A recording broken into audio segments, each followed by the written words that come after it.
can tell you stories which are brighter than yesterday. The streets have never been so quiet. The squirrels found a new hideaway. Tomorrow will never be the same. There is so much hope in our hearts. Brick by brick, we shall overcome and walk right into a new start. Welcome to the brand new world. With the children of our Mother Earth, reach out your hands. Let us lead our earth together. Welcome to the brand new world. With the children of our Mother Earth, reach out your hands. Let us lead our earth together. We will heal the earth, heal the earth, heal the earth. We will heal the earth, heal the earth, heal the earth. Birds are flying strong and fearless. Green is greener in shrubs and trees. The skies have never been so clear. Air is purer for us to breathe. Tomorrow will never be the same. There's not much for us to proclaim. Good morning, a good afternoon, and a good evening to all you wonderful souls, whatever part of the globe you're joining us from. A global namaste to all of you. I'm truly delighted today to welcome you all on this 24th free global online session on health and fitness. How we're going to be optimizing health both mentally, physically, and nutritionally. Let us start this session by chanting the universal mantra, which is the Gayatri Mantra. May I request you all, ladies and gentlemen, friends, let's all join together, fold our hands, take a deep breath in,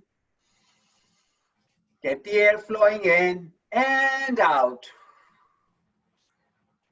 Close your eyes and let's just focus. Friends, if you cannot chant the Gayatri Mantra, that's okay. You can chant any mantra, any language, but let's all join to chant a mantra. For us, it's the universal mantra, the Gayatri Mantra. Om Bhur Bhuva Swaha Tat Savitur Varenyam Bhargo Devasya Dhimahi Diyo Yo Na Prachodaya.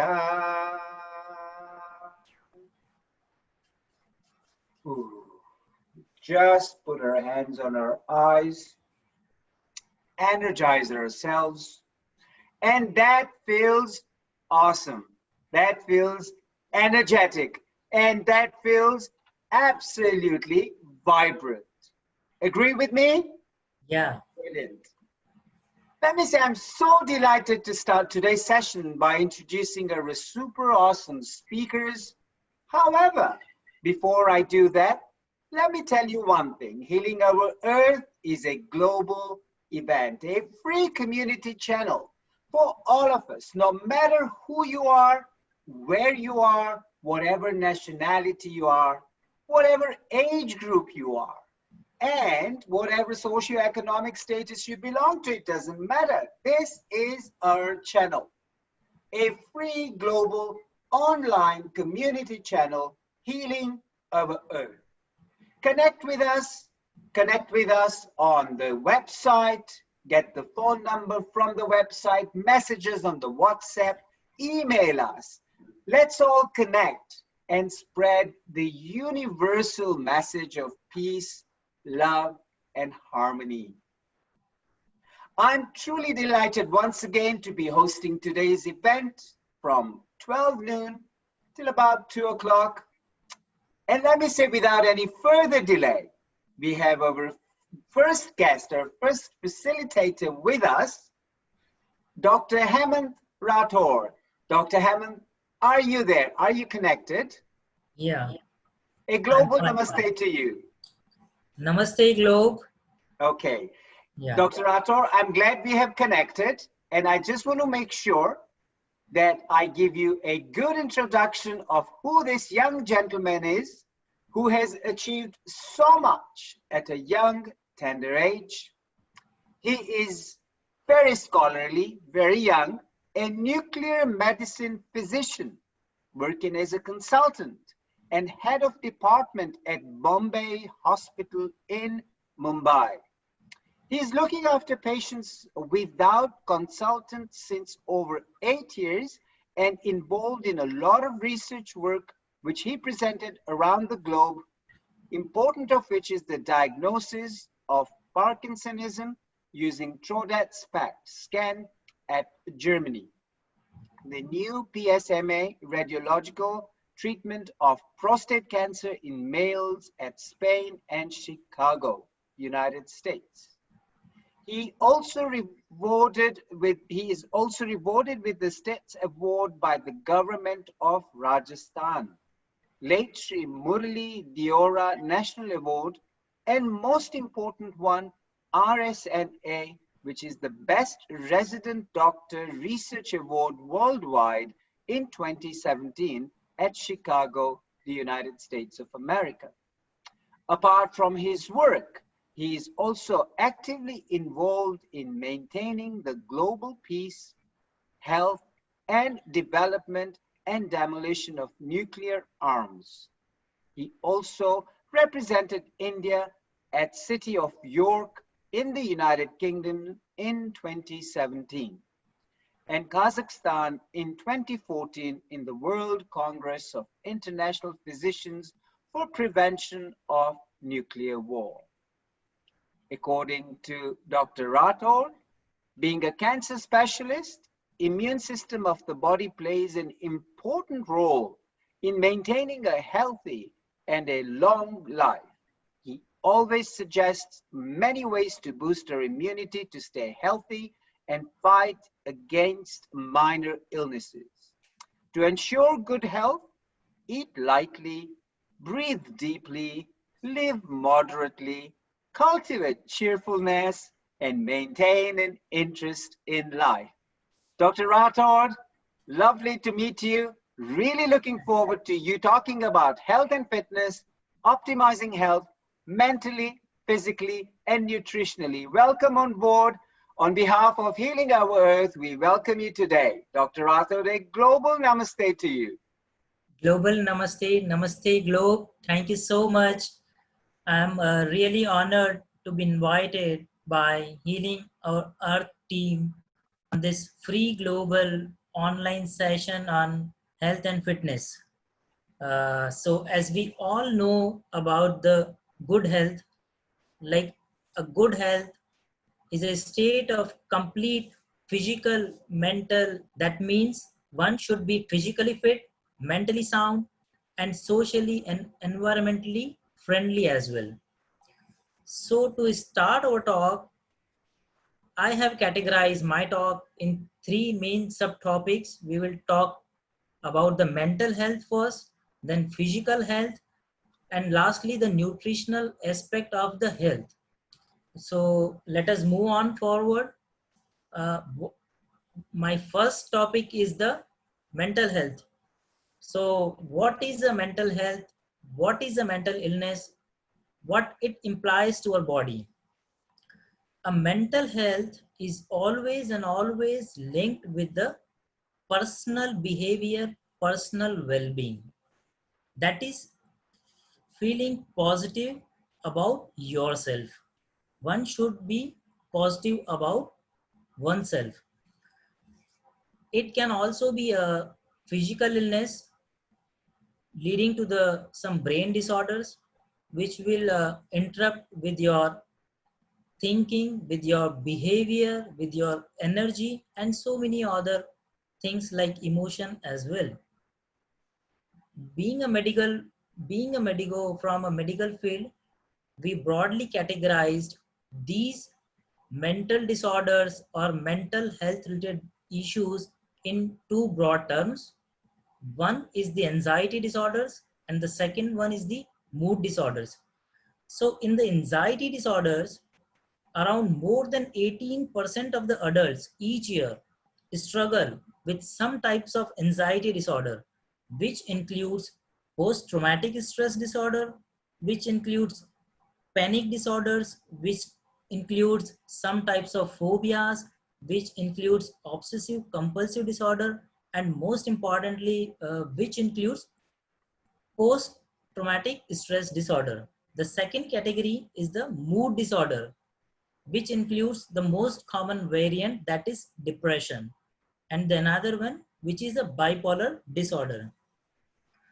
So nearly 10% of the adults each year, as I told you, are characterized by difficulties in regulating one's mood. Approximately thousands of people now landing up into the mental health related issues every year. Most common of them are the adolescent. As we know, the adolescent is the such phase of life which goes on and goes on so many changes in their metabolism, in their body, and every part of the body and behavior. There are so many strategies that can help us in establishing a good mental health. What does it include? It includes keeping a positive behavior, a positive mind, staying physically active, helping other people's, getting a good sleep, having a healthy diet, asking for professional help if you really need it. If you think you are mentally unhealthy, asking for professional help is definitely a mandatory criteria. Socializing with the people whom you enjoy spending your time. Then we move forward, people with self-esteem who recognize and manage the factors that affects their emotions, and people who always feel positive about interaction with other people are definitely healthy mentally as well as socially.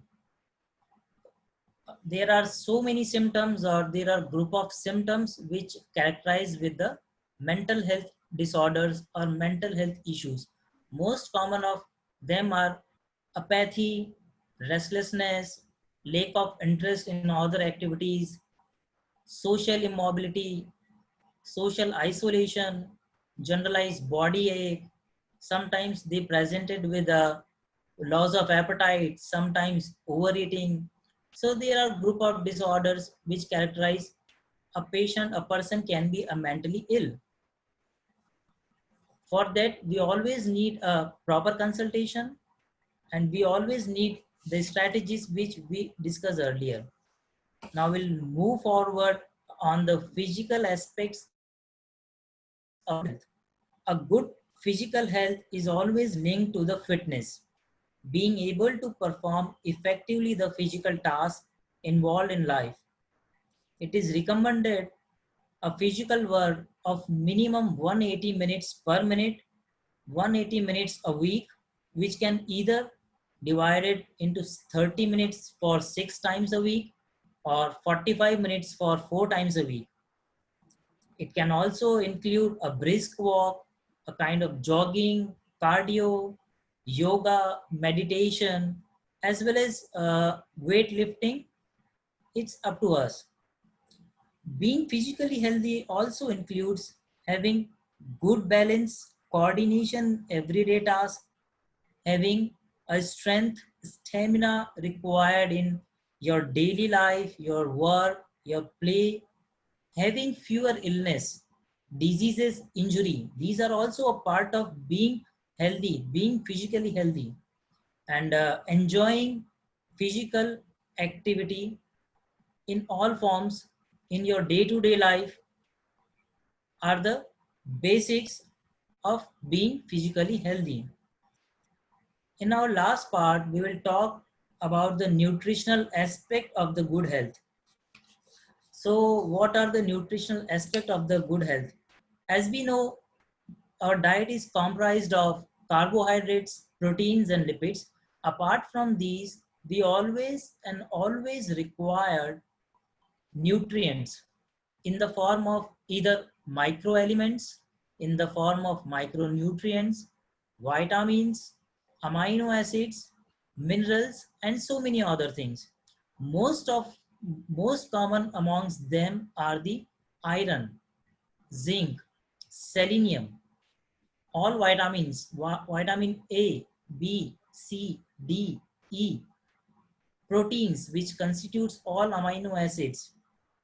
The source of these micronutrients and these minerals is either from a variety of foods, either derived from plants or animal origin. Apart from this, we always required a probiotics. Probiotic food, which are yogurt, yogurt with live active cultures, fermented vegetables, curd, and prebiotics.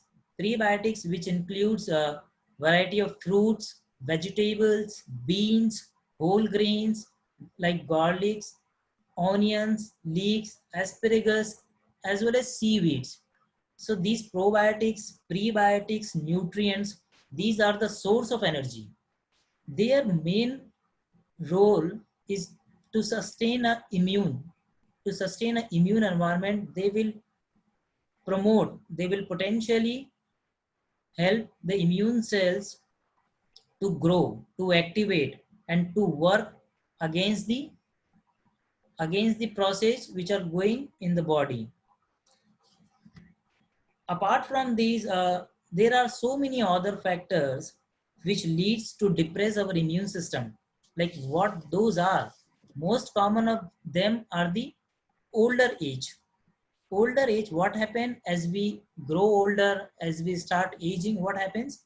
Micronutrients start deficient in our body, which may worsen the declining immune function. Environmental toxins like smoke, like excessive of the air pollution, excess of alcohol. What these substances do, they basically impair or suppress the normal activity of immune cells. Excess of weight is a source of all non-communicable diseases, as we know. It will derange our metabolism. It will help in so many things to cultivate in our body. A poor diet, a malnourished diet, a diet lacking in one or more nutrients, as I told, can impair the production and activity of immune cells and antibodies as well. Chronic disorders like autoimmune diseases, immunodeficiency disorders, these things also attack and potentially disable our immune cells. Most importantly, one more thing is a chronic mental stress. Chronic stress always releases, or the stress environment releases hormones like cortisol. These hormones suppresses the inflammation, also suppresses the function of immune cells. A lack of sleep, a lack of rest, as we all advise to having a sleep of uninterrupted sleep of around 7 to 8 hours per day. If we do not go to that time, we always landed up with the decreased immune function, decreased metabolism as well. So there are a lot of things in the micronutrients, in the minerals, in the vitamins, which helps to immune our body. More importantly, in the pregnant females, lactating women, infants, toddlers, elderly people or geriatric population, all the critically people or patients who are suffering from any disorders or malignancy, they are all at the high risk group patients or people. So we always need to take care of their diet. As we told, our diet is consistent apart from a particular amount of carbohydrate, protein, or lipids. They should consist of nutrients, which we have discussed in the form of small elements, minerals, vitamins, and other essential amino acids. As we all follow, we know we all follow a 4-time meal a day. with no caffeinated products during the evening hours to ensure a proper sound sleep and a good digestion as well. So lastly, I will give same take-home message to everyone to ensure good health, eat lightly, breathe deeply, live reasonably or moderately, cultivate cheerfulness, maintain an interest in life.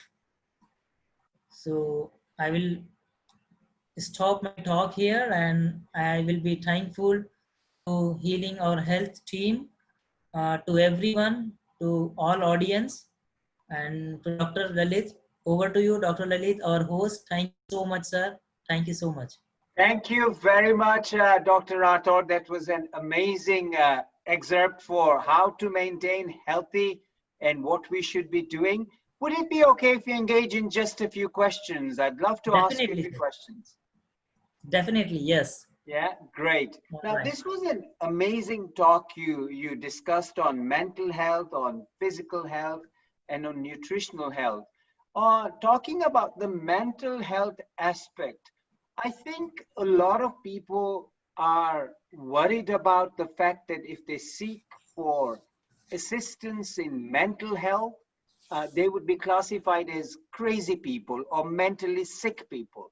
How would we address that issue that people should actually recognize that they need this help and it is okay to ask for that help?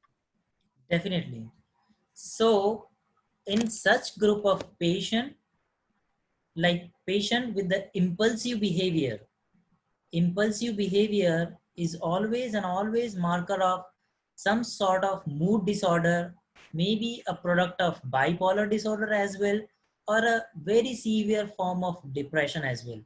So impulsivity in our behavior, repetition of any work, lack of interest in anything which were previously very interested or previously very pleasurable things now become unpleasurable. If we go more, restlessness, apathy. So these are the group of symptoms. If we found in anybody, we urgently seek a professional help to those people to help them to cure them very early in their early stages. They might land it up in the severity of their illness later on with the time, because sometimes what happened with the mental problem or the mental health issues, medicine is not the always treatment. First, we always go through some behavioral therapies. Like as we told, we discussed about lot of strategies to prevent our mental health related issues, like being physically active, become a part of some social activities, being socializing with the people you know you really love, they are your friends, go and meet them, discuss your illness, having a proper schedule with your diet, with your sleep, with your exercise. So these are a sort of behavioral therapy. So definitely one should go to the psychiatrist, a psychologist, or any family physicians they prefer to. Thank you so much. Sure, sure. How do we come over through the stigma of going to a psychiatrist for help? Is that something that's very common amongst the population? Nowadays, we are showing an increasing trend. Apart from adults, adolescent period, from age of around 11 to 12 to 19, this young generation is also landing up into the mental health related issues. You know that. Yes. So this can be because the environment in their school, because of the environment in their families, because of the environment with their friends, with their social culture around. So not the single factor. There are couple of factors involved to put up or to landing up these young generation into the depression, sort of depression things, or sort of the mental health issues. The most important of which is there is a barrier, there is a gap, like parents are not always talking with their children every day, or not kept some part of time to discuss the problems of their children, to discuss their issues, to discuss their problems, it should be mandatory. This is a type of primordial precaution. Like before the onset of any disease, we can modify these risk factors just by talking with our children, just by talking with our parents who is going towards the other side. So yeah, we can modify the risk factors by just talking with them, by just helping not to go, not to avoid those things which are really making them mentally ill. Thank So you, it's sir. very, very important to communicate with them. Is that correct? Yeah, yes, right. Fine. That's an excellent point. I think it's important to talk about the mental health issues and actually address the issue with your friends and family if that's the starting point, and then consult somebody who is a specialist in that particular field. Yes, Yeah, that's good. Now, moving on to onto the physical health aspect, you had some very good tips on saying that we should be either doing a 30-minute schedule of exercises daily or a 45-minute schedule 4 times a week. Is that correct? yes. Yeah. Now, you So mentioned go ahead. yes, yes. Go ahead. Go ahead. Sorry. Okay. So you mentioned a few things about exercises, how we should help ourselves. You recommend walking is very good. Can you share some of the benefits of walking that we get, and is walking enough for a daily exercise of 45 Yeah. minutes? So yeah, I definitely recommend walking, not for the young generation, but basically for the people who are over 50 years. A brisk walk will produce lot of hormones in the body, which we call them endorphins, which really help to stabilize our mood. It also releases dopamine in our brain, so many other hormones. A brisk walk is more than enough to pump your heart, to pump your blood in your muscles, in your brain, everywhere. Not really required to be weightlifting in a gym. You can do those if you really want to shape your body. You can, I will recommend you, but a brisk walk or just walk, a continued walk of around minimum 30 minutes a day 6 times a week, or a 45 minutes a day 4 times a week, a total of 180 minutes is really recommended to everyone nowadays. So if we follow that trend, we can shape our body with this, together with the dietary habits as we discussed, together with the our nutrients in our diet, together with those, together with this physical activity, we can really shape our health in a proper manner. Brilliant. Yeah. That's a great advice from you about walking on a regular basis, Dr. Rathore. My next question would go towards eating healthy and the nutrition side of it, whereby you mentioned about the probiotics, taking those. If I were just a layperson coming to you saying, Dr. Rathore, give me a magic formula. How many vegetables, how many fruits should I be eating on a day-to-day basis? What would be some layperson's sort of a request to you, asking you that? What would you answer to that? So definitely I will recommend fruits with your breakfast, and fruits too are the things when we require a nutritional diet. Apart from lunch and dinner, these two, breakfast and evening snacks, we always have a fruit sort of diet, have a salad, because they are easy to digest and they are nutritious, providing all essentials, vitamins and minerals. In the fruits, I will always and always ask to consume banana, apple, kiwi, papaya. These are really available to every place, and easy approach, easy to eat. There is nothing required, no much. We can also keep them for a longer duration as well. So these are the things we can keep for at least longer duration in our kitchen as well, and taking on the regular basis on these durations.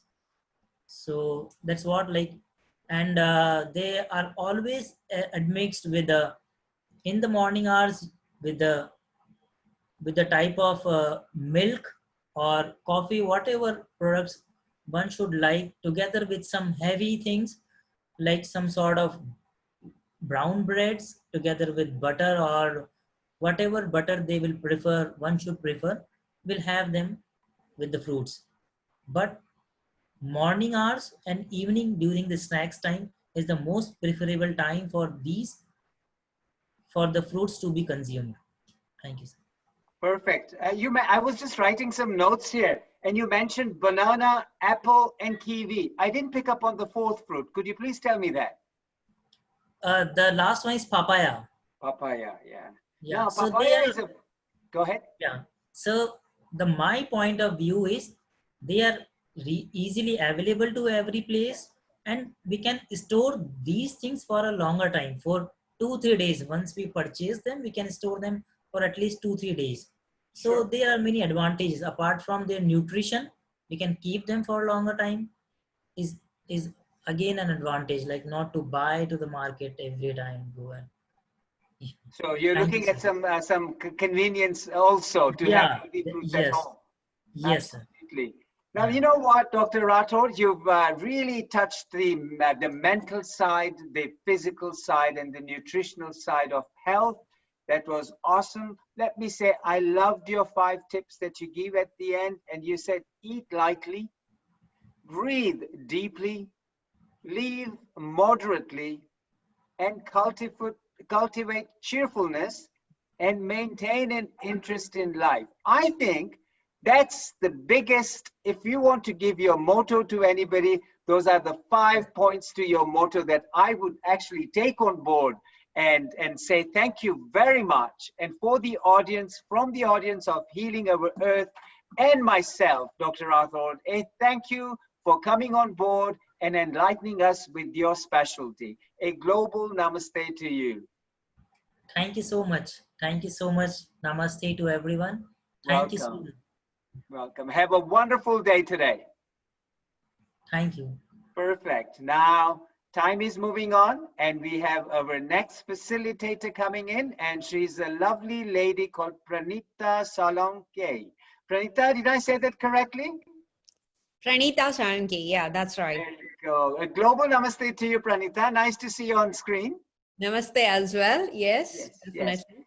I'm glad we've connected on internet, but before we start your session, Pranita, let me just tell the audience about the mission of our Healing Our Earth has. It is actually to bring some love, unity, peace, harmony, comfort, and information to your doorstep, wherever you are on this globe.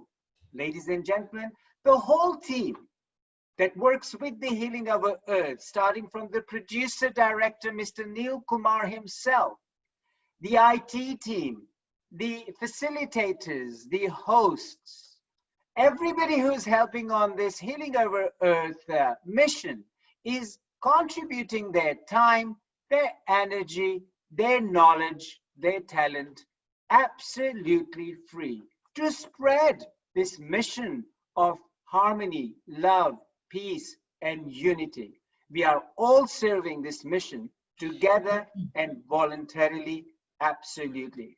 So before we move on to our lovely speaker, let me also take this opportunity to remind you of our forthcoming sessions like this. Today's is the health and fitness. The one coming up on Sunday, the 20th of September, is the Music and Dance Fest. And on Sunday, the 27th of September, we have the Vegan and the Vegetarian Kitchen. Don't forget to tune in. And without further delay, let me introduce you to our next guest, Pranita Salonke. Pranita is a lovely lady, and she's going to be talking to us about how to protect against coronavirus by controlling obesity or overweight. We absolutely are delighted to have you on board, Pranita. A warm welcome on behalf of Healing Our Earth and a global namaste to you. The stage is all yours. I must say, what a beautiful, heartwarming welcome. Much appreciated. Thank you, Pranita. So, welcome to Healing Our Earth presentation, my friends. With the time we have, my purpose is to inspire, educate, and empower you to take proactive, preventive approach to protect yourself, to your family, and as a society against this global pandemic. So let me share my screen with you. Before I begin, just my brief background. I'm Pranita Saranki, and my background is occupational therapist, preventive cardiology practitioner, and I'm lifelong yoga and meditation practitioner. And of course, like as any medical person, I am growing every day by learning new things like functional medicine. I have also done the sports science, smoking cessation, and various other courses just to keep my skills best suited for my clients and the wider community. So key points I would like you to share today, those are the two. When it comes to controlling cardiovascular diseases, controlling global pandemic of coronavirus, and any condition that has potential to take you to early grave. When it comes to that, prevention is not just better than the cure, but prevention is the cure, as Professor Robert Lustig says. And the second key point to take away from here is when you talk about controlling or preventing these conditions such as overweight, obesity, diabetes, it's not hypertension. It's not about the therapeutic drugs, but environment which we live as well as our lifestyle, that matters more. And we can't blame on our genes. My father had diabetes, so I do have. My mom was obese, overweight, so it's in my genes. No. Genetics has role to play, but only your lifestyle can trigger that genetic code. So your genetics are like genetics loads the gun, but environment that pulls the trigger, like Dr. Mark Hyman suggests. So what are some of the risk factors for this global pandemic we are experiencing? Well, overweight, obesity, hypertension, cardiovascular diseases. People with these conditions are more susceptible to catching the infection as well as getting severe infection, along with people beyond 60 years and above. So your underlying metabolic condition, underlying health condition makes you more susceptible. So if that is the case, why not be aware of that, and why not take control of your metabolic conditions, your health, to not only prevent from COVID, but from other illnesses, including heart diseases. So we as a society are experiencing the global rise of overweight and obesity. According to World Health Organization, obesity rate has tripled since 1975. In 2016, more than 1.9 billion with B adults were either overweight or obese. And our children are not being excluded. Our children, like 38 million children under age of 5, were experiencing this problem. And you may see in our neighborhood, our community, our society, how many children, like teenagers, are just sitting on the sofa, playing on their device and just consuming the food. We as a society has a role to play. We can take this preventive approach, and obesity is of course preventable apart from some genetic component. And of course, this overweight obesity leads to heart diseases, heart attack, and it has huge economic as well as human loss potential. Harvard School of Public Health produced this statistic that by 2030, we are going to spend more than 1,000 billion dollars on the direct and indirect healthcare cost due to this condition. People like you and me, our family members, more than 7.5 million people are dying as a result of this metabolic condition: overweight, obesity, raised blood pressure, etc. So the real question is, are these just the stats, or have you experienced any family member suffering from overweight, obesity, diabetes, high blood pressure? Do you have any family member, neighbors? So these are not just the stat. There is a potential. I mean, I have witnessed it my firsthand when my maternal uncle passed away in just when he was age 45 due to diabetes complication. And many South Asian people are externally, they may look slim, but internally they have visceral obesity, and that's even more dangerous. So obesity around your organ, not only due to the genetic predisposition, but the lifestyle we are having. And this COVID-19 has given us a warning, tsunami warning, against which we have to take proactive and preventive approach if we want to save our life, save our finances, and importantly, save our Mother Earth. Are you ready? So what we can do? Well, when it comes to overweight or controlling any condition, what is the answer? What when you go to doctors, what they say? Oh, burn your calorie, do lots of exercises, and control your calorie. Take just a small portion. So calorie in equals to calorie out.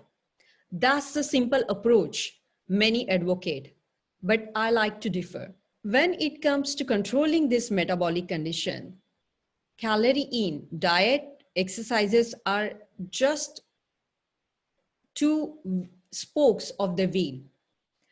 But other lifestyle elements such as sleep, digestion, Ayurvedic tradition informs the importance of digestive health for our overall health and wellness. And it is being ignored by current medicine. Then our emotional wellness, our positive mindset, confidence, self-efficacy, and then our environment, our relationship, and importantly, relationship with ourselves. How we are living our life according to right values. What's your purpose? Are you living your purpose day to day? And this is the holistic methodology we have to focus on rather than just calorie in and calorie out. I hope you agree to this notion. And I live by that notion for myself as well as for many of my clients who I successfully help to reverse these metabolic conditions. So what we can do in the limited time we have today, I would like to share one simple principle with you about when it comes to nourishment. Rather than thinking food as a diet or thinking that concept as a diet, why not first of all change that concept and nourishment, nourishing our body. So when we are focusing on nourishment, the word nourishment just associated with nourishment from our mother as as a baby. Yeah, there won't be any harmful agenda behind that nourishment. So why not take that similar approach when it comes to taking responsibility of your own nourishment? And well-known author Marie Kondo of Spark Joy says that if you have to fill your life with a beautiful object, you need to first throw away the object which are not used or actually causing damage or harm into your environment. So using the similar principle, if you want to live energetic body, healthy body full of vitality, slender, you first have to throw out what is actually causing that. And that means any white bread, white sugar, white pasta, processed, packaged, and many objects with many preservatives.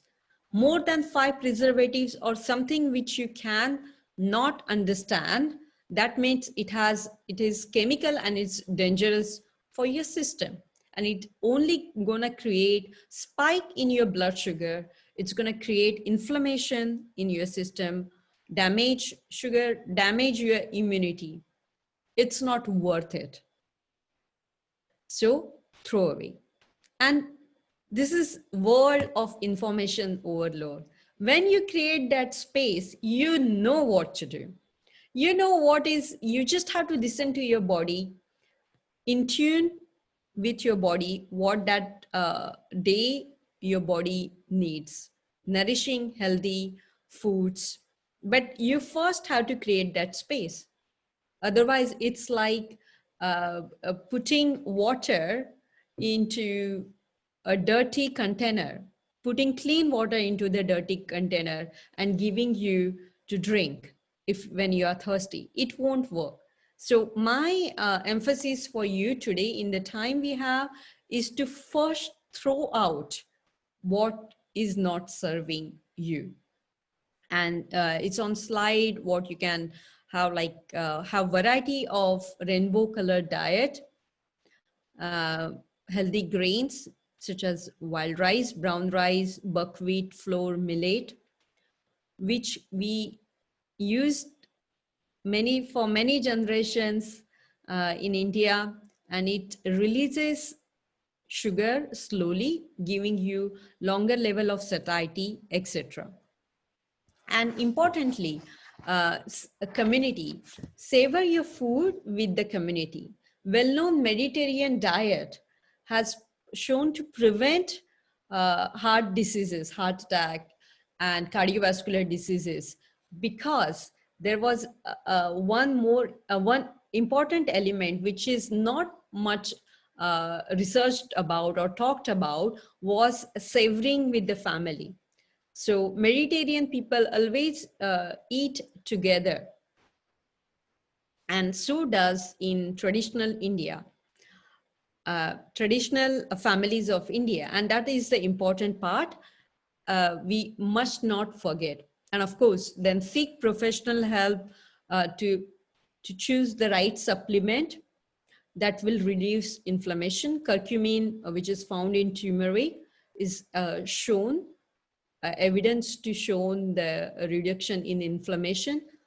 So is omega-3, vitamin C, and vitamin D. However, because supplements are sometime you need to choose right, because there is a toxicity element, and you need to choose with your professional. And yeah, so remove, replace, and regenerate. But the first component is remove. Unless you remove, throw out, make space, don't move into your next stage. So my encouragement for you is to take some time today, Sunday, reflect on your last week's diet, not diet, but a nourishment, or rather lack of, and see which of the component you can remove and what you can then add, and how you can savor the food more with your family and friends.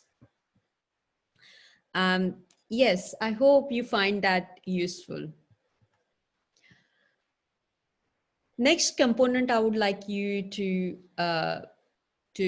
put your awareness onto is the stress, as it directly relates to obesity, cardiovascular diseases, heart diseases, as well as compromised immunity, and making you more susceptible to have this infection. So the stress response is great for acute stress when there is a threat, imminent threat, like a tiger or lion in front of you, and you have to run, where your body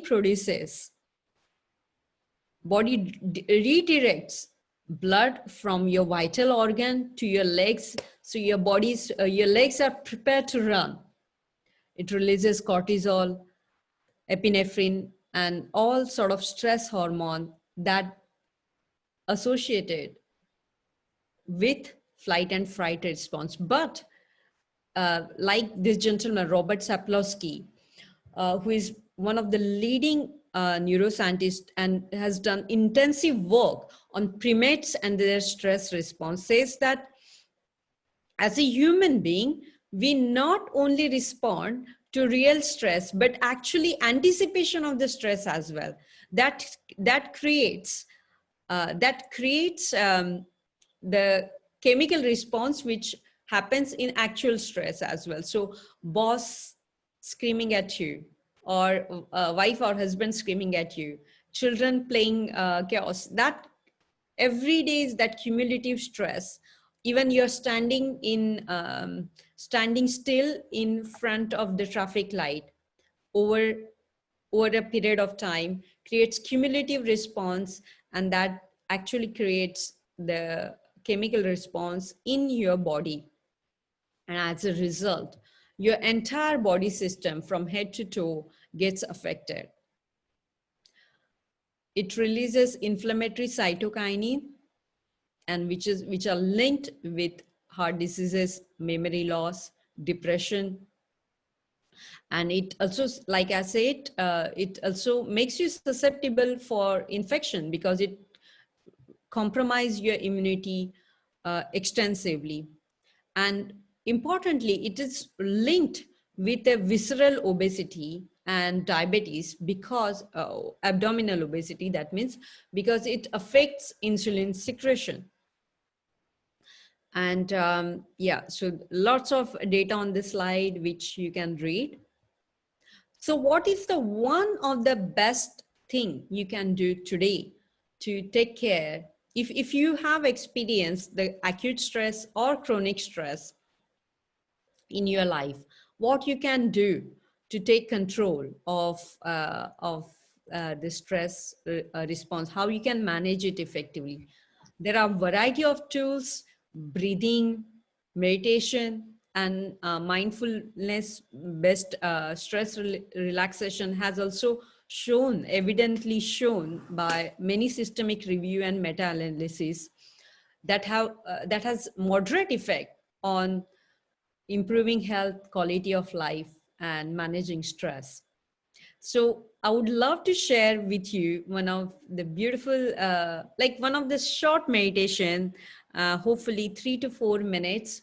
But before that, well, this is not really clear, but I would like to, whoever is attending this webinar or this event, I would love to share a small guide with you, which is full of recipes and tools and techniques on how you can take care of your health behavior, and also it has lots of ideas about how you can improve your immunity. So I will share that information with the host and they can share with you. So if you are ready to manage your stress and enjoy this 5-minute or 3 minutes meditation, I welcome you to close your eyes, sit comfortably, close your eyes, and take 3 deep breaths. Breathe in and breathe out. And as you are breathing in, leave away stresses of the day, of the week gone, out of your door.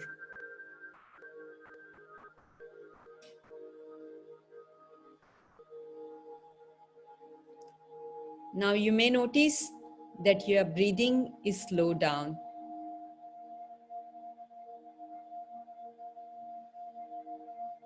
Get in tune with your heart.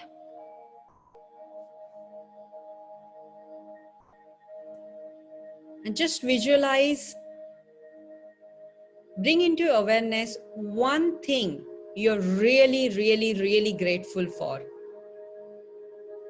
Maybe it's a person, it's an experience. And feel the joy, feel the grace of experiencing, of having that person in your life.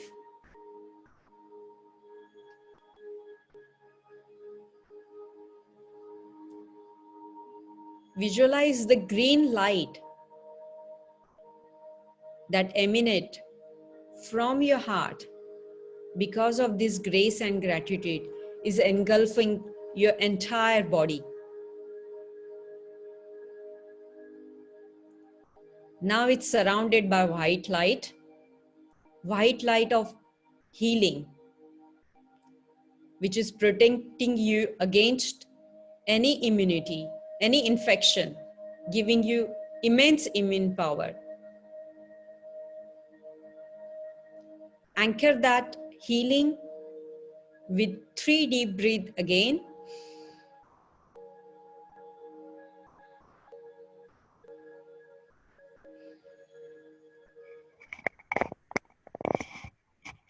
And when you are ready, slowly open your eyes.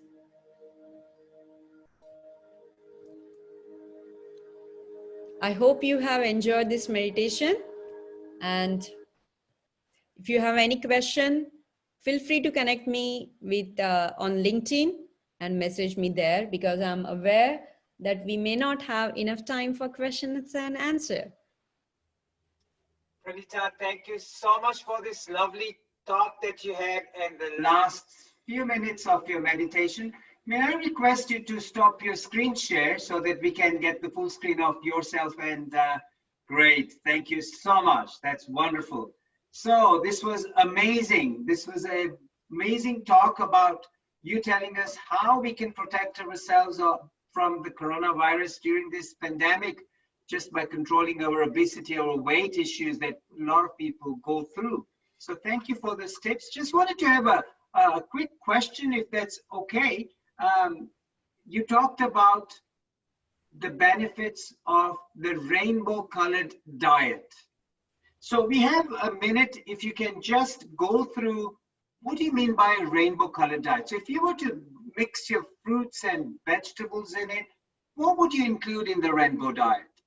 So for example, white, onion, garlic; red, your tomatoes, your carrots; yellow, peppers; oranges; green, all green vegetables, spinach, lettuce. And think about rainbows, colors of rainbow. Choose what happens when we choose rainbow color diet. our gut has diverse prebiotics. So prebiotics are the food for probiotics. So it has a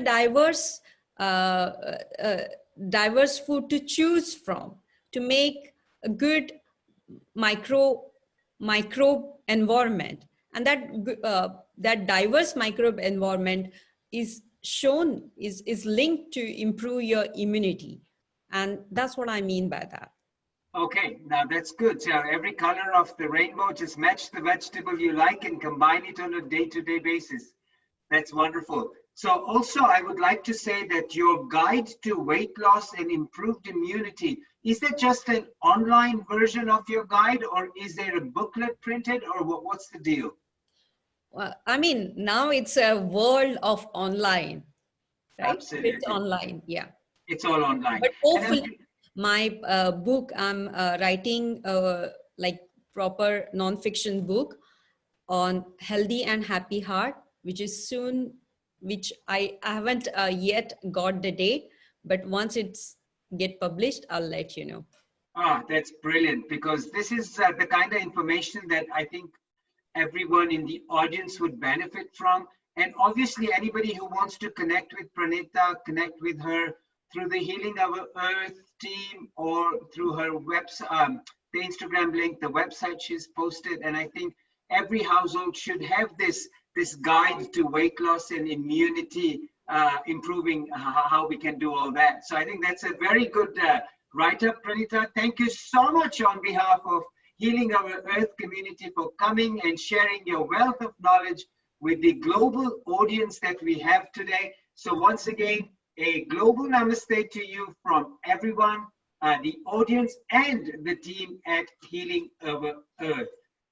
Thank you. Thank and you. we will be moving on to our lovely next speaker, who is Lisa Unger. Lisa, did I say that correctly with your surname? You did, thank you, yes. Ah, brilliant, Lisa. What a lovely soul there. Global namaste to you. And namaste to you as well and everybody. Brilliant. Lisa, now before we start your little session, I just wanted to inform the viewers that, hey, look, guys, this is an online session. Connect with us on the www.healingourearth.com. There are contact details on there via email or via WhatsApp. You've got the list of facilitators, the speakers that we have lined up for today and future events that are coming up.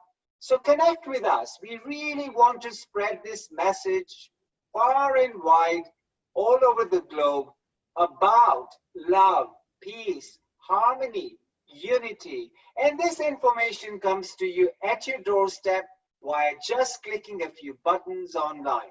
Yeah, so connect with us on www.healingourearth.com. Now, moving on to our lovely soul, the next speaker, who is Lisa Unger. Lisa is going to be talking to us about sugar addiction and how to break the habit. Lisa, I'm going to very attentively be listening to you because I love my sweets and chocolates and sugar. So let's tell you all about Lisa here. Lisa Unger is a nutritional therapist specializing in weight management, gut health, and energy balance. Lisa loves everything about food, cooking it, and absolutely eating it too. And her mission is to support and inspire people so that they get to enjoy the food they eat while maintaining their health and well-being and vitality. And Lisa also believes that small, consistent changes to the diet and lifestyle can lead to enormous health benefits. She has a degree in psychology and a diploma in nutrition. Sugar addiction, she says, is a worldwide problem that leads to chronic illnesses such as type 2 diabetes, cardiovascular diseases, cognitive decline, and obesity. By understanding which foods to avoid, how to overcome the cravings, and how sugar can be included in the diet in healthy ways, the damage sugar does can be halted.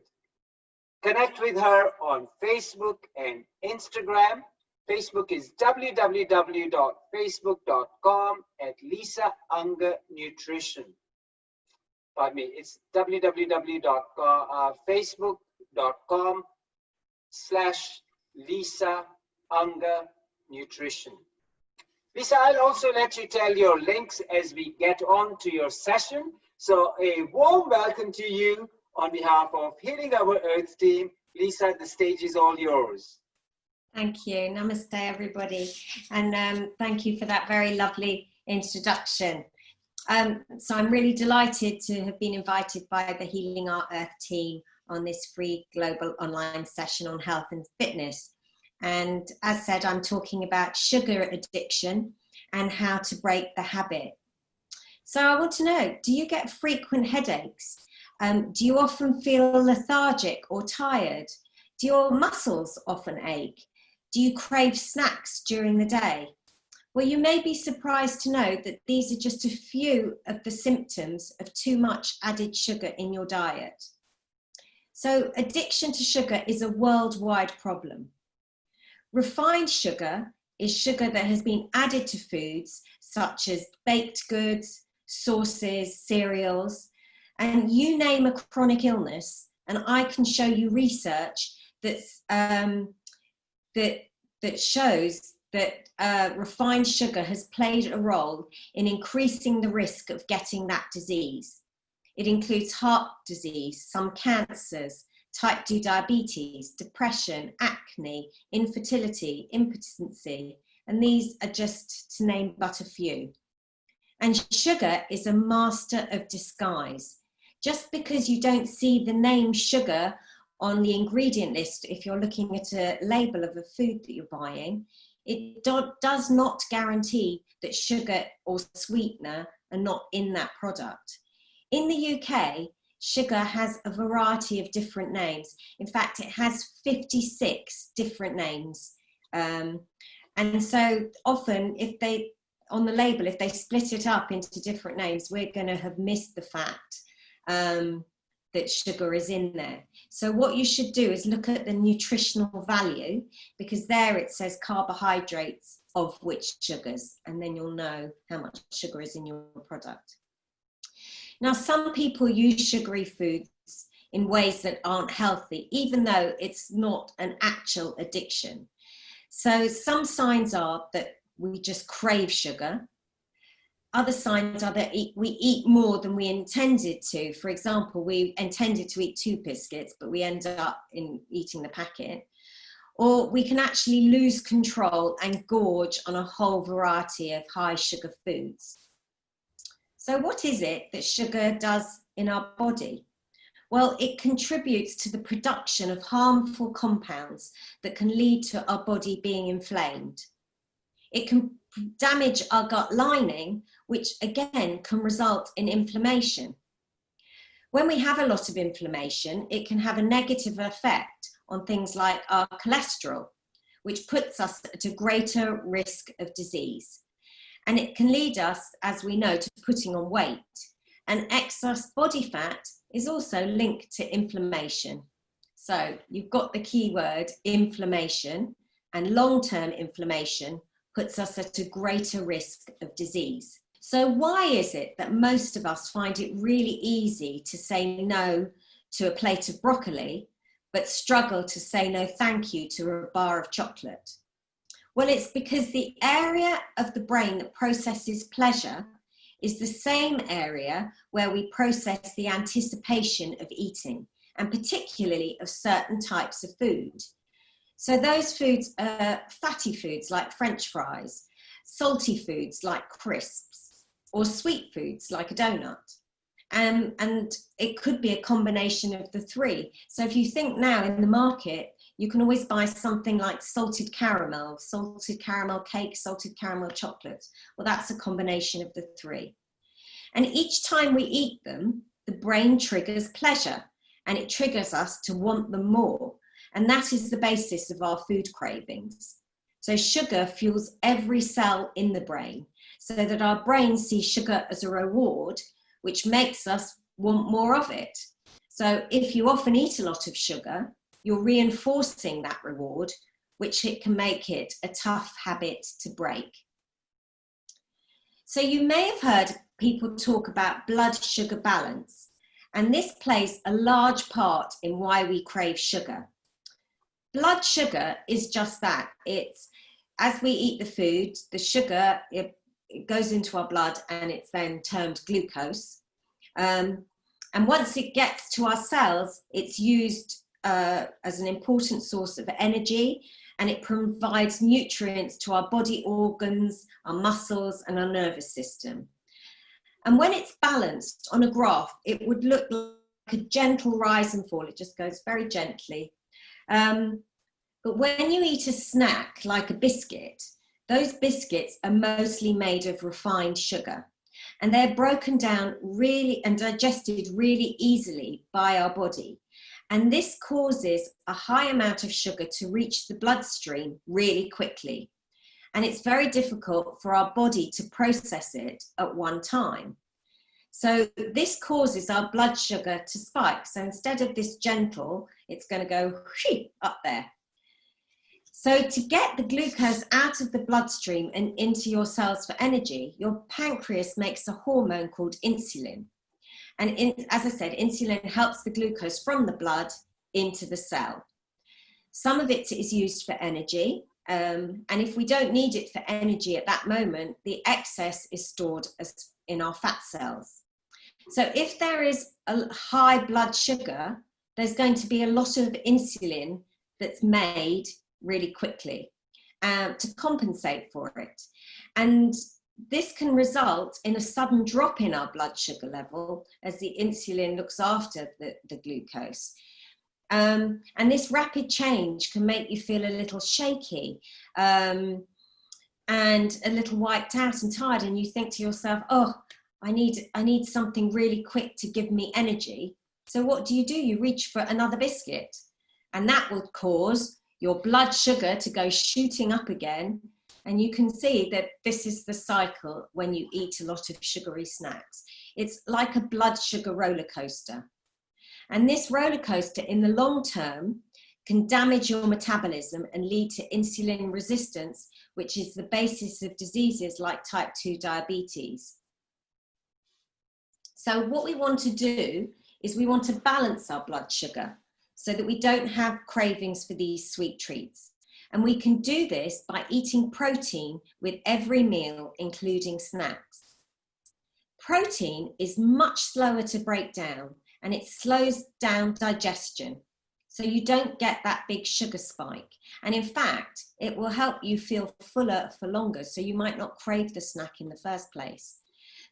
And how we can use protein is if you want to have the dessert, or you want to have, your piece of cake or whatever, if you eat it as part of your meal where you're already having the protein, you won't get that big sugar spike, which causes the damage. So do you think you don't have a sweet tooth, because you crave maybe bagels, chips, French fries? Well, I've got bad news for you, because these starchy foods are complex carbohydrates. Simple carbohydrates, and the body breaks them down into simple sugars, again, really quickly. So eaten without foods like protein, starches can make the blood sugar surge and crash like sugar. Highly refined starches are things like white bread, white flour, crisps, crackers, pasta, and they disrupt the blood sugar the most. So if you're craving something sweet after a sad movie or a bad day, watch out. Sugar cravings are often linked to how we feel emotionally. We continually turn to sugar as a means to cope with life stresses, boredom, or other psychological issues such as depression or anxiety. And research has shown that cravings can also be driven by memories. So for example, if you sit down to watch television, always with a bowl of ice cream, your brain makes a link between television and ice cream. And after a while, it will be really difficult for you to watch the television without that sweet treat. And sweets and decadent meals are often associated with vivid memories of social gatherings, such as holidays or parties or family get-togethers.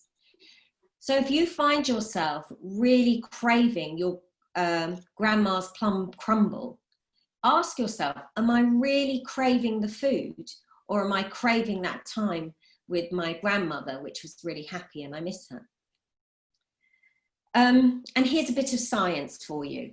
So one theory about food cravings involves serotonin. So that's a neurotransmitter, a brain chemical, and it's needed to help regulate our mood. Researchers believe that having an imbalance of serotonin in the brain contributes to the development of depression. Now, most of the body's serotonin is actually produced in the gut. And when you're craving carbohydrates, you're often drawn to foods that encourage serotonin production. So in a sense, reaching for a sugary, carbohydrate-rich food can be a way of self-medicating depression. So a way to stop this is to eat foods high in serotonin, which include tofu, nuts and seeds, and fish. And serotonin, in turn, is made from an amino acid, which is the base of all proteins, called tryptophan.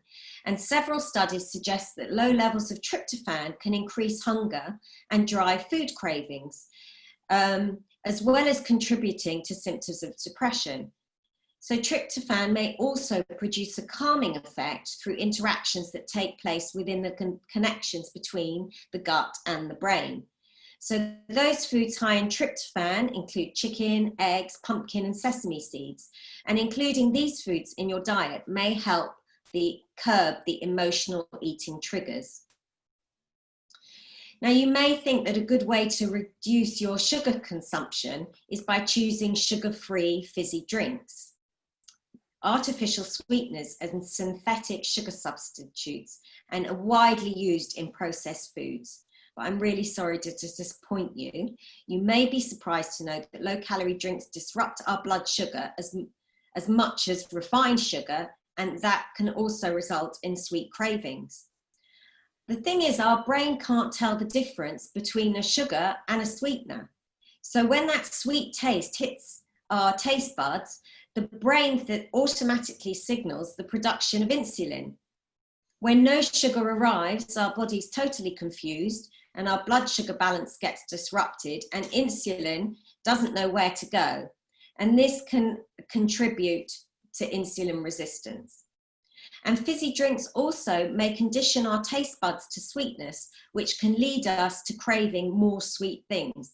If you do cut sugar out your diet and then 2 weeks later you have a fizzy drink, it is so sweet that you think, oh, how can I have been drinking that? It really gives you a shock. And finally, psychologically, we may feel entitled to eat a little more as we feel, well, we've consumed less calories, so now I can eat that biscuit. Now, who here, oh, sorry. Okay, who here looks at your phone or magazine maybe while you're eating?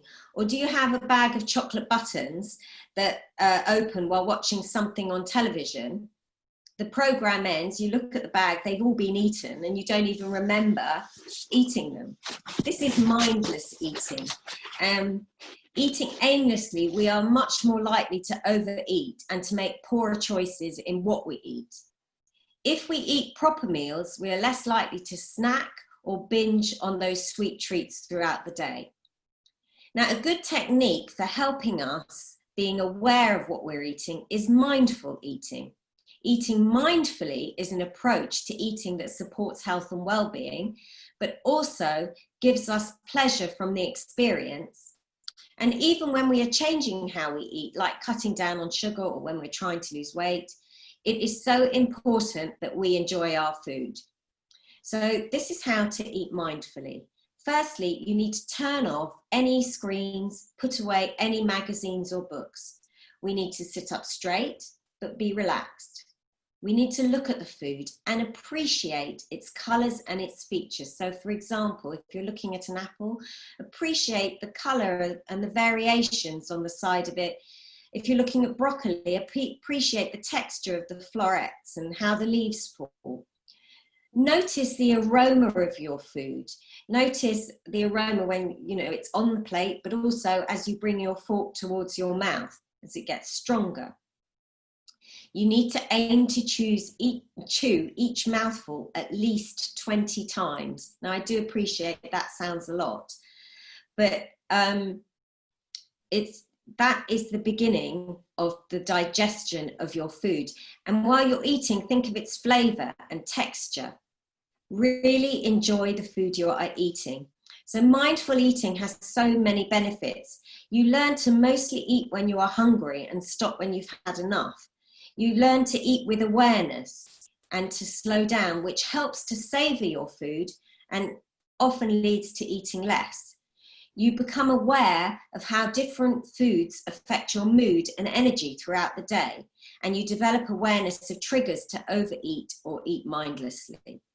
And by practicing mindful eating tools, it can lead to enjoyment of your food, which, as I've said, is just so important. From a nutritional standpoint, this is a really powerful exercise because, as I said, because it triggers your digestive response. And as I said, it starts producing saliva, which is the very first part of digestion. It also starts the production of stomach acid, digestive enzymes, and the hormones all along your gastrointestinal tract, so that when your food actually hits the stomach, it can be broken down much more easily. This can increase your digestive capacity by up to 20%, and especially if stress has been reducing your digestion, because mindful eating really helps reduce stress. So from a nutritional standpoint, this is a really powerful exercise because it triggers your digestive response. Now, too much sugar can result in a tendency to eat later in the day because blood sugar levels are zigzagging out of control, and this can adversely affect your sleep. And your disrupted sleep will in turn produce an even greater craving for sugar the next day. So where possible, always have your sweet treat at lunchtime, not with your evening meal, so that you don't get this disruption. When you are trying to reduce sugar, you can suffer from headaches, cravings, anxiety, or you may have low mood, and it can disrupt your sleep.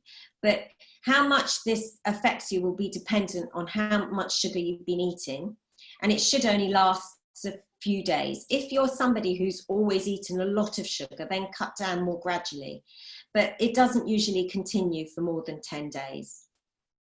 So finally, science has shown us that too much sugar affects our body, but please remember that not all sugar is equal. So an apple and a chocolate nut bar contain similar amounts of fructose, which is a type of sugar. But in a chocolate bar, it has been highly processed to corn syrup, and this causes it to behave in a really different way within our body. Corn syrup goes straight to the liver and gets stored as fat, and it also negatively affects our hormones, cholesterol, and rapidly affects our blood sugar balance, as I've described to you. But fructose from an apple is converted into glucose and is absorbed into the bloodstream, where it is first used for energy, and then if no more energy is needed at that time, it's stored as fat. So you can see the difference. So if you fancy something sweet, go for a piece of fruit instead of that chocolate bar. Your body will thank you. So thank you so much for listening to me. And now it's over to you. Lisa, that was wonderful. I'm not sure if I'm ready to give up my sugar as yet, because I love the sugar, the sweets. But absolutely, you're so correct. And we all try to sort of think that the artificial sweetener is a good alternative. But the amount of harm it causes, It's absolutely. An alternative to the fizzy drinks is if you have, let's say, carbonated water, and put like maybe cucumber and mint in with it, orange slices if you want it slightly sweet, I've even tried it with things like pineapple juice, you know, just a bit of fresh pineapple juice in the bottom, add your sparkling water. You still get your sweet kick, but without doing as much damage to your body. So here it sounds like sugar is a big culprit. Is there anything like good sugar? I'm trying to think. Yeah, I mean, as I said, sugar in fruit is that. I mean, fruit has so many plant chemicals in it. Before, when we were hearing about eating a rainbow, because every color of the fruit has a different benefit to our body. So yeah, eating fruit is really good, but the way to slow down so that you don't get the big sugar spike is to eat it with a little bit of protein. So a good example, if you don't have a nut allergy, is eat a slice of apple dipped in a bit of nut butter, or if you have a nut allergy, you can use sunflower seed butter. And that's a little bit of protein with it, so you don't get the big sugar spike in your blood sugar. Sure. So Lisa, that's good. Now, in terms of fruits, which fruit would you say is very high in sugar that should be consumed but with great caution? And what are the other fruits that you can consume with a bit more ease and not worry about the sugar content in it? So one with extreme sugar and one with probably less sugar. To be totally honest, I don't worry too much. I mean, obviously things like grapes are very high in sugar, watermelon, but they have so many other good things that wouldn't worry me too much. The one to limit is dried fruit, because obviously they've got a much greater sugar content because all the water's been removed. So that I would eat in moderation, but I wouldn't worry. I mean, you don't want to be eating just vast amounts of fruit. You know, a piece is great, a small handful, that it's more portion size as opposed to how much sugar is in it. And as I said, including a little bit of protein with it. Sure.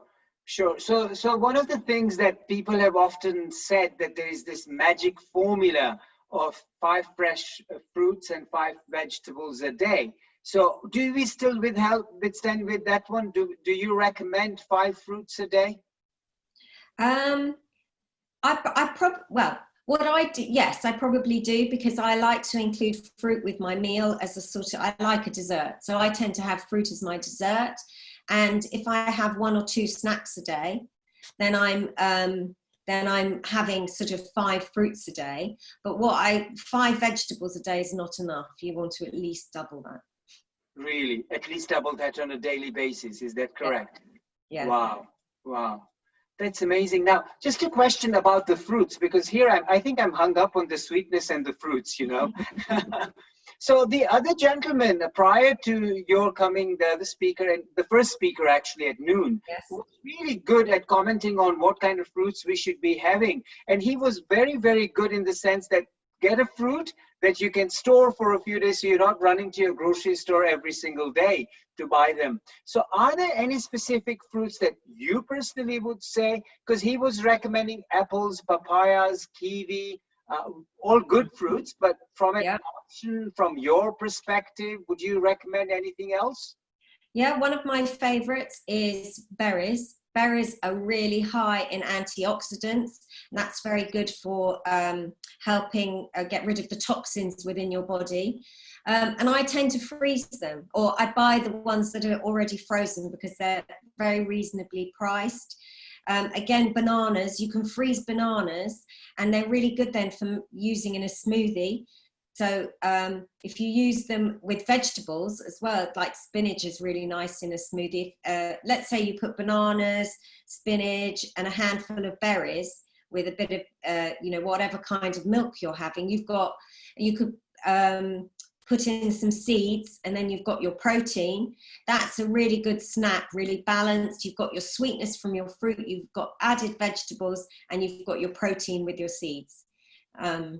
And then, so you're getting everything that you need that's going to fill you up but not cause a big blood sugar spike. Perfect.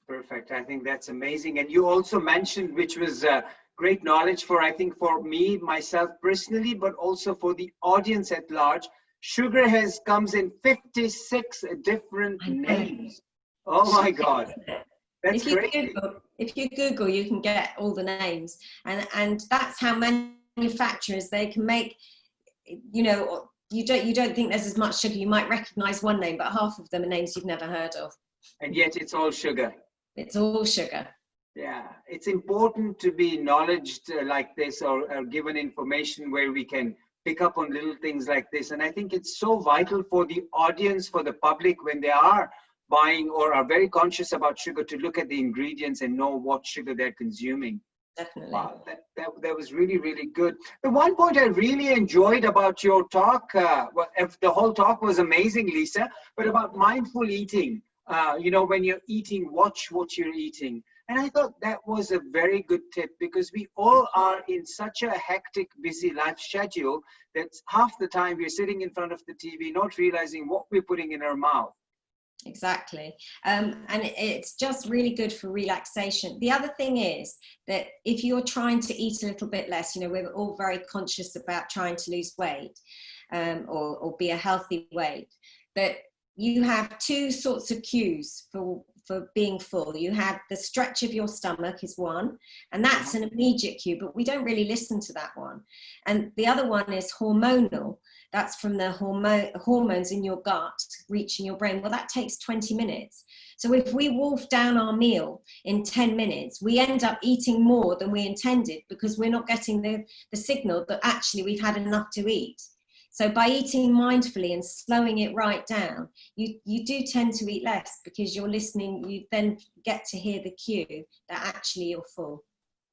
Wow, and that is so true. I can personally vouch for it myself. When I have just literally gobbled down a meal, I could eat tons more and then feel awful after that because I'm overstuffed.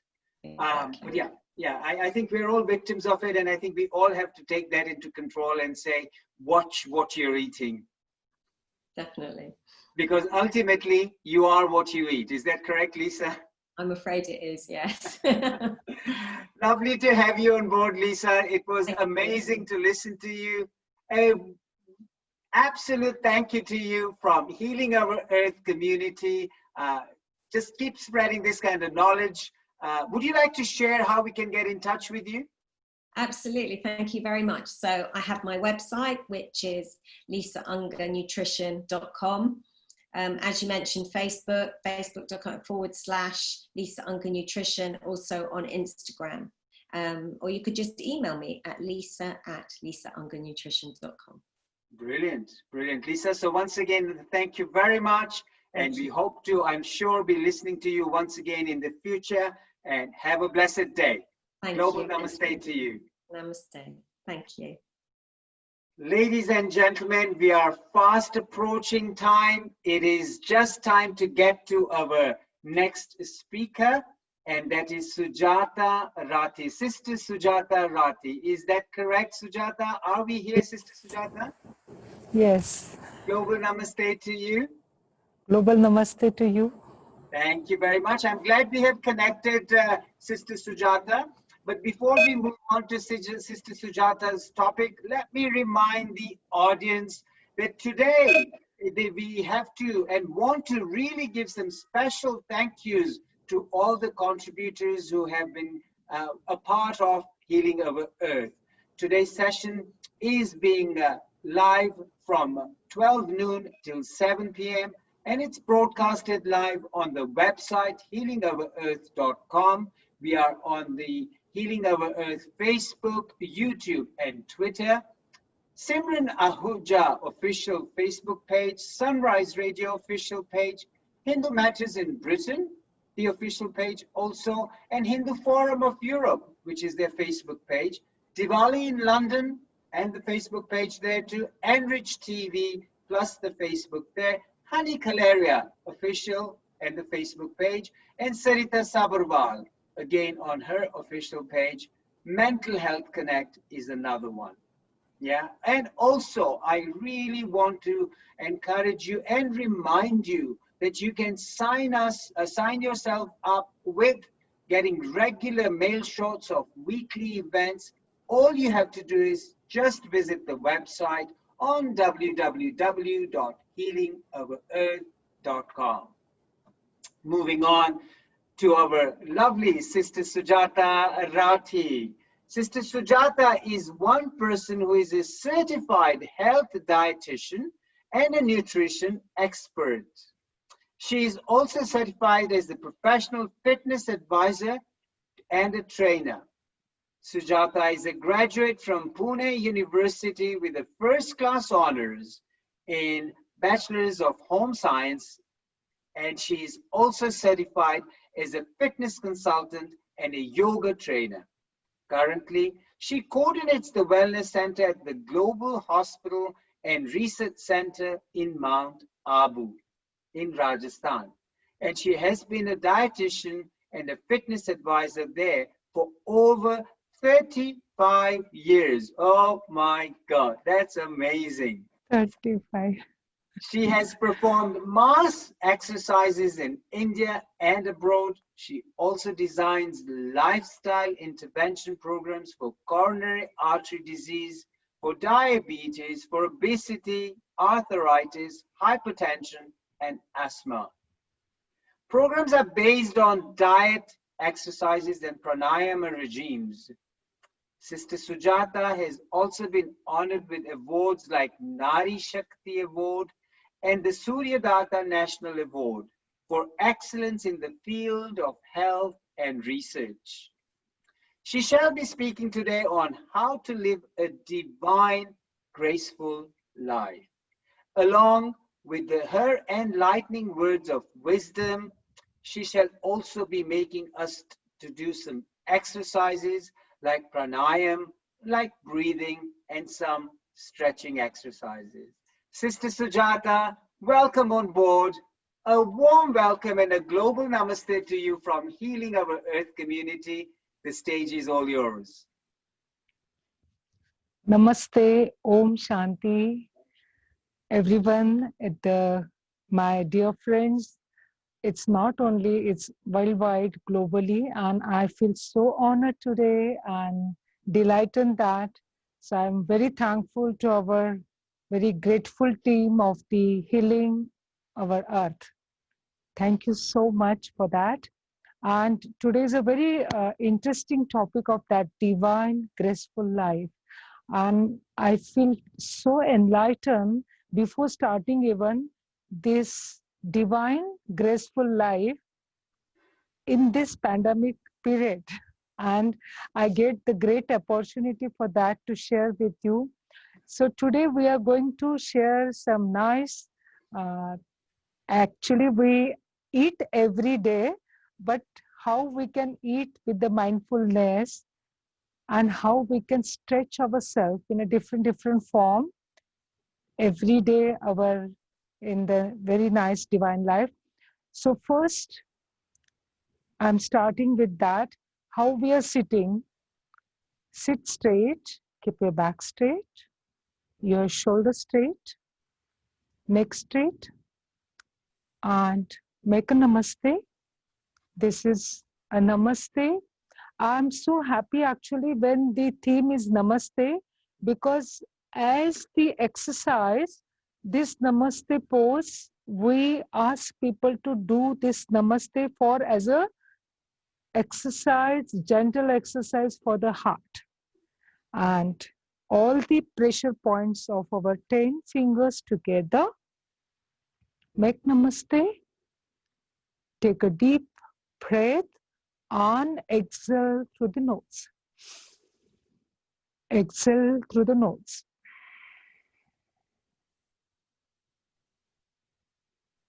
One more time.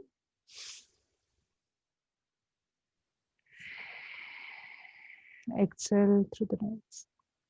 And again, one more time, gracefully, inhale and exhale through the nose. And exhale through the nose. And relax. See, why we actually say we are breathing every day, right? 24/7. But when we breathe. We inhale and exhale, but we do up to here only.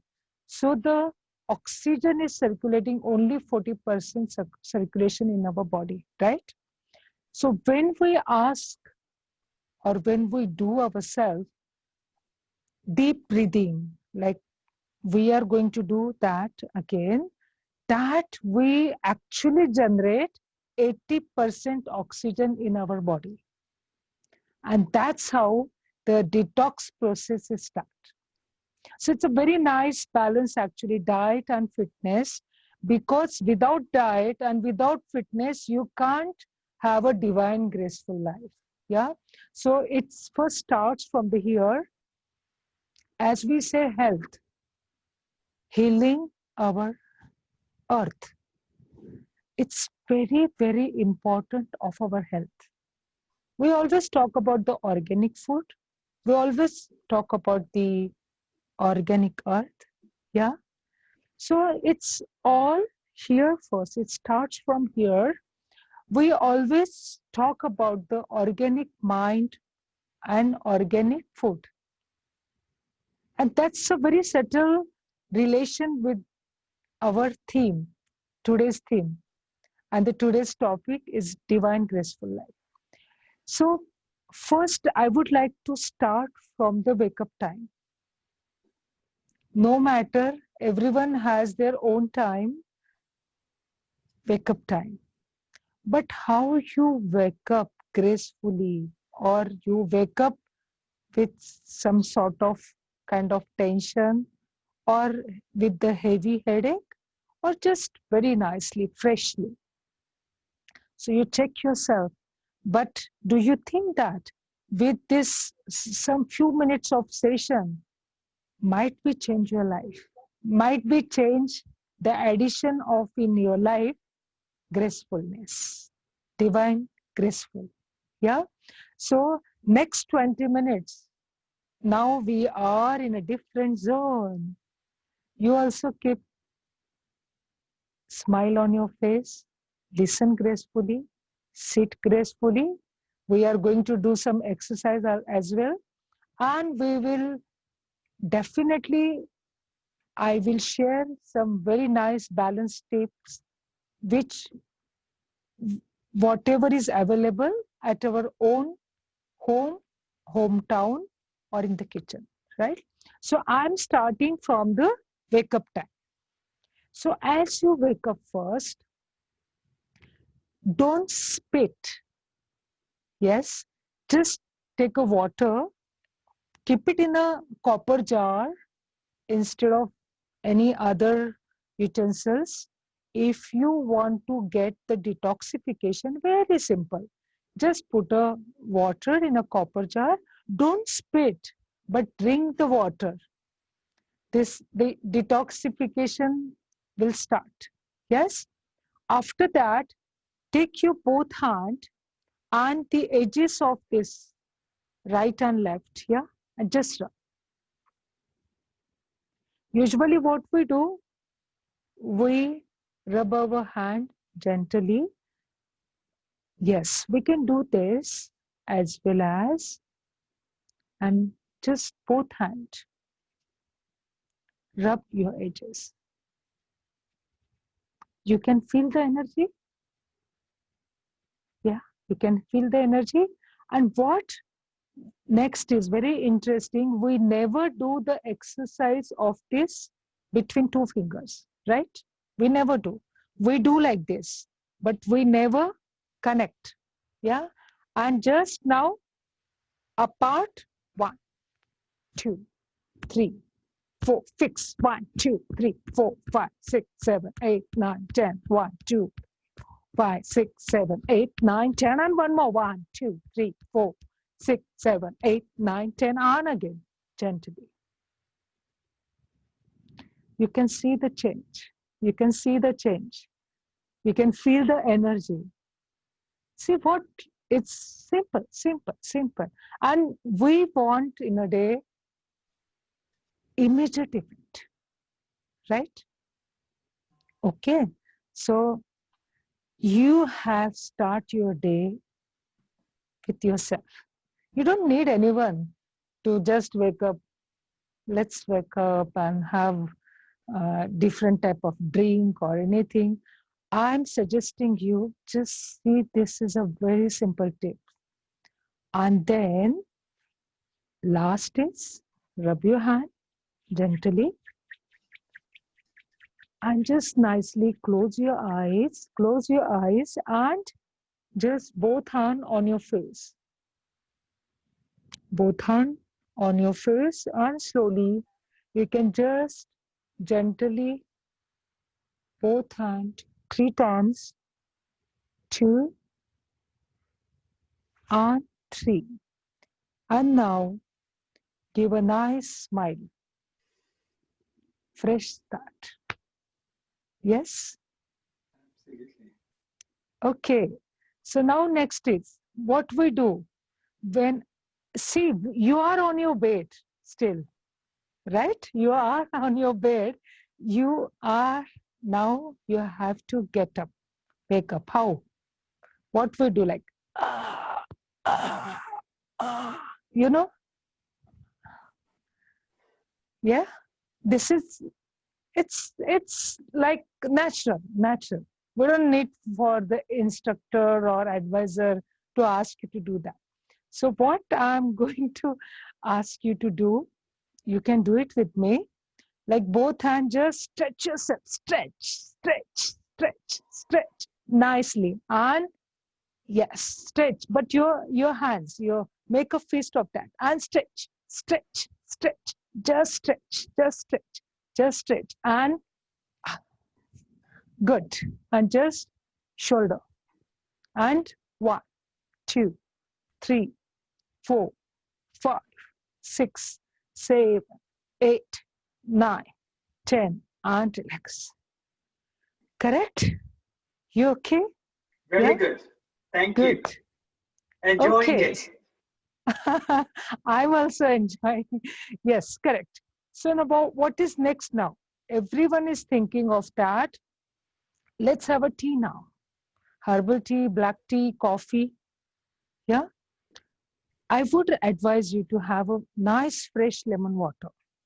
Just squeeze a lime or lemon in a 250 or 300 ml of water.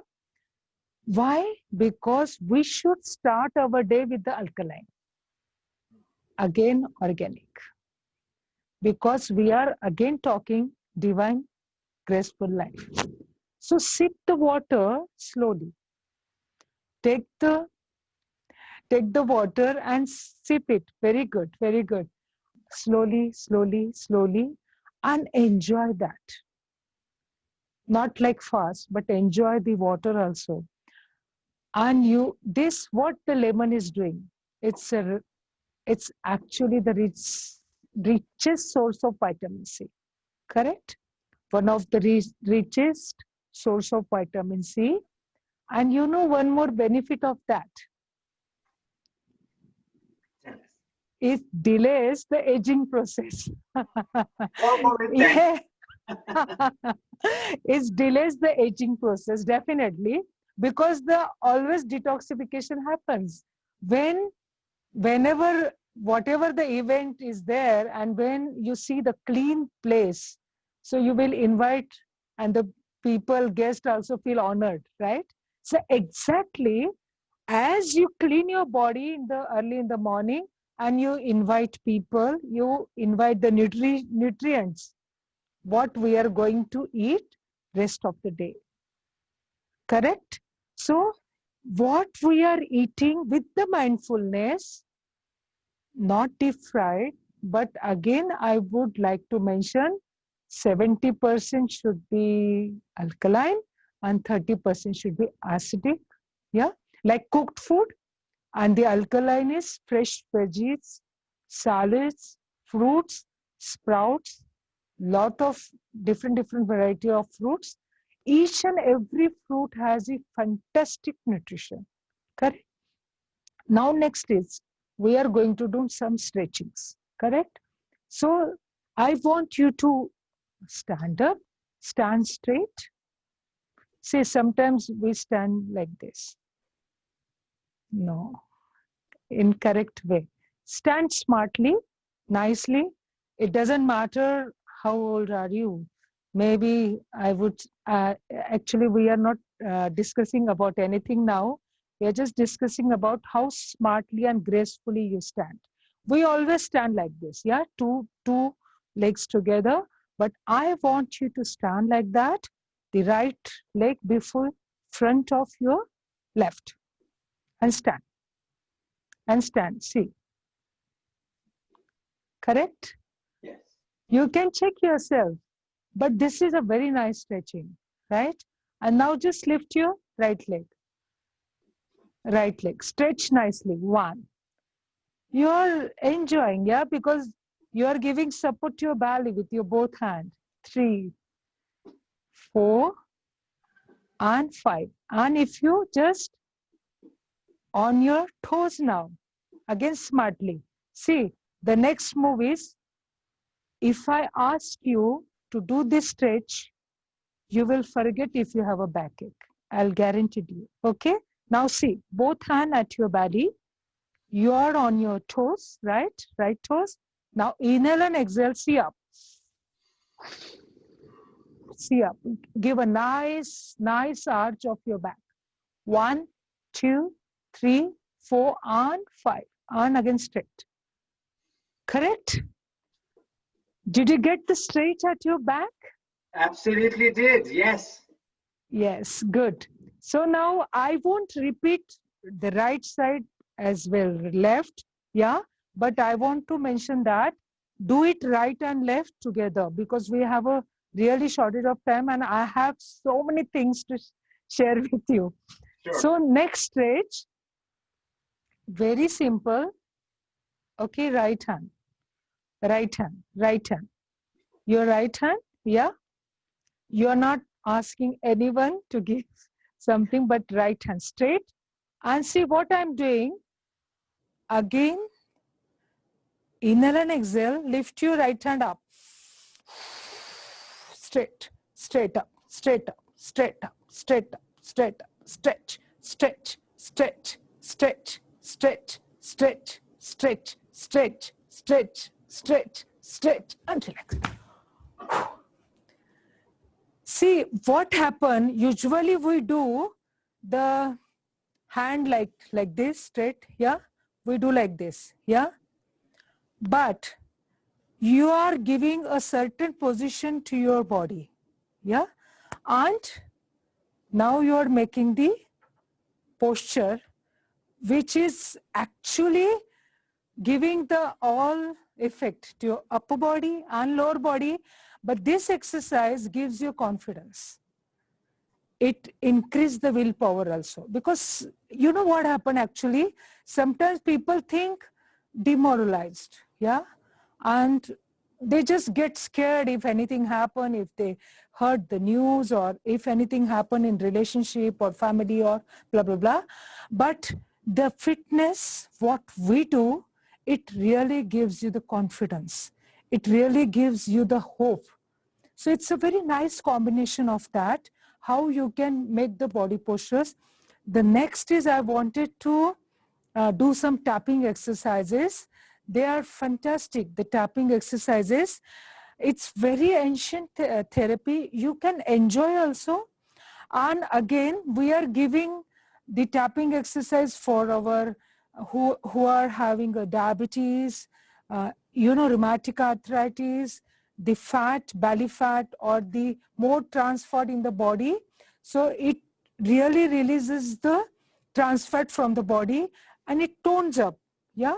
Because when we say, when the person have a fitness, the body should be firm and toned. So this tapping exercise is really make wonders. So we are using our 2 hands, yeah, the palm. Now I wanted you, the right hand above my navel, the left hand below my navel, right? I'll put the nice music on that and tap with the steps.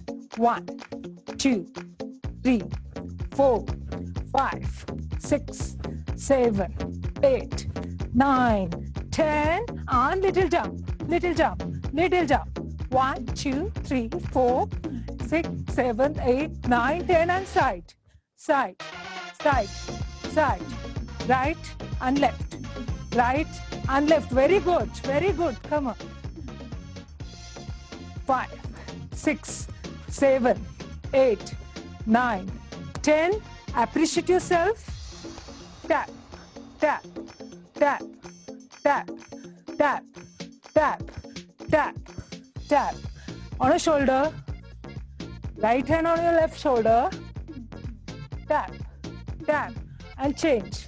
Tap, tap, tap, tap, tap, and steps. Tap and steps. Tap and steps. Good. 1, 2, 4, 5, 6, 7, 8, 9, 10, and left hand, right side of the shoulder level. Appreciate yourself. Smileys on your face. Tap, tap, tap, tap, tap. Good, good. Tap, tap, tap, tap, tap, tap, and change. Tap and step. Tap and step. Tap and step. Tap and step. Tap, step. Tap, step. Tap, step. Tap, step, and change again. Tap, tap. Little jump.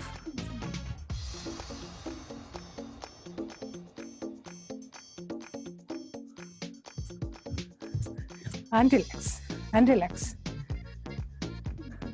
Next is, we are going to do some now laughing exercises. Yeah? Everyone is smile, actually smile. But now we are going to do which increase our immunity level, right? Immunity, how we increase, the whole world is talking about that. And people actually forgot to laugh now. So today, the laughing exercise is the 3 ways of laughing. Laugh from the navel, yeah? And that's the beauty of the laugh. When you laugh, it should be continue, correct? The second laugh is, you laugh, your both lip together and laugh. Third is no sound and laugh loudly. No sound and laugh loudly. Ready? First laugh, okay? First laugh. 1, 2, 3, and start.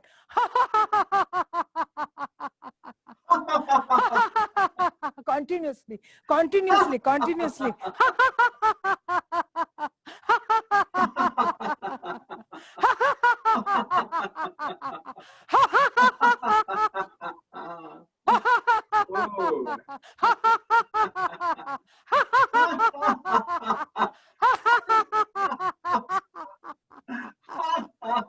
Correct. Oh, nice one. Good, good, good.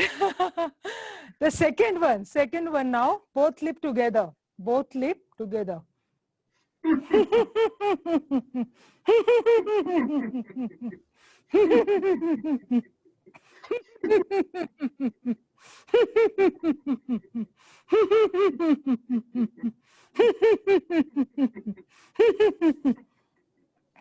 You can feel at your core muscles, right? The third one is, yes.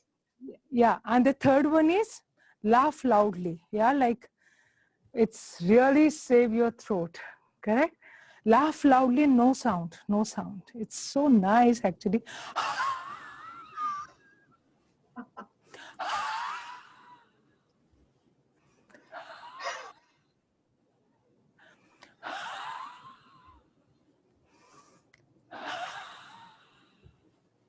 One more time. Sure. And laugh.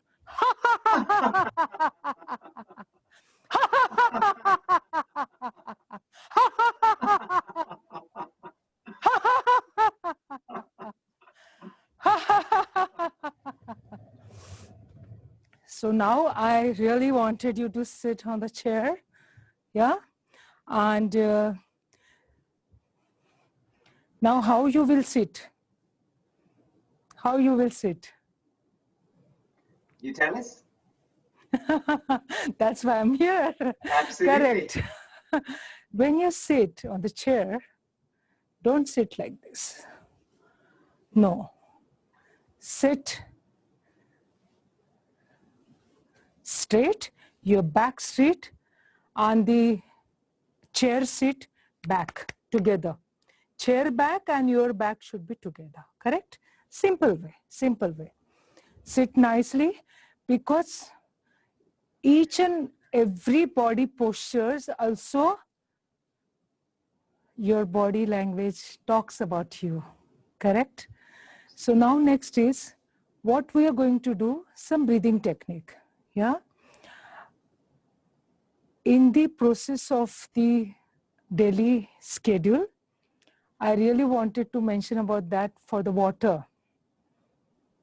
You should have the water 2.5 to 3 liter, but it's all depend your physical activity, correct? Your own conditions, because we can't advise people who are the renal failure, who are the kidney problem, that they should drink 3 liters, no. So it's individually, the needs are different, correct? But usually for the normal life, normal routine, 2.5 to 3 liter or 4 liter is quite okay. But you can have the water in a different matter.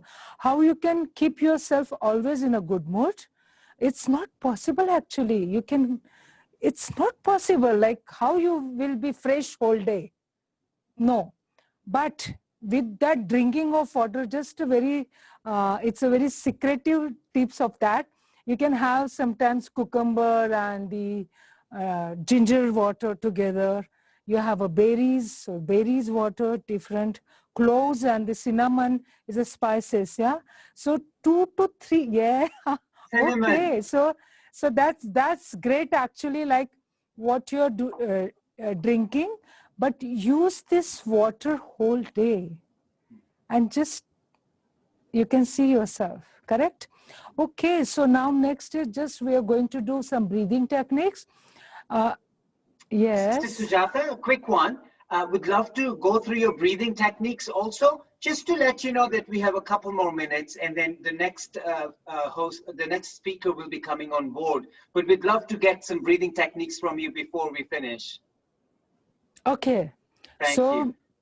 The alternate nostril breathing, close your right nostril with the right thumb, inhale to the left nostril, hold for 5 counts and exhale, same nostril. Yeah? And hold breath, 1, 2, 3, 4, 5, and exhale. And the next is left side. And hold 1, 2, 3, 4, 5, and exhale. And I won't take much time actually, just the last Om chanting, that's a universal. We are just creating the positive aura with the Namaste pose. Have a Namaste pose, take a deep breath and Om sound.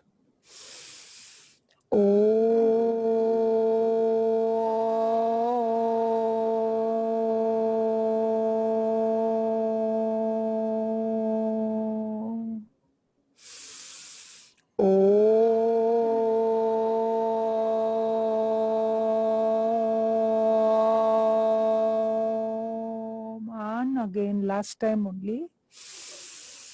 Om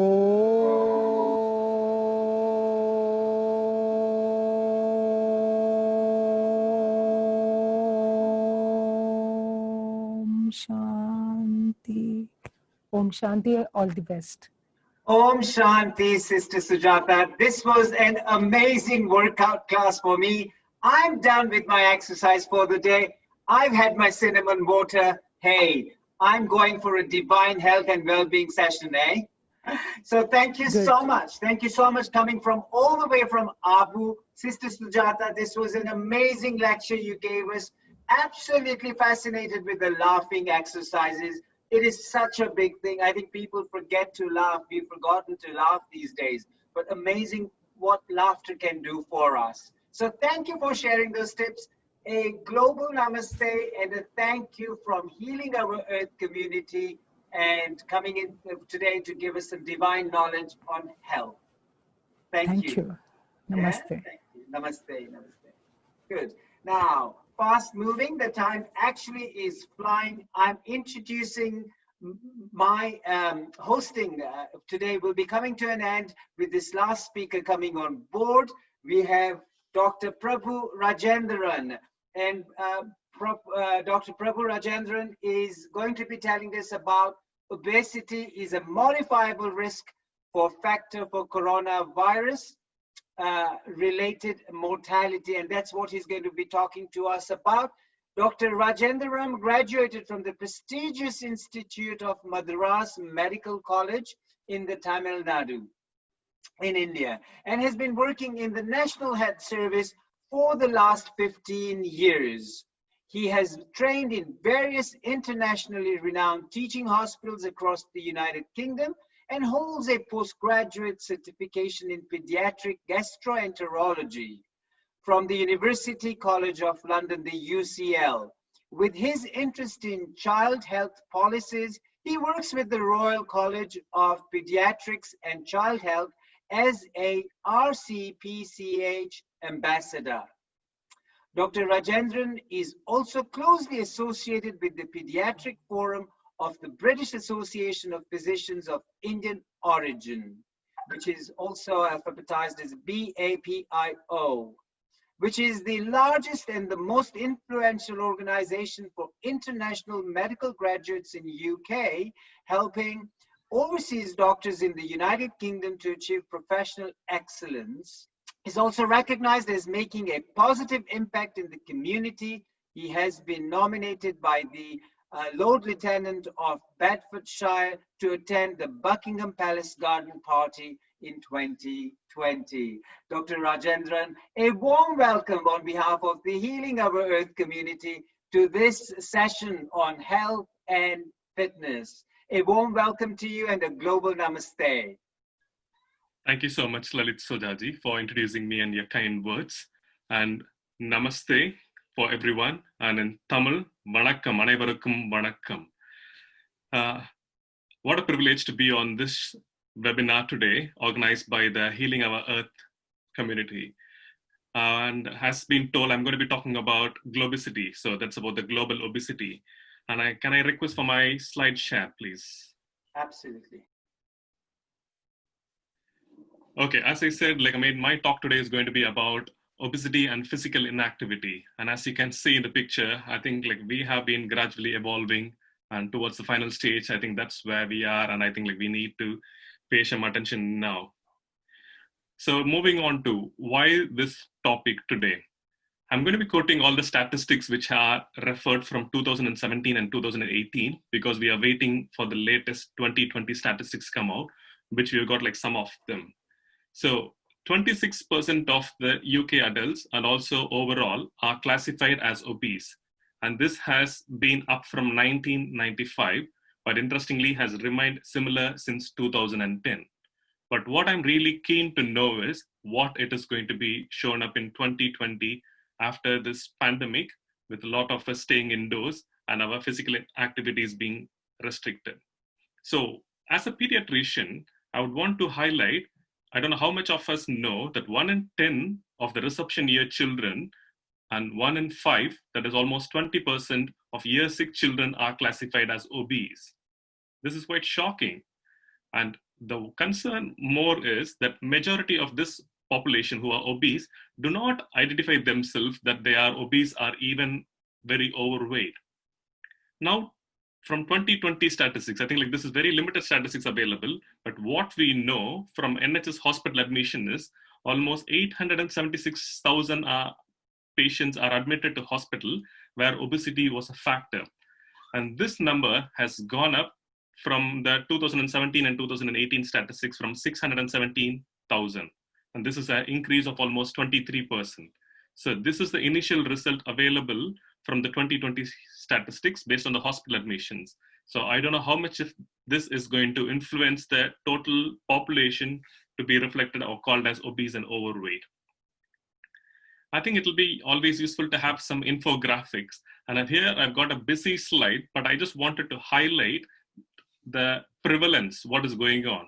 On the top left, we've got the prevalence of men living with overweight and obesity. And on the right, top right is the prevalence of women. But the trend we can see is, this is all showing from age more than 16 years of age, adults over 16 years of age.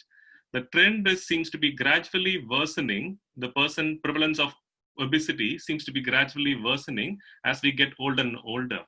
So that is where pediatrician and my role comes in. I think if we target this obesity to be addressed quite early on in life, I think we can achieve a better plateau. And what does it show on the bottom half of the slide? This is the prevalence of men and women living with obesity by England, and this is across the region. Before I go more detail into my topic on obesity and physical inactivity, I think we need to understand what do we mention as physical activity. Any body movement that expends energy and raises the heart rate is called as a physical activity. So what does inactivity mean? If a person does less than 30 minutes of physical activity a week, they are called to be as inactive. And on the right-hand side, we've got about what everyday activity includes and what are the recreational activities which can help you with improving your activity. This could vary from cycling, walking, doing some household work or manual work. And recreationally, you can keep yourself, I think that's good for both physical and mental health, will be about doing some dance, yoga, and other recreational activities. So how is this obesity related to COVID?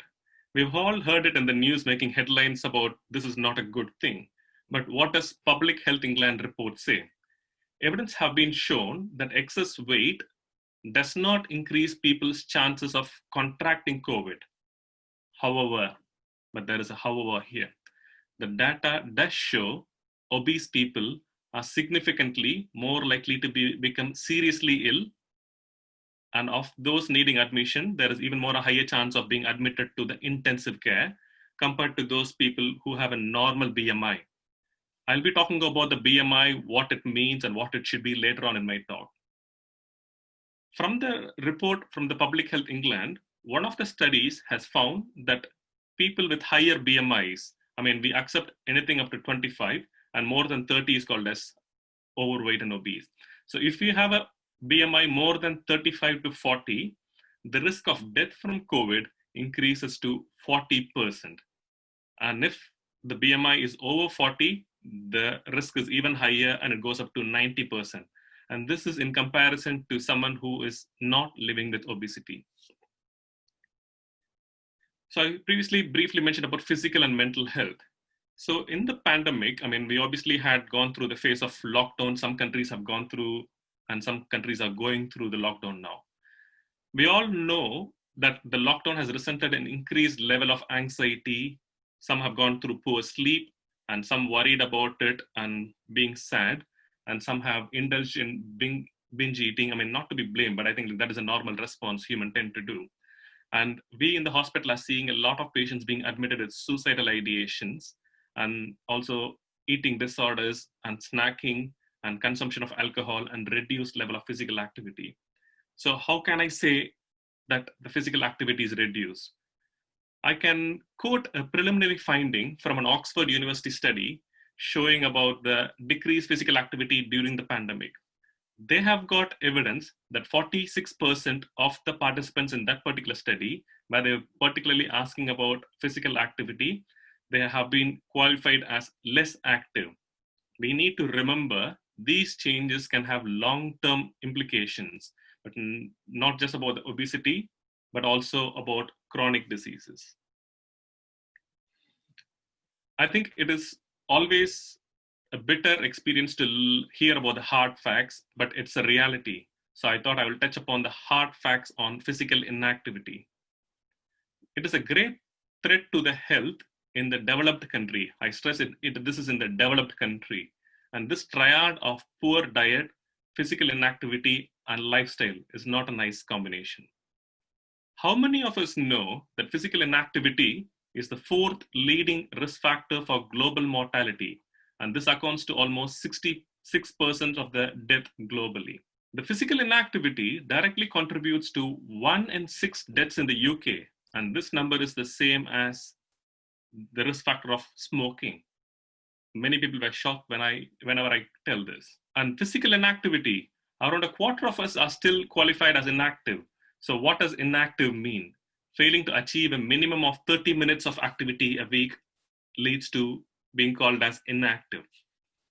This slide is like more specific for our community in England.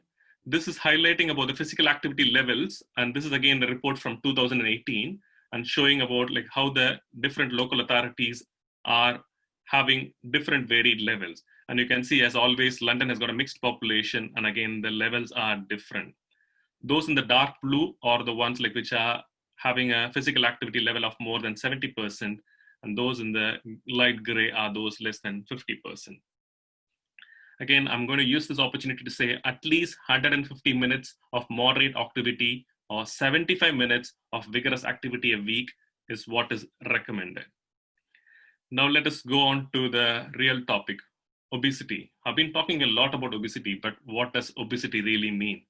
Obesity refers to excess of body fat, and they usually relate to increased weight for height. So it is not about, I have got a perfect weight, I'm okay with that one, but does it match your height? And the most common method of measuring obesity, though a crude tool, is the body mass index. If there is one message from today's talk I want people to take away is, please, after the end of today, try to visit this website of the NHS.UK BMI calculator, wherein it will ask questions about your height, weight, what ethnic background you are, and a few more questions, and then that will help you in calculating your own BMI. Please do this, and then I'll tell you why in a minute. So in adults, a BMI of 25 to 29.9 means that person is considered to be overweight. And if the BMI is 30 or more, means that the person is considered to be obese. And this is what it is all about. So please do work on the BMI calculator at some point later on today or tomorrow, and then have a thought. Also, the NICE guidelines. I mean, NICE is essentially the National Institute of Health and Care Excellence. And we as doctors in the UK, in the NHS, follow the NICE recommendations. What NICE says is the use of BMI in conjunction with waist circumference as a method of measuring obesity and determining health risk factors. I think that is why this is really important to do not just the BMI, and also be mindful of your waist circumference. So in order to measure abdominal obesity, waist circumference is very, very important. And as with the BAME background and Asians, we have got a tendency to eat a lot of rice, which is rich in carbohydrates, and that promotes abdominal obesity. And that is really to be something to be looked into, because abdominal obesity by itself is a very big risk factor. And here in the slide, I've got measurements there for what is desirable, high and very high. And that is for both men and women, and that does vary a lot. So please do look into the waist circumference. Everybody, when talking about obesity, will want to focus on what are my risks because of being obese. But I thought I will do it slightly differently, talking about benefits of being active. Being physically active can reduce the risk of developing diabetes by 30 to 40%, which again is a very big problem globally. I think like by doing physical activity, we can try and risk this one. There are also evidence to say by having physical activity, regular physical activity, there is a reduction in the need for medication and the risk of complications, which we know are a lot from diabetes. Physical activity prevents 1 in 10 cases of stroke in the UK. And again, all my quotations are based in the UK population, because I've been working in the UK for the last 15 years. Sorry, I mean, like this applies globally as well, so we can make references from here as well. 1 in 8 women in the UK are at a risk of developing breast cancer at some point in their life. So by doing a physical activity, this risk can be reduced by almost 20%. And also it has been shown for people with cancer that their quality of life has been reported to be improved by doing regular physical activity. Next, the commonest problem is the dementia. Dementia affects almost 800,000 people in the UK. And by doing physical activity and by staying active, we can reduce the risk of vascular dementia, the commonest cause of dementia, and also this has a positive impact on the non-vascular causes of dementia. Now let us move on to the health risk. I mean, there is a big list here, but I thought I'll just stress on the top two.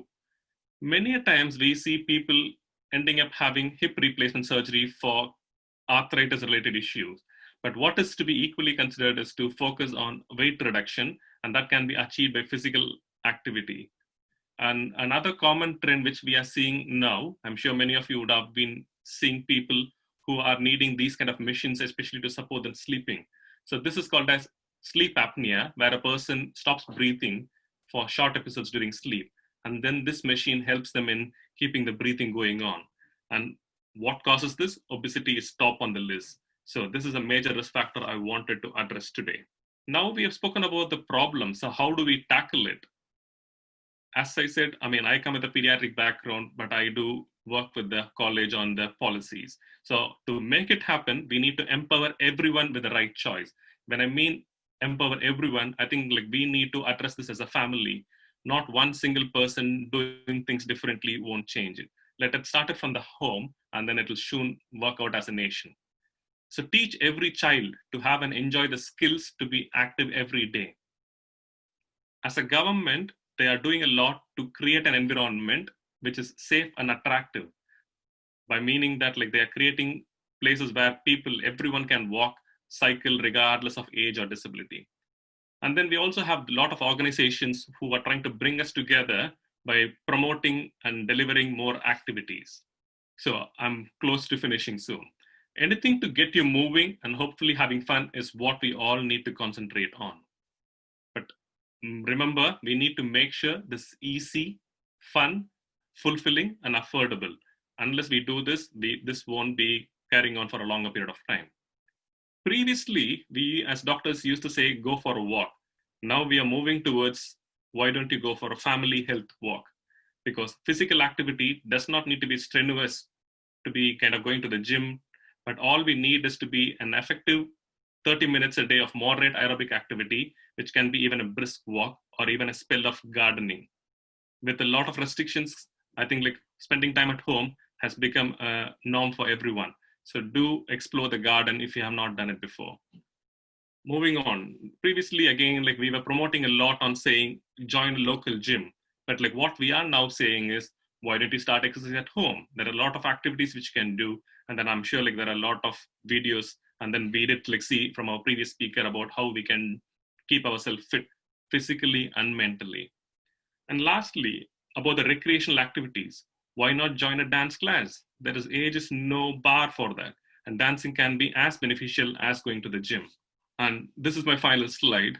So I would want to finish off with a motto saying, everybody active every day is the motto which we need to carry on from today. So can I make a request to all the audiences, make a commitment today, at least 150 minutes of physical activity in a week is what you need to do to keep yourself active. So I finish up by saying, moving more means living more. Thank you. Namaste. And I'll hand it back to Mr. Sodaji. There we go. I just had myself muted. I was just getting some notes down, so apologies for that. Hey, that was an amazing statement you made at the end. Everybody active every day, keep moving. What an amazing motto to have. And I think if that is installed in every individual, I think a lot of health issues can be sorted, couldn't it? Definitely. Yeah. Just a couple questions I had, if that's okay with you. You were talking about a lot of obesity is affecting a lot of breathing problems. So a lot of COPD, which is the chronic obstructive pulmonary diseases like asthma, bronchitis, the Asian population seems to be suffering that quite a lot with obesity. Would you say that's correct?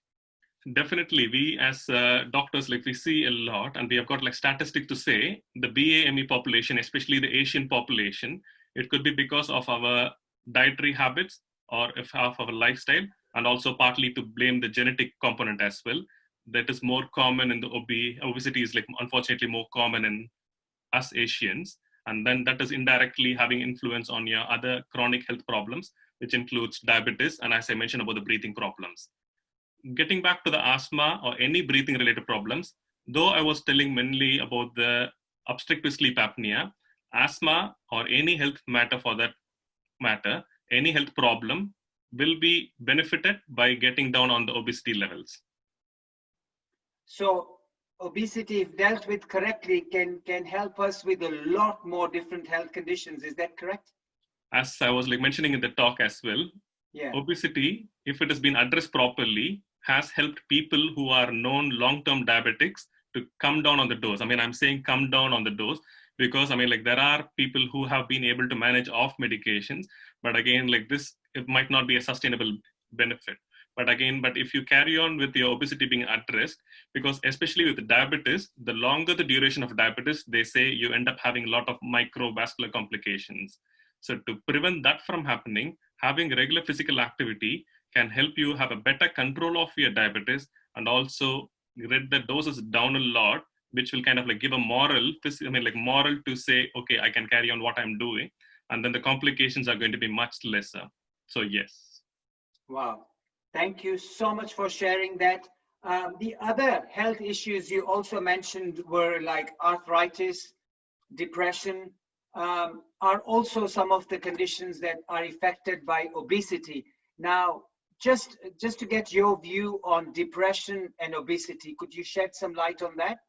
I mean, I would possibly like start off with my pediatric background, and then I will also like talk about like my experience about how I deal with the family as well. Let us say a child like being overweight, and then like they are going to be facing a lot of bullying because of their overweight. And this is going to have a direct effect on their mental health. And this is going to obviously disrupt the family relationship. Let us say like what I see in real life. When a family comes in to the hospital, we are at the moment working on every opportunity counts. So every time they come in, previously we had the practice of just like having the weight check because the medicine dose has to be based on the weight. Then we made it mandatory to have the height check done so we can work on the BMI. Then at the right point, we have to introduce the concept of the BMI saying they are overweight. And then if you look at it, you're not going to be having a very good relationship with that family because like it is not going to be a very warm welcome when you talk about obesity because it is unfortunately seen as a big taboo by the Asian community, but not just by the Asian community, it is by across all people. And then they kind of like start going back wanting to see a different doctor who was again going to be saying the same thing. And this is going to go on to have a big discussion in the family, and it works. Working together as a family, it makes a big difference. Initially, there will be a break in relationship, disruptions, and having a lot of chaos in the family, but they do come back to us. And when they come back, we ask them that we need to work together as a team, not just as a family. I'm the doctor responsible for your family. So we will have to work together, get a strategy done, and then we can definitely get the taboo out of the way. Absolutely. And obesity being such a taboo subject, I think a lot of families would get offended by it. So I think the team working together, the family working together, the help the condition is the best way moving forward to tackle obesity from all perspectives. Wouldn't you agree with that, Dr. Rajendran? Definitely. As I said, like it is not like one single component to be addressed. It is a holistic approach. Previously, again, I think like I'm referring back to this one again. Previously, we were all talking about treating, but now we are talking about preventative strategies as well. That is going to be the future of healthcare. So now we need to like, if not now, when? As I was like beginning of this slide, I was like talking about, we had statistics from 2017 and 18. Now with the pandemic, lockdown, lot of restrictions on the physical activity, I'm quite concerned about like what the rate is going to be. We know from hospital admissions, this has gone up, but how is going to real life affect the obesity rates going up? It is going to be, so I think like this is the time, if not when. So I'm very thankful to you for giving me this opportunity to talk on this right topic at the right moment. I think hopefully the message will be taken forward and then we can work to act on it to prevent it from happening. Absolutely. And this is a global platform. So Dr. Rajendran, hopefully there's thousands and thousands of people getting this message about obesity and how we can tackle it. And also in this COVID pandemic time, this is the best way to move towards good health. And as one of the previous speakers actually just said, that prevention is better than cure is a good statement. However, she's saying prevention is cure. It's not better than cure, it is the cure. So thank you once again from Healing Our Earth community, Dr. Rajendran. Very interactive session, loved it. All the best to you and have a pleasant day. A global namaste to you. A global namaste to you as well. Thank you so much again. Thank you very much. Now, moving on, as I said earlier, I was introducing Dr. Rajendran as my last guest that I was introducing. I'm moving on to enjoy the sun outside and get some vitamin D. I'm practicing health over here. So look, I need to get my vitamin D, so I'm going to move on. But my position is going to be taken over by a lovely lady, Deepa Vitlani. And let me tell you a little bit about Deepa. Deepa, are we connected? We have, I'm ready. Absolutely. A global namaste to you, Deepa.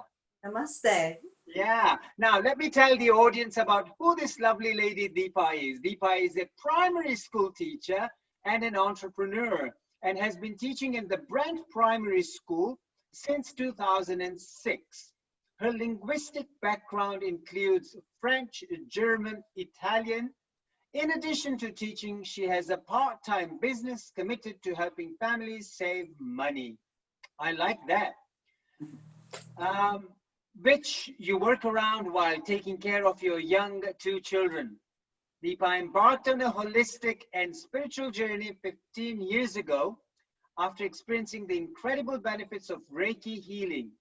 She was inspired to work on her personal development and is a Reiki level 2 practitioner. Deepa, welcome on board. I hand over this session to you. I've had some amazing speakers with us. And I must tell you, it was from India, a lovely speaker, Dr. Rathod. And then we had Pranita, and then we had Lisa, and then we had Dr. Rajendran, who spoke about obesity. We had sugar addiction being spoken about. So I had some lovely morning session. I wish you all the best for your afternoon session. Thank you. And a very warm global namaste. Dr. Lalit Sada, thank you so much. And what an amazing range of guests that we've had covering our mind, body and soul. Welcome to our Healing Our Earth session on health and fitness. It is a pleasure to be here. And I love what Dr. Rajendra just said. Moving more means living more. Let's take that forward as we go through to our next guest. It gives me great pleasure to kick off my session to host you all. Welcome to our event with Professor Andrew Lane. He is a professor of sports psychology at the University of Wolverhampton. That's very close to my hometown of Birmingham, so I look forward to speaking to you. He's an associate dean for the research in the Faculty of Education, Health and Wellbeing, a psychologist, and it doesn't stop there. He has published over 200 articles. His work focuses on emotions, mood, and how these relate to our goals and our efforts on achieving this. Perfect for today's session. He has worked and applied what he has learned and studied as a sports psychologist, working with people in continuing to do extreme challenges, such as swimming in the channel, my goodness, and solar explanation. Today, his talk, Let Us Get in the Mood, focuses on our emotions, our mood, and how we can harness these to achieve these goals that we set. Professor Andrew Lane, a global namaste, welcome. Namaste. Namaste, everybody. I'm very pleased to be here, invited by Nora, of the Healing Our Earth team, and this global session. How do I respond to such an introduction? I hear all that, and I have to check my name tag for whether that's actually me. We're looking at mood today, mood, emotions, but our performance. We're going to look at why that matters. We're going to look at how we can change our feelings so that those feelings are quite useful for us. I've taken a different style to doing this presentation. It's a Sunday, and Sunday's a nice restful day. I thought no one wants a PowerPoint. Obviously some people like a PowerPoint. I usually have PowerPoints. I usually have lots of PowerPoints. I've decided not to have PowerPoints and try and make this as discursive as possible. If one thing has happened from COVID is that we don't get much interaction. the idea that people would be looking at a screen, not me and a screen, meant I thought actually it'd be better to ensure they definitely look at a person. So we're looking at a person. So it's a slightly different style for me. I might have done lots before. I haven't done lots like this. I'm presenting from Lane Towers, which we're quite used to doing so now. So it's all a bit different. So let's hope it all goes well. Firstly, why does feelings, mood, emotions matter? Why does it matter? Well, we linked to all those publications. Many of them has been in a quest to search for how our feelings connect to our performance. And there's a lot of evidence to show that it does. There's a lot of evidence to show that being in a certain psychological profile, early days, it was characterized by feeling quite vigorous and not feeling tense and angry and depressed. And that seemed to predict performance. But over time and across different contexts and across different situations, a stable, predictable emotional profile that links to performance simply doesn't exist. Whilst there's quite a lot of evidence to show that being pleasant, positive, highly vigorous, active connects with motivated performance, there's also a lot of evidence to show that being angry can be linked to motivated performance. Being anxious is something that many people in high performance situations get, and that anxiety drives motivation, drives energy, drives activation. And the idea that if we look at then how do we get into the emotional profile best suited to perform better, it's very difficult, because when we take an assessment of someone's feelings, do we then encourage them to try and feel more active, more vigorous, more excited, or less? If they're already feeling quite excited, quite vigorous, is more necessarily better? And we know that's not, we know if we introspect to ourselves, and one of the messages I think is really important that will come out from this is that we need to be, slightly jargony term, a scientist of the self. We need to be good at identifying the emotions in ourselves. What works for us? How do I perform best? What is the emotional state that I need to be in to be at my best? And how do I get to that emotional state? And so we want to be a scientist of the self. And how do we get to being a scientist of the self? I've already done my exercise for the week, by the way. I did a great long rowing session this morning, so I'm a bit dehydrated. It's beautiful sunshine in the UK, so I'll be drinking quite a bit during this. How do we get there? Well, firstly, we've got to know why emotions are relevant. Why does it matter? Well, our feelings colour our thoughts. A very nice study I read recently looked at people's perceptions of how steep a hill was. If they're in a slightly negative mood, depressed mood, they perceived it as steeper. If they're in a not so depressed, they might perceive it as easier. We know that our moods colour our thoughts, so that things might seem more difficult than what they are. I know from my research with endurance athletes that the interpretation of fatigue, which is coming, if you do an event like a marathon, my wife did the virtual Great North Run this morning. I've seen the picture I put out for the post had me finishing the London Marathon, smiling but grimacing, that one. But you don't finish 26 miles of running without being in fatigue. But the emotions that accompany your fatigue can be very informative to how you interpret those, to whether you want to go on or not. So if you're feeling fatigued, but down, depressed, and feeling that you can't go on, those feelings of fatigue can be a signal to stop. I want to stop. Waves of thoughts to stop. If we exercise quite hard, our body goes into a defense mode where it says, if you keep going at this, you will have to stop. It will break you. So we have to then try and regulate that. And our brains are very good at usurping our own goals. So we look at our interplay. We go, okay, well, I feel fatigued, but is that necessarily going to make me slow down? Or is it my interpretation of that fatigue that's going to have a big effect? I feel anxious about doing this talk. I did feel a bit, and you do get anxious talking. I've done quite a bit of media stuff where you get anxious prior to, and you learn strategies to control that. And what anxiety does is it narrows your attention, can get control of your attention. And you've got to be able to learn to live with that and learn to maybe interpret it differently. Anxiety can be a readiness to perform. Anxiety on the start line of a running race, start line of a competition, a lot of adrenaline going on there, a lot of programming, which comes from one of the evolutionary functions of emotions is to prime ourselves to be able to do intense activity. Anxiety gets all of the chemicals ready to get us to do intense activity. So why would we want to reduce anxiety? Because what the anxiety is telling us, what our emotions are telling us, this is important. So emotions color our thoughts. Emotions can tell us information. Emotions can say that this is seemingly more difficult than what it is. A hill being perceived as steeper doesn't mean you're going to go up it slower. It means that you might psych yourself up to go at it harder. Might psych yourself up to take it really seriously. We watch sports competition where the winner, where the person with one team should win easily against another team, but don't. Is it because they look at that game and go, oh, we're going to win this, it's going to be easy? Or is it because the other team see this team as really difficult and psych themselves up to draw every bit of energy they require in order to perform as best they can? He talked a bit about some of those extreme challenges.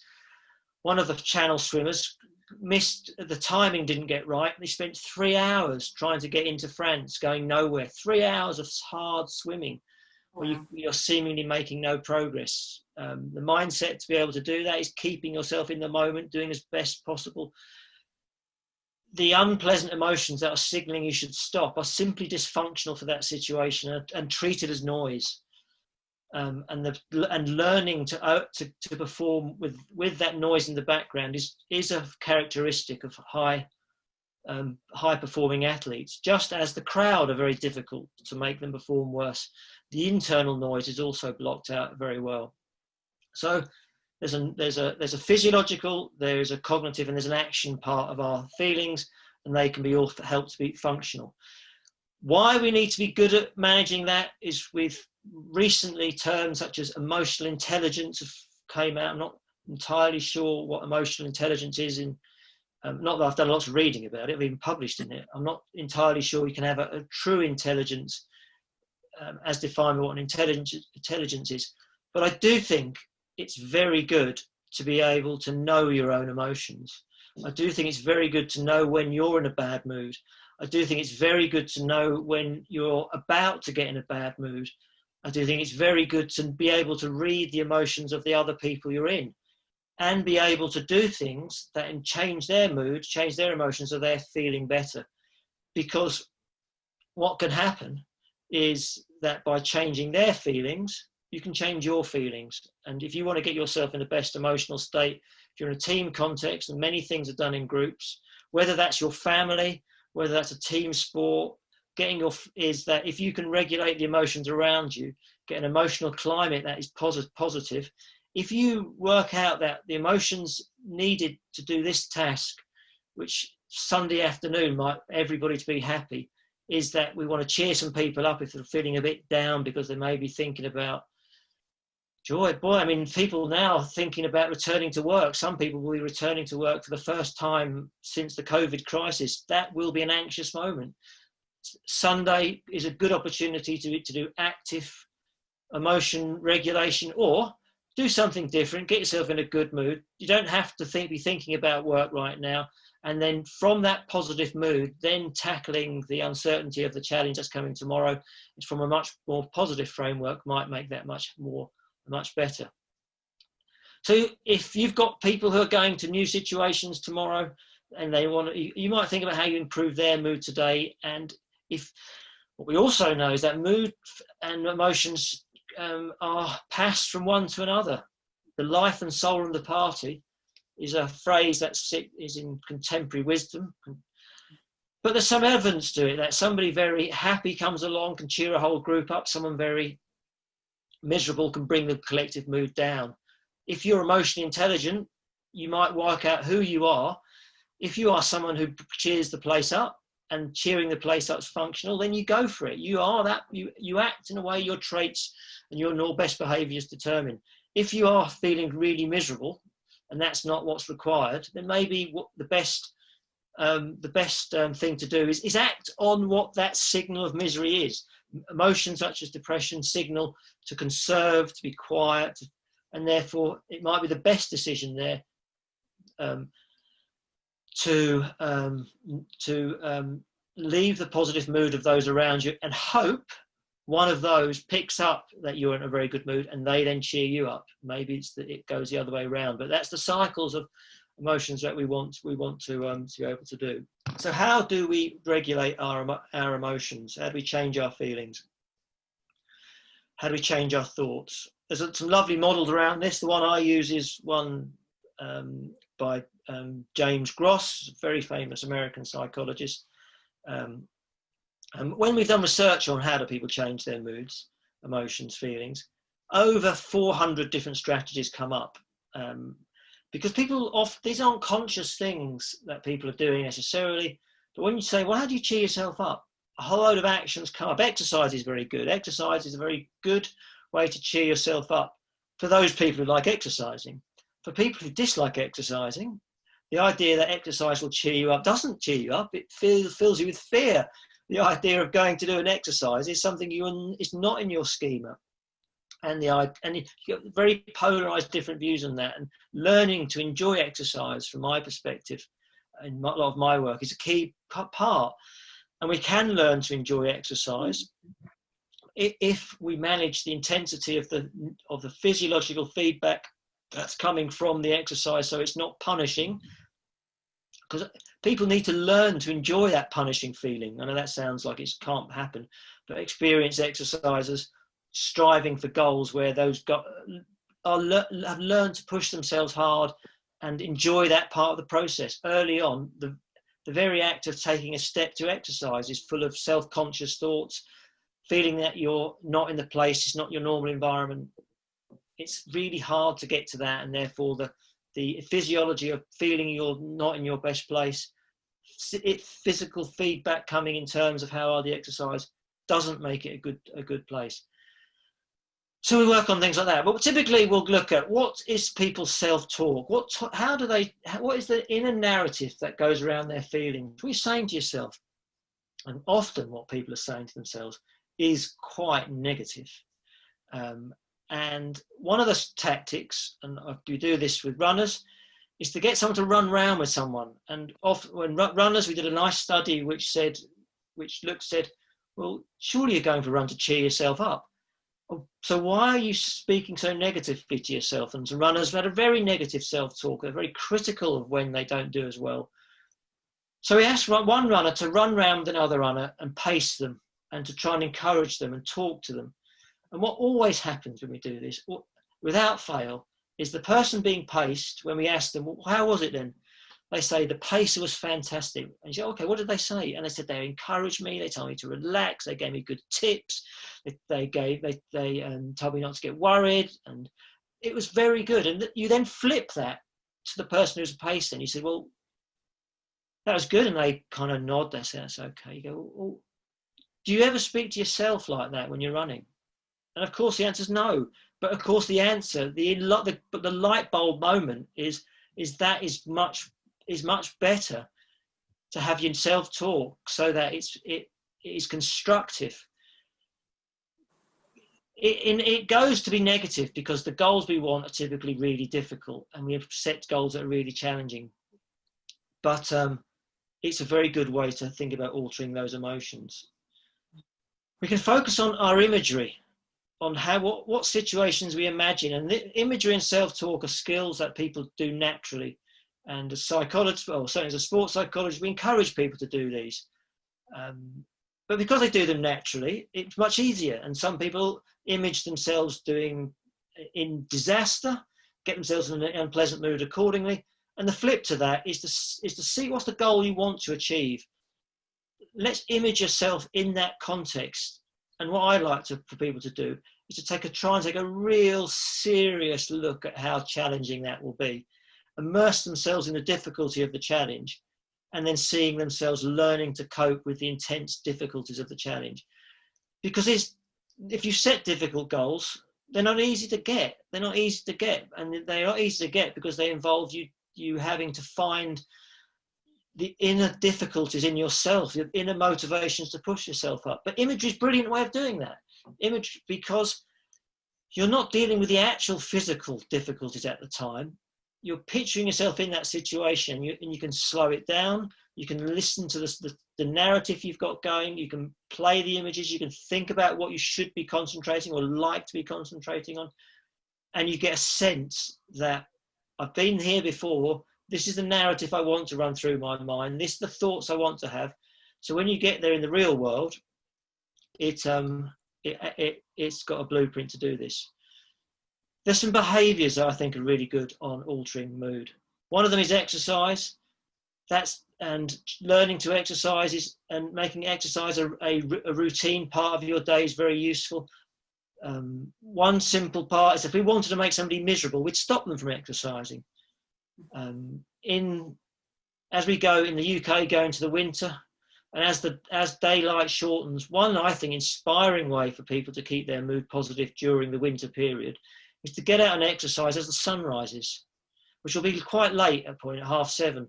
But as you exercise by starting in the dark, and exercise can be walking very slowly if it needs to be, wear lots of clothes if you need to be, but you get out into the fresh air, and there's a good reason for that, which is the restorative effect of being in nature is a really positive part.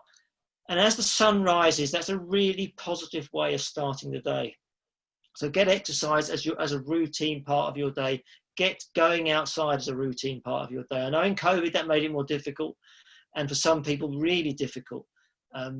Around that, then it's finding the time where fewer people are, so that you can practice, so you can distance within your schema that makes you feel safe. Because we now know that, I mean, this is quite good as well. We know now the evidence for transmission of COVID in outdoor is really low, and therefore it's relatively safe in terms of catching this disease to exercise. The effect that has on your mood is really positive. Mentioned green environments. Getting out in nature is really important. Getting out in nature is really important. We know that nature has a restorative effect. If you can't get out in nature, I mean, what I've done in the lockdown is knowing that would be stuck in our house, I went and looked through some of our photos, and I put lots of pictures of nice pictures from where we've been in nature all around the house. A company were doing some I'm really tight, but I really mean, properly mean. We're putting some giant posters for cheaper than you could print out yourself. Our house has now got lots of nice pictures of posters, which as you walk by them, cheer your mood up. And is there evidence for this? There is. Gazing at nature seems to seems to mirror the effect of being in nature in terms of improving your mood. Getting out in nature is, with all the sounds, the sights, is really important. And therefore, it's a really good thing to try and plan to do. If you have emotional surges where you get really angry, you saw Djokovic this week. He caught himself. We see tennis players all too often caught in an emotional outburst. Have a plan for that. Be aware that those are the type of situations where your emotions get highly destructive for you. Have a plan to act. It's better to walk away in that situation than it is to let the emotion become your actions. If you can't walk away, as in Djokovic, you need triggers which actually tell you to walk away, tell you to go and sit down, tell you to stop, whatever the danger threats are, is to go and sit down. Have a plan which means that you are not going to harm others. So I'm going to stop. But the practical parts of this is work out how you want to feel in the context for that situation. You can't be happy all the time, and happy all the time isn't functional. In some situations, being anxious is quite functional. And work out where those are. Work out where you might need to be highly active, highly energized. Work out where you need to be calm, happy, relaxed, where that will transmit to all the people around you. Work out how you can cheer those up or other people up around you. You can document that in an emotion diary, which will then give you a clear indication of when your emotions impacted on your performance, impacted on the emotions of others, what the emotional climate was, and how you made that change. And your reflections of those emotions, your reflections of what changed, will provide you with information to look back on and become better at managing your own emotions. Talked about emotional intelligence. The intelligence part there would be is that you will have a good inner knowledge, a good confidence to be able to change your emotions, a good confidence to try and change others' emotions when you want to, in the context you think is suitable, but you're ready to be able to enact those. I think that's a good place to be. So I will take questions if we have time. Yes, Michael. Well, thank you first of all. I was busy scribbling down so much there as well. That was fascinating. Thank you. And I think I love how you said in your role, what you've just spoken about can be applied to any one of us in whatever role we have as well. So I like the whole be a scientist to ourselves, because I think that self-awareness is key. And I just didn't know if you could speak a little bit more how you're saying that it's so very true that how we are affects our audience almost, whether that be family or friends as well. Could you give an example maybe of, say if you start feeling you're angry or frustrated within yourself because you haven't achieved what you set out to do, but it's, when we go into that colleague environment or with our families as well, it's just like, what are some of the tips we can do to sort of remove or change the energy and the emotion around that? Yeah, that's a very good one. I mean, if you are experiencing an intense bout of anger, it's very difficult to listen to anyone. The advice is to pre-program around a solution that you prefer. So you've got to revisit that beforehand. I think in that context where you're feeling an intense bout of anger is to go on and to change the physiology of that. So that and that would be a series of deep breathing exercises. I use centering, which focuses your concentration on a point behind your stomach. It might well be that you need to then, on recognizing that, you make a reason to take yourself into a different situation, which is really functional, which takes you out, which stops you you are aware of how you're going to infect the emotions of others, so that it's not so detrimental. The other part, from a more positive, is I quite like the use of humour as a way to try and get people to feel more functional. And certainly the sort of leadership roles I have is where people are all so seriously, and it's not serious because I know they're serious about their job, but every meeting means that their level of anxiety, level of intensity, means that they need to relax more in order to pick up all the information. So you try to have jokes in it, you try to make it humorous, try and make people feel relaxed. Because if I want people to be creative, I think, well, we're in an environment now where this isn't about them getting nervous with me trying to police them, but it's about them being creative and them having solutions. And creativity, and this is my belief, creativity, and some of the evidence will point that to be true, comes when people are calm and happy, relaxed, and not feeling judged. So you try and make the environment one where people feel that they can get things wrong. Yeah. So you tell jokes which take you out of context. You're not, this isn't right, we're setting up this research this way and it's got to be right, and someone says something and everyone disagrees. You've got to try and set the context where you can say something, and you might laugh at what you just said because you're just trying to find the right words. You want people to be coming out and thinking that way. Yeah. In lockdown, one of the strategies I had was a dual strategy. Is to, when exercise got a bit enclosed, I've got a chin-up bar at the side of my house, which I've never used, so I thought I've got to use it. So across social media, I said I'm doing one chin-up for every day of lockdown. All right, big bold statement. So I filmed it. And I'd put the film up, and I'd get a lot of comments. Your chin-ups are rubbish. You're never going to get to. And day 3, I'm struggling. I'm going onto YouTube to try and learn how to do it. But what the videos, as I got better at it, I thought, no one's going to want to watch videos. In the end, I did 125 chin-ups, day 125. I stopped when the gyms reopened. I used to do them in blocks of 10.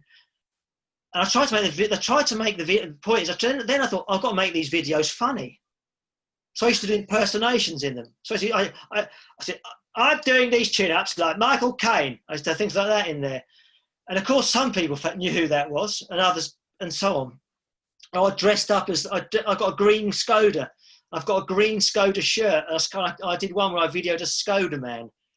I mean, I tried to make them funny. And whether they were funny or not, the act of you trying to make people laugh cheers you up. Yeah. So doing 90 chin-ups, right, and trying to make it funny, is go, well, that's quite a challenge, but it's also quite nice to get the responses. And you got that back from social media, where people no longer commented on the physical activity. They'd say, we want to see an impression tomorrow of someone else, or do an impression of this, or can you do, one of them is could I do an upside down chin-up? Yeah, I know, it got silly in the end. I said, look, I'm 50 odd, this is ridiculous. Well, we'll have to go and find those videos now. Oh, they're all on YouTube. I can send them there. They got the Apple video suite. I got quite good at quite good in my own terms, because I put it to music and all that. But I'll be able to knock the video up into from the chin-up ones of 10 videos in really quite quickly. That was quite a good skill to learn. See, well, I like the whole let's diffuse. It's almost diffusing and sort of melting our own emotions, that anger and frustration, and in turn affecting your audience in a positive way. There's so many takeaways from that, Professor Andrew Lane. Thank you so much for joining us. And I love be a scientist to ourselves. I love the idea of our feelings colour our thoughts. I think you've just helped me plan a few of my lessons actually for teaching as well with that. So thank you. Sure. And the imagery. And I think we're all going to be looking back in our photo albums and finding pictures of nature to surround our houses in with, the uncertainty. That's something that we can do to still surround ourselves in nature. So I would like to say a namaste and a very warm, heartfelt thank you from the Healing Our Earth team. Thank you so much for joining us today. And if people want to read some more about you and find out, your website, I believe, is on our website, our Healing Our Earth website. And thank you. It's been a pleasure. Thank you, everyone, for listening. Thank you. Namaste. Namaste. Wow, my goodness. So you just saw Professor Andrew Lane speaking about our mood and our emotions and how we affect who we are, who we have around us as well. What a brilliant start to my hosting session. So again, welcome. If you've just joined us, a global namaste, and please share with your friends and family. We're here till 7 p.m. British summertime as well. And it gives me great pleasure to move on to our next guest as well. This fits in very nicely actually with Professor Lane's, because we're talking about our feelings, anxiety. I am going to be welcoming Tara Sutton, who is going to be leading a session on finding calm after lockdown. And with the news, and obviously at the moment we don't know what's happening, so this is very poignant actually, because Tara actually specializes, she's a trauma and emotional release practitioner who actually specializes in grief. She started her spiritual journey over 20 years ago. She has a wealth of experience and insight, including Reiki and many other forms and methods as well. Currently, Tara has decided to dedicate her work to helping women, and especially those women who are feeling overwhelmed and anxious after lockdown as they go into a new normal. So this is very poignant, very purposeful, and it gives me a great pleasure to welcome her onto our Healing Our Earth stage, our platform. Tara, namaste, are you there? Welcome. Oh, Deepa, hello. Thank you. Namaste, everyone. Thank you, Deepa, for such a lovely introduction. Lovely to see you. And you. Hello, everybody, and I'm delighted to be invited by Deepa on this free global online session, Health and Fitness. And I was listening in to Andy. Was it Andy? Sorry if I got the name wrong. Andy's talk, and it really does fall in line with what I'm going to talk about, which is awesome. So my talk is titled Finding Calm After Lockdown. And because there is a lot of anxiety from lockdown, during lockdown and now after lockdown, and anxiety for what is going to happen next. And I wanted to give people who are watching this some tools to help. So during this session, I will give 3 techniques to help find calm again. So the first technique I'm going to show is something I do with a lot of my clients, is writing a letter to help release some of the grief feelings that we're feeling. 2, I will show a technique called anchoring that will help you feel calm. It's a shortcut to calm, we call it. And then 3, I'm going to share some crystals that you can easily get hold of that will help ground you and to also help you find calmness again. But I wanted to begin the talk with, what's happened over the last 6 months. It's new to all of us. It's something that's affected the whole world. And during those 6 months, we've had to find a new normal, a new way of being, a new way of being with friends and family through the wonders of Zoom. And actually, how do those changes affect us long term? Especially since we don't know what's going to be happening, what we're going into now. So for the UK, it's been since March. There's constant news talking about COVID-19, lockdown, what we can and now can't do. And that's brought huge restrictions on everybody's lives. And as I say, it's a new way of being. And these dramatic changes have brought up all sorts of things, especially for people who cannot be with the family, don't live in the same household, can't see friends, people who love to have a lovely hug with friends every now and again, and not having that emotional connection to people they know has brought up all sorts of things for people. And what does anxiety feel like? Well, it can make you feel worried all the time, unable to concentrate. And this can affect things like sleeping problems. And if you're unable to sleep, you are then extra tired, and then still having to deal with all that's going on and going about your normal everyday tasks that you can do, including maybe working from home. So there's lots of things that we can do that are open to us, and finding time to connect with family and friends. I made sure during lockdown, well, after a few weeks, I thought, actually, I need to connect with my sisters. And even though we're all working, we need to put that time in the diary so we can connect.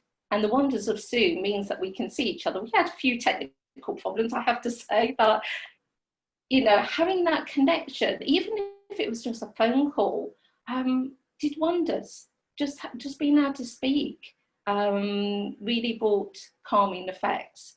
So talking to friends and family, and the lovely things that you've had on previous weeks, yoga, breathing exercises are all beautiful, because day to day we don't breathe properly. And to actually breathe in deep breaths to feel your whole body, because from day to day, especially if we're working at a computer all day, we just shallow breathe, and it's very calming when we do some breathing exercises. So, and I'm sure previous weeks, looking back, we can find some of those to help people. Listening to music, there's a lot of meditations, free meditations on apps that can help people. And regular routines, whatever you can put into place. So I'm just thinking of things going forward, because of the restrictions that might now be coming in, that might make some people feel like we're back in lockdown. So I'm going to start with technique 1, which I do with my clients that are dealing with grief, because the thing over the last 6 months, there's been a lot of talk about death that we aren't usually open to, and that can bring a lot of anxiety up. Who next is going to get ill, or who around me may get ill, and that brings a lot of anxiety. And unfortunately, a lot of my clients have lost people, and they were unable to attend the funeral because they weren't allowed to attend, or they're in a different country and they're not allowed to fly. So writing a letter to the person you've lost, or as this is a Healing Our Earth event, we can actually do a letter to the earth, to the universe, as our thoughts and our feelings about what's going on. And I get my clients to write a letter, and then I get them to sit quietly, light a candle, and read the letter out loud. And the reason I ask my clients to read it out loud rather than just in their mind is because when we take on the words, it's very healing, and we're saying it out to the universe. And that is it can bring up a lot of emotion. So before doing it, I highly recommend people calling up a good trusted friend that say, I'm just about to do something, and sort of in an hour or half an hour, can we have a cup of tea over the phone or via Zoom, and just so that they've got somebody to talk to and talk about anything that's come up for them. Because when we say the words out loud, other things might come up for us. So writing a letter is an awesome way to start that healing process, to let out our inner feelings that we may have not said to another person. So that's technique number 1. And technique number 2 is something called anchoring, which is very easy to do, and we call it like a shortcut to calm, which I love that feeling, and it's something you can do anywhere. So I'm going to take people through viewers through a short guided meditation in a moment. But first of all, I want you to think of an action that you can do with your hands that you can create at any time. So mine is the thumb and the first finger to go like that. So it could be any, but it's something like this. I can easily do and nobody knows. So I could have my hands in my pocket. I could be out somewhere or at home, and if there's other people around and I don't want people to know that I'm feeling a bit stressed, a bit of anxiety coming on, to create calm, I can just do that and nobody knows I'm doing it. So anything that, have you got something deeper? I'm going with you. Yeah, and it's something so simple, but I want it to be something that people don't do in their day-to-day lives. I want this to be something different. So great, I'm going to start the quick meditation now. It's only short, but I don't want you to do the action until I tell you. Because our memories are stored as associations with senses. So we're going to recreate a time where you felt completely relaxed. So that could be a walk on the beach, a country walk, a walk through the woods. Okay, so to begin with, make sure you're somewhere safe and sitting and somewhere quiet. So for people that would be watching the recording, I want you to close your eyes, or if you're visual, keep your eyes open. And we're going to start the meditation. And I want you to go to somewhere where you felt completely calm and completely relaxed. And as you feel that time, feel the air around you. Is it calm? Is it windy? Feel the earth or the grass that you are walking on, or the sand beneath your feet. Feel it between your toes. Feel the energy. Feel the calmness that it brings you. I want you to smell the smells that are around you. The smell of grass. Smell the sea.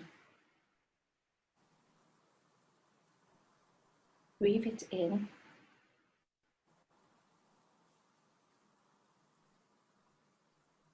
What do you hear? The trees moving in wind. The sound of the waves hitting the beach. Feel that calm, that total peace and relaxation. Breathe it in. Let it fill you. All that calmness. Feel it into every part of you. And when you feel completely calm, relaxed, and at ease. I want you to bring in that hand movement, anchor that feeling, squeeze your fingers together while breathing in that calmness into every cell.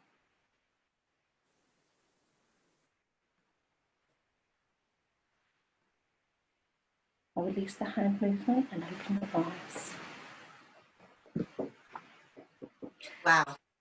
So when you're out and about or in the home and you're feeling, actually, I'm feeling anxious and I'm feeling a bit stressed, this we call as an anchor, and it's a shortcut to calmness.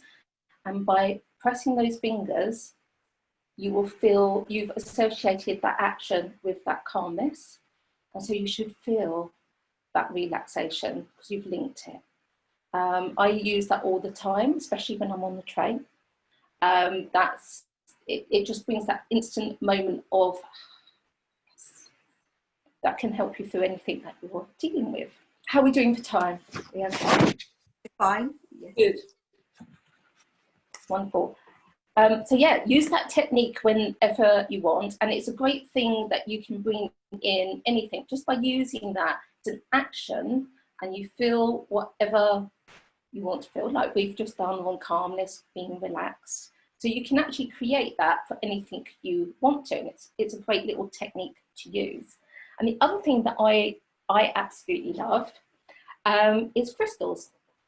And at the moment, yes, some crystal shops have reopened, but if crystal shops aren't open, for whatever reason going forward, you can usually still speak to them, and I had crystals sent to me in the post during lockdown, so you can still access crystals. So the first one that I absolutely love is something called rose quartz, and it's a stone of unconditional love and infinite peace. And I've got some here, and these are little tumbled, what we call tumbled. They're like little polished stones, and these are actually really cheap in crystal shops to get hold of, a couple of pounds. And this is a raw rose quartz, which I love sitting with and listening to music or relaxing. And it's a really good emotional healer, very calming, reassuring effect, and helping just release what's going on for you. And it's really good for helping you love yourself and love who you are and accepting who you are. So rose quartz I highly recommend. And the other, I'm just going two more, a rounding one, and this one is selenite. It's Selenite. This is tumbled. I love sitting with this, and this is in its raw state. And this really brings clarity of mind and is a very calming stone. And the last one I wanted to show people is hematite. And this is tumbled and polished, and this is a grounding stone. So we can feel, it's a bit like walking or feeling the earth, feeling the beach. It's very grounding, very earthing. And a grounding stone or crystal will absolutely help people do that. Hematite is very centering, but it's a very strong energy. So I wouldn't recommend working with it for long amounts of time, but short amounts is ideal. So I wouldn't walk around with it, but I would sit with it and feel the energy for 10, 15 minutes. But I wouldn't hold on to it all day. It's very heavy, the energy. And it's important to cleanse and charge our crystals, and we can do that really easily and cheaply through running water. We can cleanse them. I don't recommend cleansing selenite because that will dissolve in water, but the others absolutely. And then put them on the windowsill to dry. You can use incense or smudge stick. Sage is a fantastic one for cleansing crystals, and you can use sound. And as you know, Reiki is fabulous for cleansing crystals. I love the energy for cleansing crystals using Reiki. And then to recharge them, I put them out on the windowsill when there's a full moon, which will charge all your crystals up, ready and energized to start work again. So those three little things that I give my clients to work with, to begin with, as little techniques to get them on the way before I start working with the other techniques that I help. But I thought they would really help people watching today, just little things that they could take away and use. Definitely.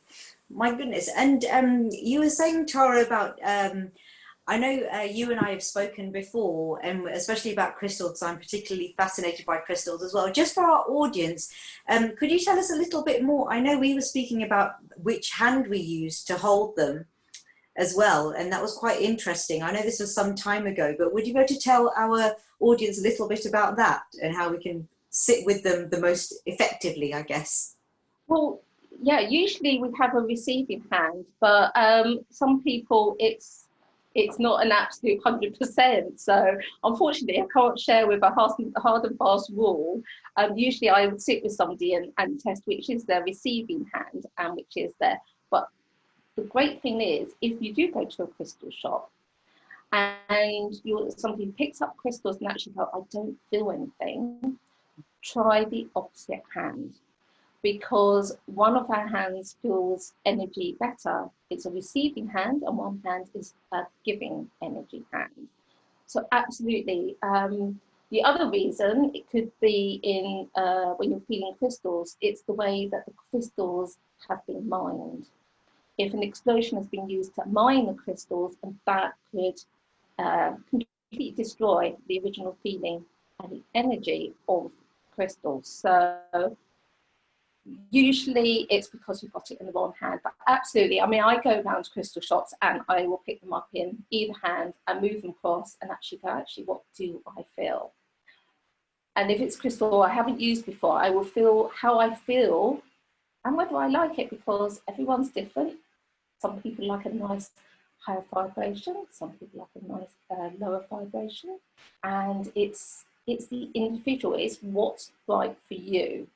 And please do look them up in books as well, but it's also feeling what's right for you.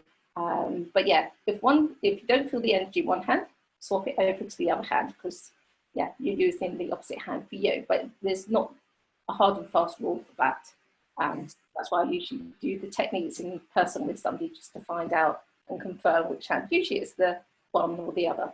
Yes. Oh no, that's really useful though. I think it would be really useful as well if you could just pop maybe the names of those crystals in our, as I said, we're live on Facebook and on YouTube at the moment and through our website, and you've also got the little chat function in the comments. So after, if you could put those names in, I'm sure quite a lot of people will be searching for those crystals as well, just as a little something that they can, you know, carry around with them or keep or sit with in these times. The little tumbled, if you ask for tumbled stones, these little ones, they are just, you know, most crystals you can get for between £1 and £4 or £5.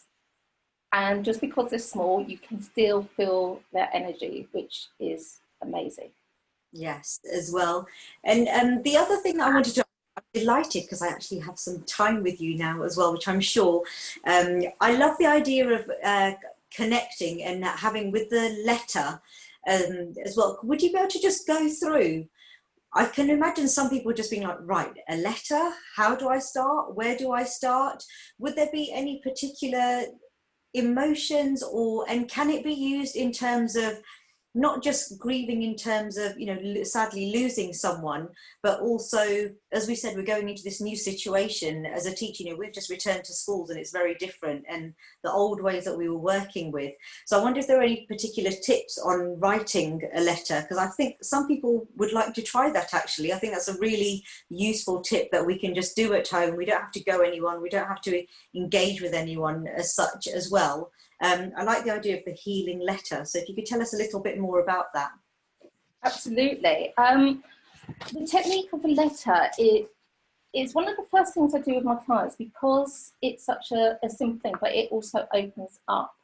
The techniques that were on the information about me, the emotional freedom technique and matrix, and I'm a neuro-linguistic program, which is the anchor technique, brilliant NLP little technique that I was going to show some emotional freedom technique and how to reduce emotions using that.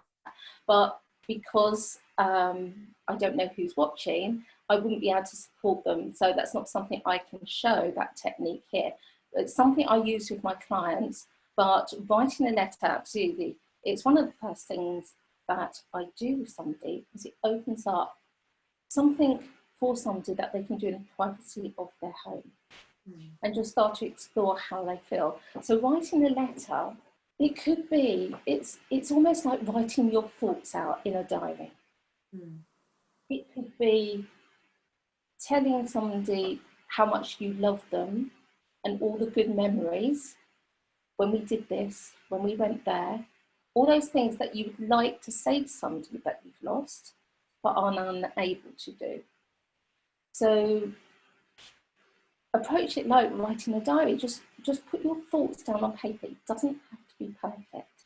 It's your thoughts, it's your letter, and you're not sending it to anyone. It's for you to read in privacy. So yeah, just starting with how you feel. And if you don't know how you feel, start by thinking, what happened? Was it something that you never had chance to say to somebody? Is it something that you wished you hadn't said? Start there on those emotions and just write it like a diary, or a diary, something into a diary, or just your thoughts down on paper, and start there. It doesn't have to be a fully structured, lovely essay of a letter. It's your emotions, and it's what's right for you. And it's surprising, as I mentioned earlier, speaking to a friend before and saying, tomorrow I'm going to be doing this. Can you just be ready so we can have a chat afterwards? Because it can bring up all sorts of emotions when you start writing them out, and it can be very raw. But it's a great way to start releasing them, and that's when I suggest reading it to yourself first, getting comfortable with what you say, but read it out loud in the privacy on your own. Because when you do that, when you use your voice, it sends out a healing energy, not only to your body, but to the universe, and sending it out to maybe a person that you've lost. You're saying them out loud and they're traveling out into the universe. So, and when we say the words out loud, it's deeply healing to our body and our spirit. So that's why I suggest reading it out loud a couple of times. Don't just do it once, do it a couple of times. And it's your letter to keep, or you can get rid of it, if you don't want anyone to see it, burn it or shred it. So nobody else has to see or hear what you said in that letter. They are your emotions, and it's healing for you to be allowed to say maybe what you never had a chance to say. Well, and I love the whole idea of just as a healing exercise, just to even write it to the earth as well. It doesn't have to be somebody you lost. I think that's really powerful as well. But I am absolutely delighted that we could have you on here today, and especially with such a subject like finding calm after lockdown, which is so prevalent at the moment, as we all, we return to a new normal and still some uncertainty. At least we can do this. And you've given us 3 practical tips that we can apply in our daily life, and everyone can take what they want from it. So we've got writing the letter, the anchoring technique, and the power of crystals. Tara, I would like to say thank you, and we are so humbled that you could join us as well. And I'm sure that people will be having a look to see your services and what else you offer as well. And I'm sure they'll enjoy seeing the names of those crystals as well. So on behalf of the Healing Our Earth community, we'd like to say a very global namaste and have a wonderful day. Thank you. Thank you, Deepa. Namaste. Thank you so much for your time. And it's always a pleasure spending time with you. Thank you. It is. Well, we're both huggers, aren't we, Tara? Absolutely. Yes, we've connected and we've given a virtual hug on here, and I look forward to, I'll be calling you to have that cup of tea via Zoom soon as well. Thank you. Thank you very much for your time. Okay, namaste. So, right, my goodness, wow, I feel so blessed to host such fabulous guests, and we had, what a start we had this today at 12 as well, with just a range. We really are nourishing and nurturing our mind, body and soul today. Just in the last session alone, we had Tara Sutton speaking about practical ways that we can keep our calm as well. We had Professor Lane as well talking about the more scientific approach as well, and our emotions and how to regulate those at a time like this as well. And now it gives me great pleasure to introduce our next guest who will be coming on. Before I do so, I just want to say we are so privileged that we can have all of these guests, and we are so thankful that we have such a broad range, and we will continue to do so in our spirit of love, support, healing for our global community. So stay tuned in and make sure you sign up to our regular WhatsApp updates, and you can connect with us via the website and so many other forums that Dr. Sodha spoke about as well. Just go on our website, www.healingourearth.com, and there's a wealth of information there on past sessions as well. As Tara mentioned, we've had yoga, we've had dance, we've had a veggie kitchen fest that will also be coming up again. It was so popular that we've actually got another event on the 27th of September. So stay tuned, because oh my goodness, the ingredients and the recipes that we can all make at home just to nourish ourselves were fantastic.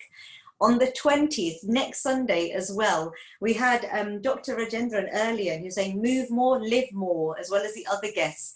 We'll be moving and shaking and dancing along as we host a music and dance fest as well, featuring some superb global talent. Again, today we are global. We'll be going to the US, we've had India, the UK as well, and we will continue to do so. So now it gives me great pleasure to move on to our next guest, and her name is Dr. Dipti Ganetra as well, and she is going to be leading a session and talking to us about healing with beads. She has a master's in clinical psychology, a degree in homeopathic medicine, and a PGD in clinical hypnosis. My goodness, what a wealth of experience. She's going to be talking about Rudraksh therapy. And this is a therapy that is used in a clinic, in the Sambath clinic, which I'm hoping actually, Dr. Dipti, you tell us a little bit more about. And the basis of this clinic being formed by Dr. Utaksh, who is a psychotherapist counselor, came from I suppose not the lack of knowledge, but not enough knowledge about suicide and mental health and well-being. So this is particularly powerful, and we are so honoured to welcome you on today. Dr. Dipti Ganetra, good afternoon here from the UK as well. A global namaste. Are you there? Yeah. Hi everyone. Namaste. I'm there. Yes. Am I audible? You are. We can hear you and we can see you perfectly. Thank you. Thank you so much. I'm very delighted to be invited on this event, which is a free global online sessions, that is fitness and health. Thank you, Healing Our Earth team. Thank you, Mr. Neil Kumar, and thank you, Deepa, for this beautiful introduction. Really thanks. And yes, I will share all my knowledge with you today. Regarding Sambandh Clinic, I'll just give you a small introduction. Actually, there are many services being provided there, but actually it is a mental health setup where mental health and general well-being is given importance. That is non-medicinal approach is being given more importance. And all kinds of therapies like psychotherapy, counseling, hypnotherapy are being provided to all age groups, like even child or adults or old age patients. Now coming to the topic directly, today I'm going to talk about a very different but a unique therapy, that is Rudraksh therapy. Many of us are aware about Rudraksh. Many of us are not aware what is it is. So healing with the beads, where beads are Rudraksh. And Rudraksh are spiritual beads, which are differentiated by their grooves, you know, in like Hindi, they are known as Mukhi. Rudraksh bead, which I can show you just, it's a bead and it has grooves, lines on it. And if we count it, if there are 4 lines, then it is known as 4 Mukhi. If there are 5 grooves, then it is known as Panchmukhi, something like that. So how we are using it for the healing purpose, that is more important. So after thorough research and reading all the ancient literatures and, you know, experimenting a lot, we come to the conclusion that Rudraksh, which is already known as a spiritual healer, has the electromagnetic waves properties, which helps to induce some kind of inductive properties in the brain chemicals, and thus it is useful in healing many psychological disorders, which we have gone through over the years. What is aware in common public, what we have seen through over these years, that use the Rudraksh for blood pressure or for your heart problems, that much is awareness we have seen that clients or patients have, that wear it as a mala or wear it in the hands like a bracelet. But we were not satisfied with it. Like, we wanted to move one step ahead because the wearer only gets the benefit of it. So we both, me and Dr. Utkarsh Rangera, who is the founder of this, we thought of something else which benefits everyone who comes in its touch or who comes in its energy aura premises like that. So we developed, as you can see behind, it's a frame. Just one second, I'll just get it here. It's a beautiful frame. We call it, we have named it as Divine Rudra Frame, that is GRF. And it is very uniquely prepared, a symbol of Om, which is the ultimate divine energy used in every technique. And plus the Rudraksh beads, which are very original, tested scientifically. They are combined in the numerological number of 54, and this shape is formed. So we have used it, and it is protected under IPR Act.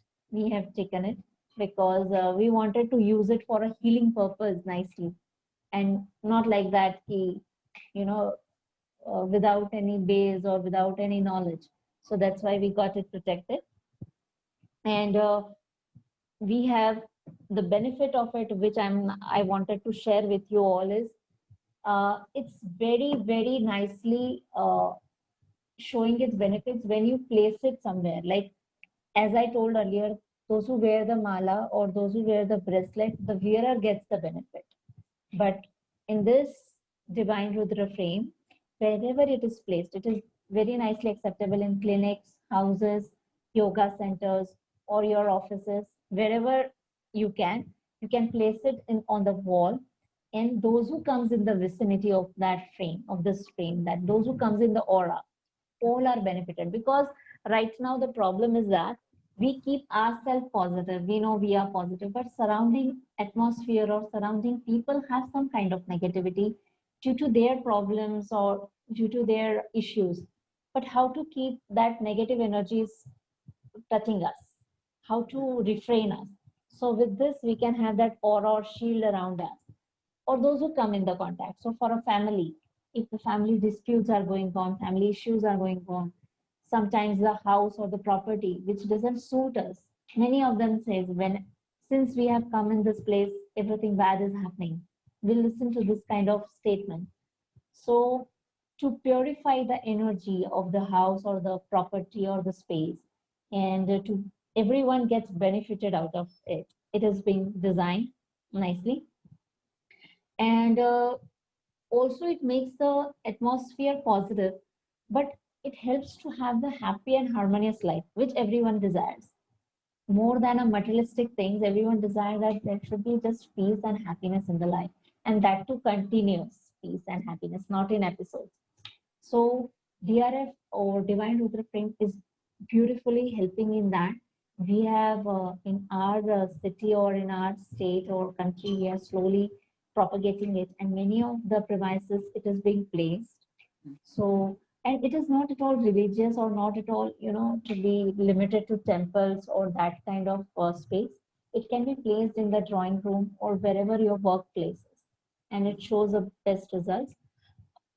Also, the making is being concentrated. The wood which is used is a 7 wood, which is told in Hindi word, 7 wood, which is used for making all religious things like the temples, building, even the temples which we keep in the house.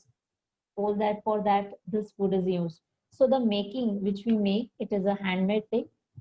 It is being nicely focused on, or right precautions are being taken. Also, Rudraksh beads not only liberates positive energy, but also it takes our negative energy, because it is a living thing. It's a fruit, so it has energy. So it does a give and take. It, like, as the crystals do. As the crystals do. Same is that. And the electromagnetic properties which the beads has, it improves the concentration, the memory power, recalling abilities, especially in the children also. So many times, if a family approaches or if a patient comes to us, the mother has a problem, the father has a problem, even the kid has a problem. But it is the ultimate family solution. No need to do like separate for the family. You just can place it and nicely enjoy its fruits. And one more thing, difficulties in like relationships, professional careers, teenage issues, then family disputes. In all these things also, it has been benefited nicely. As I earlier told, once again, I'll repeat it, the psychological disorder, we have really seen its beautiful results in psychological disorders like schizophrenia. As we are from psychological background, we are using it for the psychological well-being also. And before its consultation to the person whom we are advising it, the psychological and personality assessment is also being done. So it is beautiful for corporate giftings. That's why we have created just a box. So we can nicely give it, as a corporate gift, you can give it nicely. It's being placed inside. We also give a CD with it, which is how to use it. It's not like a frame. There are normal painting frames. It's not a frame. It has to be used, and how to use it, that thing is also being kept with it. It's we have prepared our own music, which we have put it in the CD, and how to meditate in front of this frame daily, how many times, that all being included in it.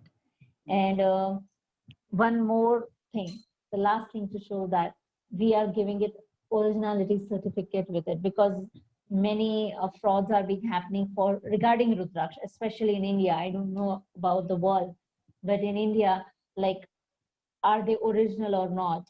Are they duplicate or what? These things, these queries are being very much asked frequently to us. So we are taking it responsibility and we are giving the certificate of it, because if it is original, if it is real, it is going to affect then and then only. And other things which we are healing it, and for blood sugar, that is diabetes mellitus type 2, and hypertension, obesity, hyperthyroidism or hypothyroidism.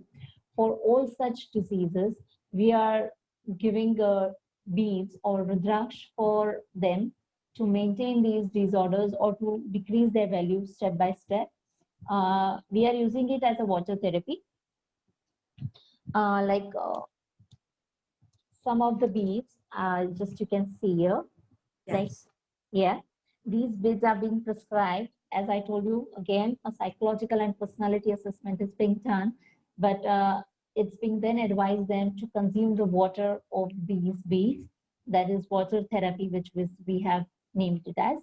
And just it removes the toxins of the entire body, and daily you have to consume that water in a vessel you have to keep overnight, and then you have to drink. But these are giving marvelous results, especially in diabetes and hypertension and obesity, which I already said.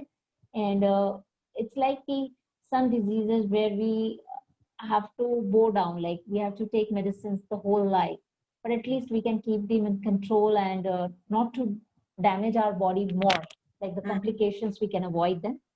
And also we have a sleep therapy with the beads. The persons who have insomnia or nightmares problem, or even bad dreams they get, especially the children who startles in the sleep, cannot have a deep sleep. For these also the beads are appropriately after consultation given, which we have given that therapy name as a sleep therapy, where you have to just keep the beads with you, given in nicely, like after the proper energy process, we don't allow the others to touch the beads, because those who touch, they pass their energy, because it's a living thing. So the person who is using it or consuming it, it has to touch the beads, not anyone else. So in sleep therapy, we have to keep the beads below the pillow or nearer to us to have a good sleep, deep sleep, or free from bad dreams or nightmares. We can do that. Even many negative thoughts which people have, that fears like phobias, someone is approaching me, someone is pursuing me, about to kill me, or something like that. In that case also, these beads are really helping very nicely. One more thing which I need to add, especially in my summer clinic, which we are doing, is for the students, especially the board students who are giving entrance exams or 10th standard, 12th standard, which have that crucial phase in the life. Yeah. So for them, we have developed a combination of 3 beads. I'll just show you. This is a combination of 3 beads. Okay. This the student has to wear just. These are small beads, so they can wear in the schools also or in the colleges also. Yeah. Like a garland, they have to wear. And this wearing, as I said earlier, the Rudraksh beads are combined, like there is what I have used, I'll just explain you. One is 4-mukhi, one is 6-mukhi, and one is Ganesh Rudraksh. Now, what is Ganesh Rudraksh? Ganesh Rudraksh, you can see there it has a... Oh, wow. Yeah. Wow. Yeah, the trunk which Ganpati idol has, or Ganeshji has, the same trunk this bead has. You can see it nicely from the front and from the side. Yeah. Yeah. So yeah, this bead naturally has this. So it is being considered as the icon or the symbol of Lord Ganesha, which is the Lord of knowledge, wisdom. So we are using it in this combination, which after wearing, the student can appear to their problems, their hurdles, or their exams very nicely. You know, many of them know everything, but as soon as the paper comes, they get blank. Yeah, it just evaporates. Everything is evaporated, and they like, I'm unable to recall. I have learned everything, I know that, but I'm unable to recall during the time of exam, because they get anxious or they get fearful. So it helps in removing the anxieties, the phobias related to exams, and also, as said in Divine Rudraprem, that it helps to increase the memory power, the concentration power of the kid immensely. And as I can at least confirm you that it's any Rudraksh bead, it starts showing its results within 3 weeks or 21 days. Yeah. So you can see right now it has some lighter shade. Once we start using, it gets darker and darker. Yeah, sometimes it gets dark brown or blackish. That is the real test of the bead. If it is real or if it is true, it will change its color. That means it is taking our negativity and imbibing us with the positivity. Many tests are there on YouTube or on Google, or people are saying that float it in water. If it floats, it's not real. It should sink in. But all these, everyone has a jack of it. If they want the false one to sink, it is possible. But the real thing, because it is a living energy, it is a living thing, it will change its energy over the time. And that is the real test for the true Rudraksh and false Rudraksh, or the right and the wrong. So there are many, many ways where Samban Clinic in India, I think I'll share my website too, where entire details of the Rudraksh therapy are mentioned, what we have studied, how we have found out, we have come to this conclusion.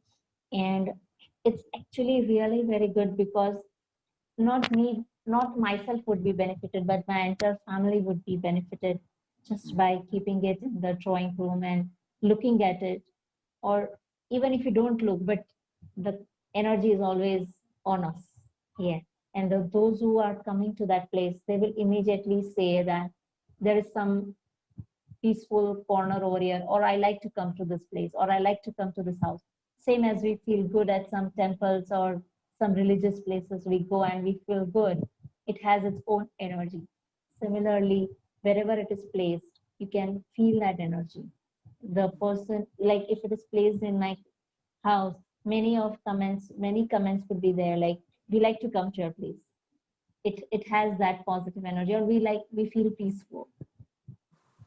So I think everyone should have it, because it's once it is placed, it is there with you lifetime. Once it is wore, it is there with you lifetime. It is not going to be broken. So everyone should go for it. And as I said earlier, we are also giving it for corporate giftings and many more, where you can gift someone the beautiful thing, a lifetime positive energy. If you gift anything else, it has a lifetime. It has a expiry date. The clothes, the jewelry, or anything. I just don't want to compare it, but I'm just telling it. Because in India, Diwali gifts and all are there. So many MNCs and industries also give to their employees. But I think this is the best gift, because they will increase their productivity also. Yes. If they have the cool mind, calmness, because it's not if they get a problem with someone, they'll come to the counselor, they will solve it. But it is a life, and life will be full of every day new surprises, maybe new problems, maybe not. But if you have something at home or something with you, that energy will be with you forever. It will keep guiding you, and you will not require external help for your mental stability or mental calmness, which is your inner nature. It's your nature. Calmness is your nature, not the anger. Yes. So I think, so it helps in giving the entire family a good bonding, a good click, wherever, even in the offices, in the industry. It helps the people to connect well and to increase their production, or to increase their work level. So I think I'll take a pause here. If there are questions, we can invite the questions, or else I can also share my website, where you can see more details. If you want to order, you can order. My number is there with Mr. Neil Kumar through that also. But I think most important, through this platform, I want to share the awareness of it, that this beautiful bead helps to combat many disorders, or at least to maintain them.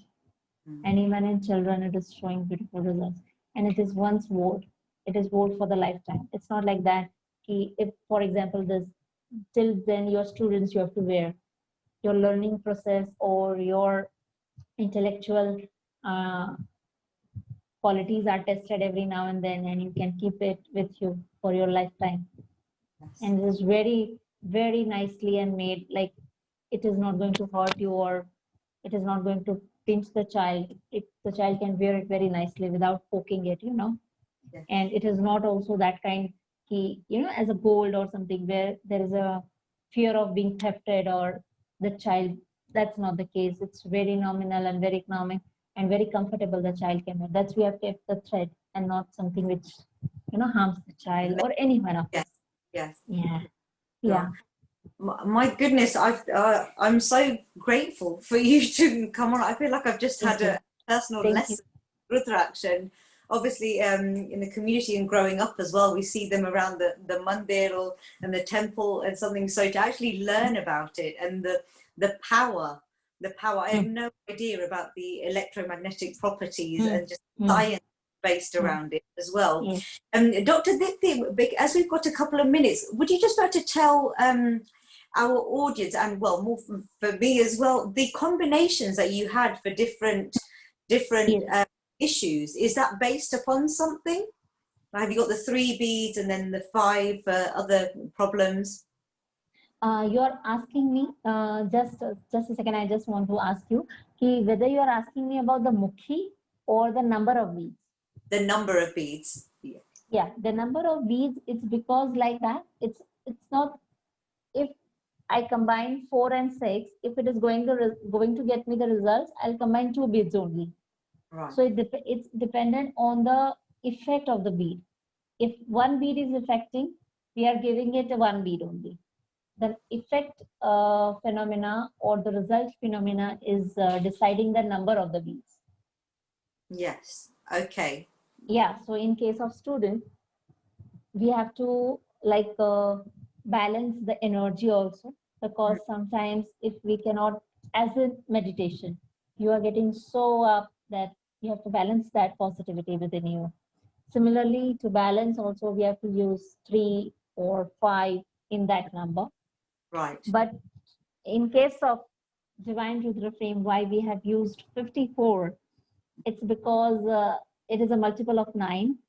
And according to science or Indian ancient literature, 9 is the whole number. 9 is the only whole number, the biggest, highest whole number. And that's why we are taking its multiple.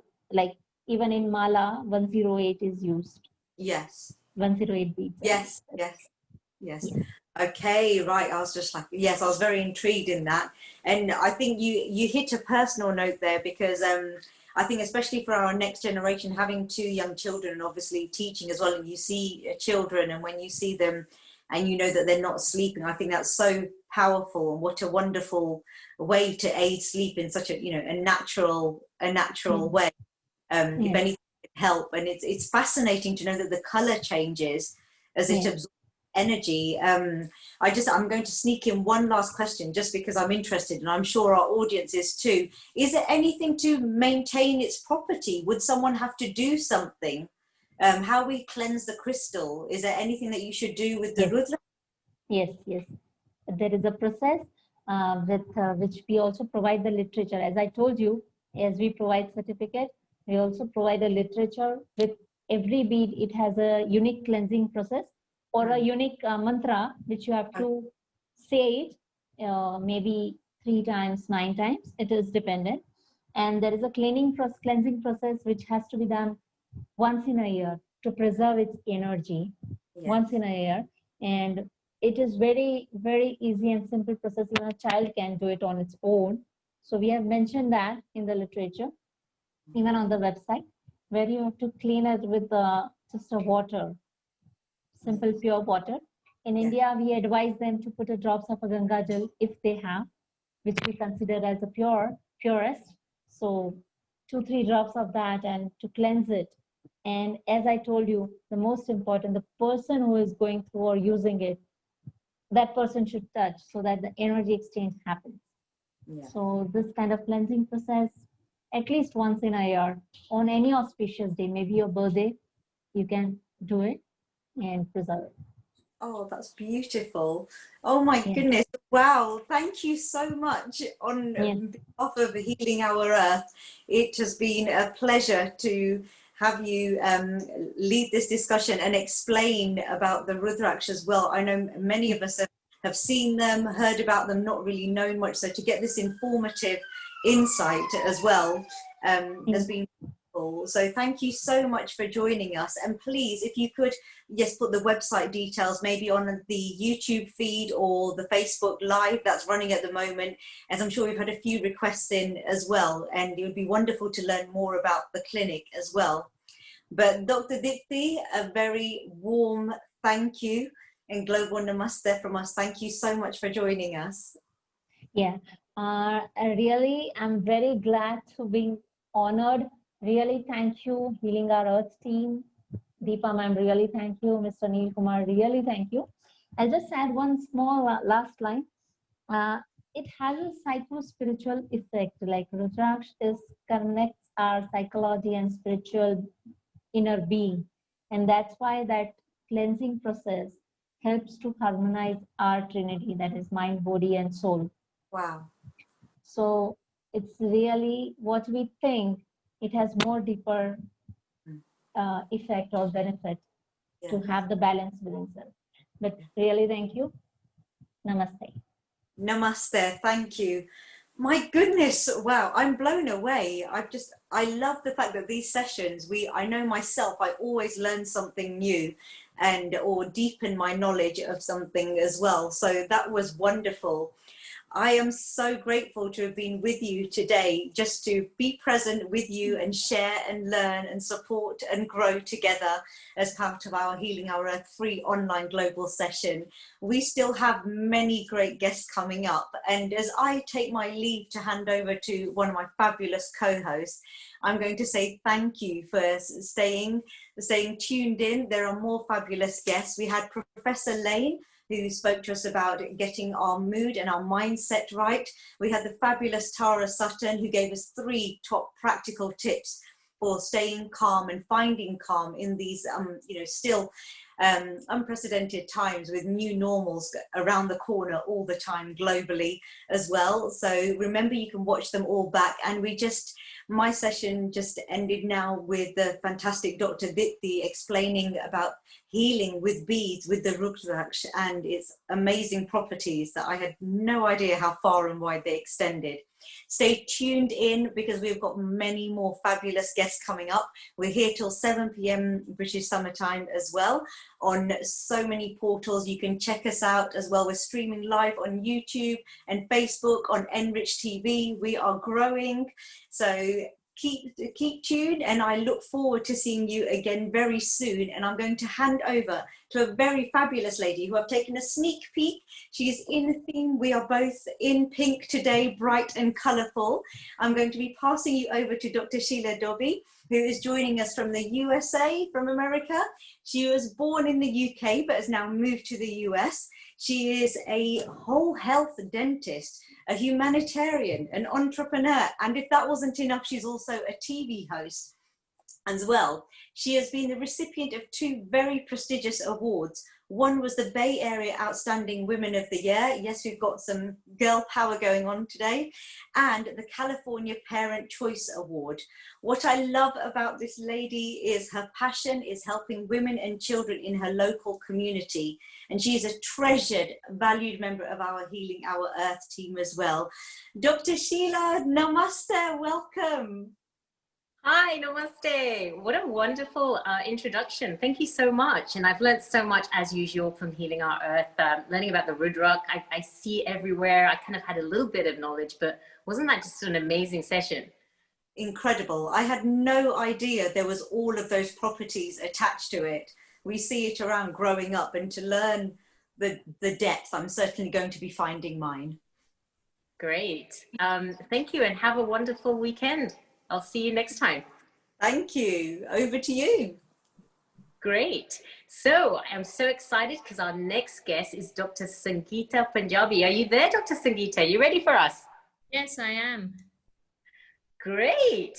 Our next guest, so Dr. Sangeeta Punjabi, she's an experienced consultant dermatologist, having trained in UK and India. Dr. Punjabi is a registered GMC doctor on the Specialist Register and is a member of the British Association of Dermatologists. So all the fun stuff we need to know about skin. And also a member of the Contact Dermatitis Group. She's working at Northwick Park Hospital as a consultant dermatologist and as a clinical lead of the department. She's passionate about teaching dermatology, especially for healthcare professionals, GPs, nurses, and pharmacists. She regularly conducts workshops, interactive teaching sessions, and is a principal investigator for research in the newer treatment for eczema and psoriasis. And I know a lot of people, especially in the community, have eczema and psoriasis, especially while a lot of us are staying indoors. So that's great that you're working on that, Dr. Punjabi. Dr. Punjabi specializes in all the aspects of general dermatological diseases, skin cancers, with a particular interest in Asian skin and contact dermatitis. She is going to discuss the myths about skin rashes and food allergies. And also for everyone out there that is wanting to get that beautiful glowing skin, she's going to be talking about some beauty tips for us. So I'm super excited to introduce you. How are you, Dr. Punjabi? Are you ready to give us some wonderful tips on how to keep our skin looking young and vibrant out there? Yes, very much so. Well, a global namaste to all of you and a very warm welcome. I'm really delighted and absolutely honored to be on this platform of health and fitness, which is a free global online platform organized by the wonderful Healing Our Earth team. So thank you everyone on the Healing Our Earth team, and especially Brahma Kumaris as well for facilitating my name to be invited to speak today. So my topic today was very carefully thought for something that I could share my experiences as a dermatologist for so many years, and some of the common things that I see in my practice, and maybe I can shed some light and clear some myths as well as state some facts. So I'm here today with you and delighted to be with all of you. Where shall I start? Skin is the largest organ of the body. And it's not only the largest organ, but it's also a very, very visual organ. Hence, it's all of us realize that it's important that it impacts us psychologically a lot more than any other disease, which may not be very visible. And hence, we see a lot of morbidity or a lot of distress and discomfort with skin disease, which is unlike maybe other diseases of other organs. Now, the main aspect as a dermatologist that I see and come across quite commonly, the referrals that we get in the hospital and the patients that present to us, most of us have complaints with our skin in the form of a new rash that comes up, and it's usually an itchy skin rash. Now, this itchy skin rash is particularly localized, it may be generalized, but usually it starts off in one area. And obviously the extreme discomfort and the distress, brings the patient to seek help. Now, if I'm reading your mind correctly, what is the first thought that normally we link when we get a rash? And you must have heard it from your family member or from a neighbor or from a friend.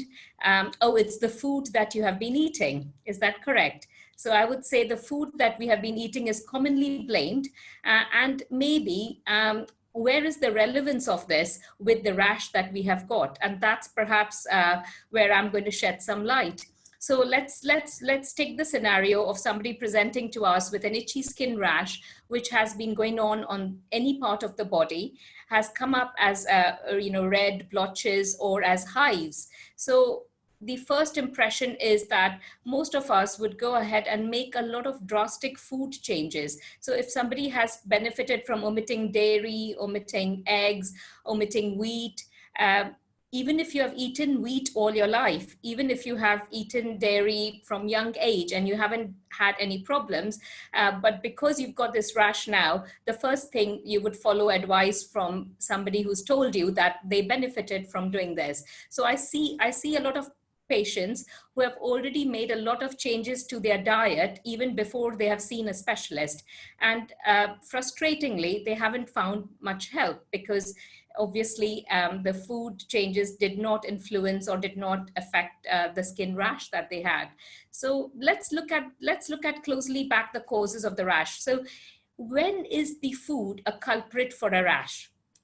So this situation is very clear that when we are born, when we are an infant, that's the time if we have any genuine food allergies, they come out more commonly. So let's say peanut allergy, dairy allergy, cow's milk allergy, all this comes out when you are particularly still, coming out as an infant and getting into the toddler stage. So what I'm trying to say is that we do carry our allergies right from a very, very young age. Now, there are people who may suddenly find that they've become lactose intolerant, wheat intolerant. That may be different, but that's not a genuine food allergy. So in the sense that it won't produce a skin rash. Let's say an infant is exposed to a food that they are allergic to. What is the nature of the rash that would come up? It comes up as hives or nettle rash. Now, nettle rash is one of you who have had a nettle rash or seen a nettle rash, you would know that these are itchy, blotchy hives, and they are transient. They come and they go. And that's what a food reaction in the skin will more commonly look like. It doesn't come up as a low-grade itchy rash that stays for weeks. That's why when you change the food or you omit certain foods, you don't find a significant difference. So that's the first myth, that when we get an itchy skin rash and when it's ongoing, when it's repetitive, when it's recurring, it's unlikely to be food. In medicine, there's nothing 100%. I'm not saying that you cannot develop an allergy later on in life, but what I'm saying to you is that it's not likely to happen in that direction. So what is the common cause then? So if you look at it, if your itchy skin rash has been bothering you for a while, what could be the reason? It could be if you're an adult. You could have started a new medication. So medications, if you read all the leaflets of any medications, let's say cholesterol lowering medication, let's say an anti-blood pressure medication, any new medications are more commonly the culprit for an itchy skin rash that may be coming along. So sometimes as doctors, we do look at the timeline of the medication that was started and how many weeks ago was it started before the rash. However, we are not so lucky always, because patients may not have any medications and they still develop a rash. Now, it depends upon the location of the rash, the site of the rash. And why do I say this? I say this because there are 2 or 3 places which we use and we abuse quite a lot.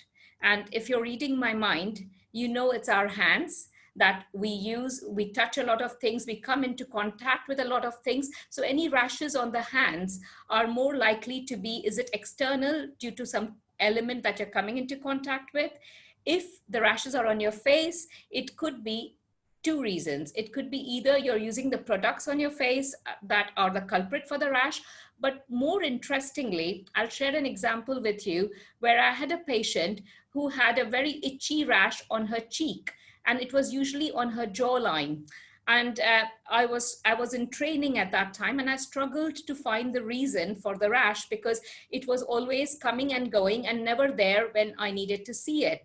However, when I did some allergy testing, which is called as product testing. Now, allergy testing is of 2 types. One is the food allergy testing, which dermatologists usually don't do. And why is that? As I explained earlier, food allergies are not the common reason for my suspicion for a skin rash. So they are quite low on my list of suspicion. So therefore, product allergies are quite high on my list of suspicion. And hence, we have something what we call as patch testing. Patch testing is different from food testing.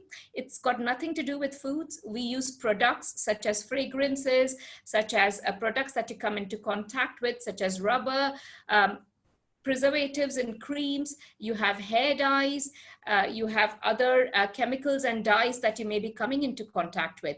So this fascinating allergy group then decides exactly whether you're reacting to something. And let's say if you have hand dermatitis or hand eczema or hand flare-up of rashes, one of the things that your GP or your doctor or dermatologist will definitely do is rule out any external causes. And similar applies to face. So coming back to my lady who had this rash on the jawline, can you guess what she was reacting to? So on this patch testing, we invite patients to bring their own products. So often we use the products from a standard European battery. And this has, as I explained, all the preservatives, chemicals, dyes, fragrances. So we have our set, and I invite patients to bring their own products that they're using. It could be their foundation, it could be their lipstick, it could be their eye pencil. So I don't know. So I need to play Sherlock Holmes, and I need to detect and the culprit. So therefore they bring in their products, and guess what? The lady who was getting this rash on the jawline, she didn't react to anything from my series. She actually reacted to a nail growth factor that she was using from Superdrug for her nails. And the reason for her rashes was that she was at work spending time doing this, exactly what I'm doing now. So can you see that the nails are in contact with the jaw for a good number of minutes, maybe 10 or 15 minutes or 20 minutes, she was transferring allergens to the face. So she wasn't reacting around the nails. There was no rashes there. The rash was mainly here. So face is a very common area. If you have rashes, we would suspect whether are you using some products on your hands? Are you using some products on your scalp? That could be the reason for the face rash. It's not just the products on the face. So that's one important tip that I wanted to share with you that we find. And amongst the common culprits that I find, and I think it is relevant in today's world, is the common use of PPD or hair dye. Now, hair dye is one allergen which people use for many number of years, and they use it very, very successfully. They don't get any rashes, they don't get any problems, but I see the dye allergy develop as a product allergy over a number of years. And interestingly, it doesn't come out so much on the scalp. So one would imagine that if the scalp is the location where you're using the dye, you would just get a rash on the scalp. And that would be a no-brainer for anybody to say that you are reacting to your dye.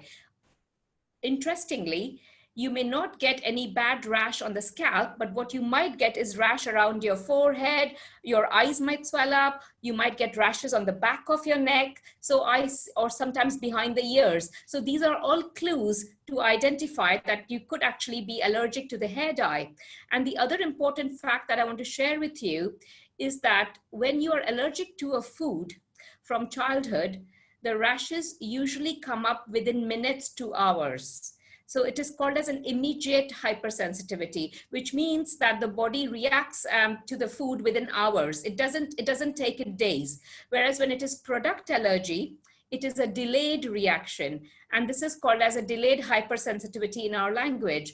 And this delayed reaction often is misleading because obviously, if you have used the hair dye 2-3 days back, you wouldn't associate usage of that to the rash behind your ears. You wouldn't associate that with the usage of the rash on the nape of your neck because you wouldn't link that. It's after a few days you've got the rash. So that's the other interesting problem that we have to resolve is how delayed did the reaction happen. So these tests happen over 3 appointments.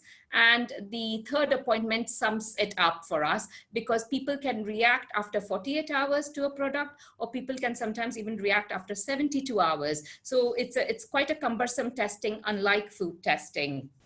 And that's where I see a lot of cases, which I thought I'll share with you. Now, we talked about external allergies. Okay, external allergies, it's good to play Sherlock Holmes, find the culprit. It's very satisfying. And I have some very interesting examples of finding the culprit, which obviously I won't have time to share all of those now. But if I move on to, if it is not external issue, then what is the other reason that you're getting a rash? So it's not your medication. You don't take any medications. It's not something you're using. You've been tested or it's been excluded. So is there any other reason that you've developed a new rash? Now remember that there is a lot of chronic skin disease that is immune mediated. So I don't know how many of you have family or friends or have personal experience of having common skin conditions like eczema or psoriasis. These are the two main common skin conditions that we label as chronic skin disease. And it's the reason being that they come and they go, they flare up, they have their remissions, and then they can come back again. So sometimes when you're an adult, you have never had any problem in the skin when you were younger, but you can develop a skin rash in your adult life, and that could be an immune-mediated process of a new onset of an internal condition like psoriasis. So often you may exclude foods, you may make changes, omit certain foods out, and you will not improve, because the reason is not that. You need to see a specialist to get the diagnosis right. So that brings me nicely to discuss. I see a lot of patients in my clinics with a lot of these chronic skin disease. And the reason I'm sharing this with you today is that a lot of these patients are now observing and doing a lot of dietary changes, and they are noticing an improvement in their skin. So I wanted to kind of bring us to the next part of this talk, is there a link that changing your diet can help to calm down your skin with a chronic skin condition like psoriasis or eczema? Now, if you look at the medical literature, speaking as a doctor, I would say there is no role of any food in psoriasis. That's what we have always said. We have always repeatedly told people, don't make changes to your diet because it won't make your psoriasis go away. But actually, hang on, here we are not talking about food allergies. We are actually talking about changes to the diet. So we very nicely heard in the earlier part of the talks about how important a role diet can play in our health. And as dermatologists, we are beginning to understand and realize that there is a link to what kind of diet can have an influence on our skin.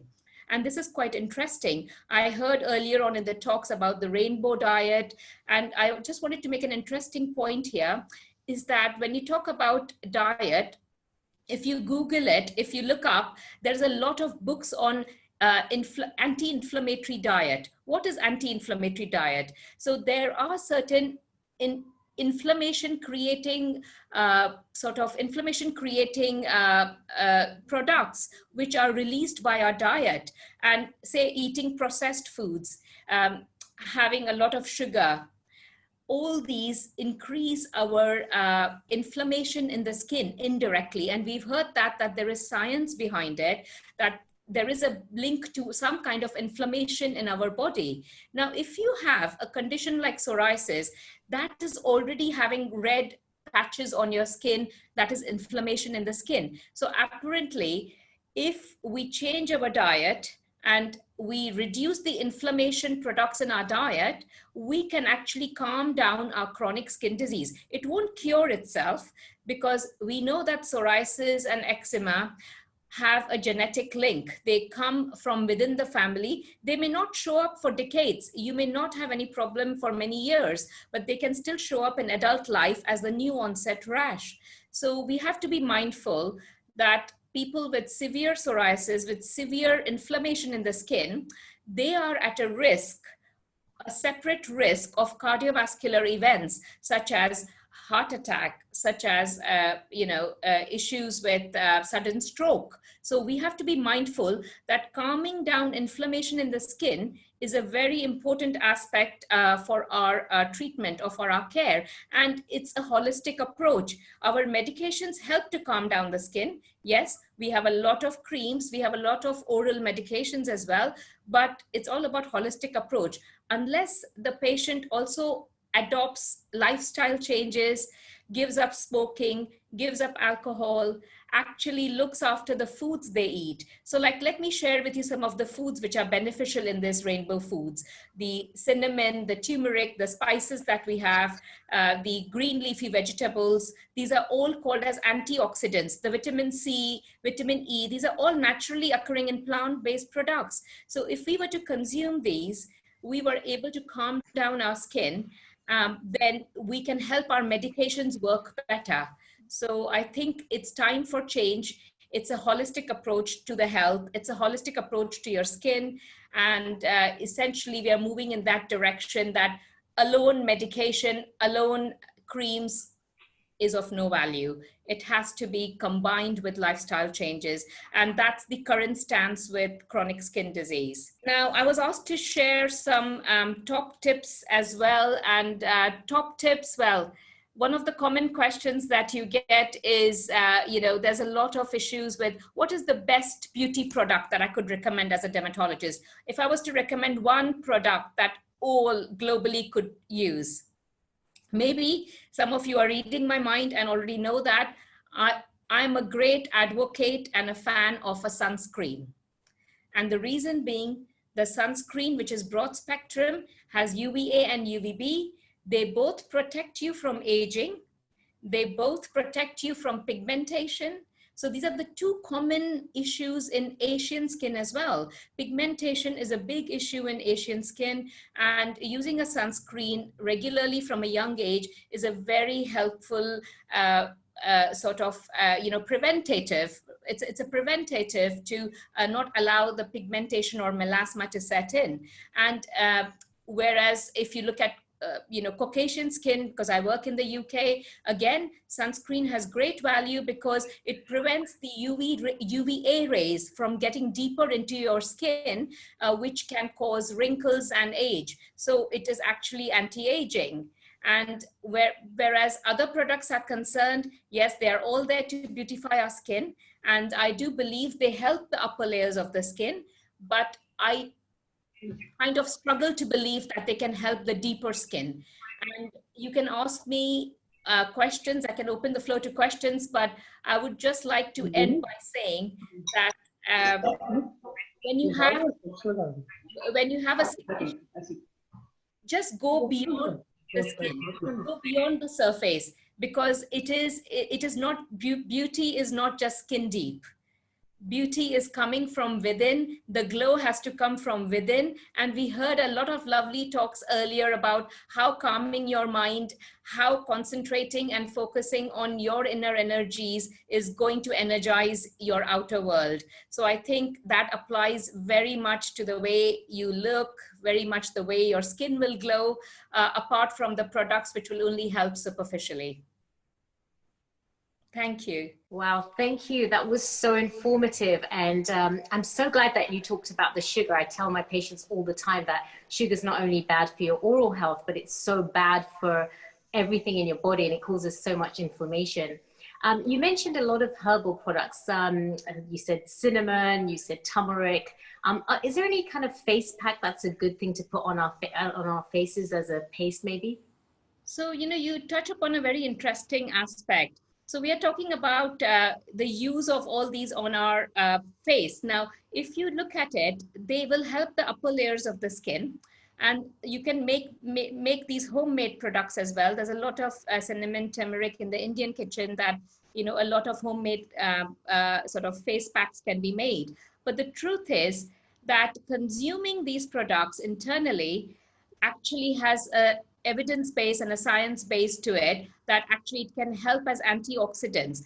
Now, ideally, when you're applying them on the skin, we believe that we are putting on antioxidants on our skin and it should help, but I don't think there is enough science behind it to say that using all these helps as much as you do internal dietary changes as well. Well, thank you for clarifying that. And how much are you talking about when you're talking about like turmeric? Are you talking about a teaspoon, or are you talking about ingesting a quarter of a teaspoon a day? So I think if you're having it every day, you are very healthy, happy to have smaller amounts of it, as you mentioned. And myself being an Indian, we use turmeric. We have been exposed to turmeric from childhood. So every curry, every dish, it is haldi, and haldi. So I love the colors of haldi. So I don't think it's the quantity that matters. It's the consistency with which what you use it as well. So Dr. Punjabi, as a world famous dermatologist, what's your favorite routine that you do every day? What do you take every day? So you want me to share my, beauty Your items. secrets. I'm very happy to do that. So I think the cleanser has to be very gentle. So I will just kind of to help my acne, somebody who's suffering with a lot of acne issues. Normally you would go and get quite a strong cleanser which has got salicylic acid or beads or something in it. But remember that they degrease the skin, but they make the skin quite dry and they make it irritable for any of the acne products. So in fact, as a dermatologist, I always say gentle cleansing. So I do not have any harsh scrubs or any beads, but if you want to exfoliate your skin, I think once a week using an exfoliating product is ideal, but daily gentle cleansing. I am a fan of a sunscreen. So sunscreen is my very basic foundation product that goes on my face daily without fail. And sometimes even twice a day or thrice a day on a hot day. So that's the best tip. And the other products that you have is, being a dermatologist, I get a lot of exposure to a lot of beauty products. So like say vitamin C, there is some value of using vitamin C as an antioxidant, as you rightly said, or people can use some turmeric and cinnamon pack on their face. It will soothe and cool their skin. But all these products will help the upper layers of the skin. So the important thing is that not many reach the deeper layers of the skin. And if you need to enhance the deeper layers of the skin, it's more about the holistic approach and the inner approach that will help. So that's my mantra. The sunscreen is my main mantra. Thank you so much. I know that the cosmetic industry is $1 billion industry and a lot of people are spending a lot of money out there with all these products, when it just reminds us how it's important to be eating right and drinking a lot of water. Thank you so much, Dr. Punjabi. Thank you for that. And our next guest is Dr. Sunil Gupta. Are you there, Dr. Sunil? The confusion is because there are two Punjabis. Oh, that's where the confusion, oh, right. That's the confusion. So next we have Dr. Prakash Punjabi. Oh, great. So sorry about that confusion. Professor Prakash Punjabi is a professor of cardiothoracic surgery in National Heart and Lung Institute of Imperial College London. He is also a consultant cardiothoracic surgeon at Hammersmith Hospital, Imperial College Healthcare NHS Trust. He's an extensive clinical practice in cardiothoracic surgery and has published numerous scientific articles on diseases of the heart. He's editor-in-chief and principal investigator of various basic and clinical science projects. He advises the UK GMC as a member of Specialist Advisory Committee in Cardiothoracic Surgery. So today he'll be talking about a very important topic, which is the risk factors of heart disease. Hello there, now that I've got the right doctor, are you there? Yes, hi, thank you. Thanks for having me. And it's not uncommon. A lot of times I get asked, do you know another doctor called Dr. Punjabi? And then I try to avoid, and then I say, yes, she's my wife, and I'm sure she gets a lot of that as well. So not to worry at all. It's really a privilege and an honor to be with you. I've been following since morning, and there have been extremely interesting talks throughout the day. The topic given to me is Love Your Heart. Now, I do have a short, brief presentation that I will share my screen with, but just as an introduction, we will go through the risk factors as well, but essentially, love your heart. Life begins with the beat of the heart. We do not certify anybody as living intrauterine fetal. When there is the first heartbeat, it is living and ends with the last heartbeat. And just to put that all in perspective, you are beating 70 times a minute. That's around 4,200 times an hour. And so if you calculate that, that comes to around 100,000 per day. Over the year, that translates to around 32 million or 3.5 crores approximately in Indian terms. The interesting thing is we have many organs in the body, and there are a lot of organs that are two. We have 2 kidneys, 2 eyes, 2 lungs. And so we can live with half a lung gone, half a kidney gone, or a whole kidney gone. No doubt there are certain organs which are singular, like the heart, liver, for example, but you could live with half of your liver lobe taken out. But specifically for the heart, you need the whole heart. You need the whole heart. You need the whole heart beating.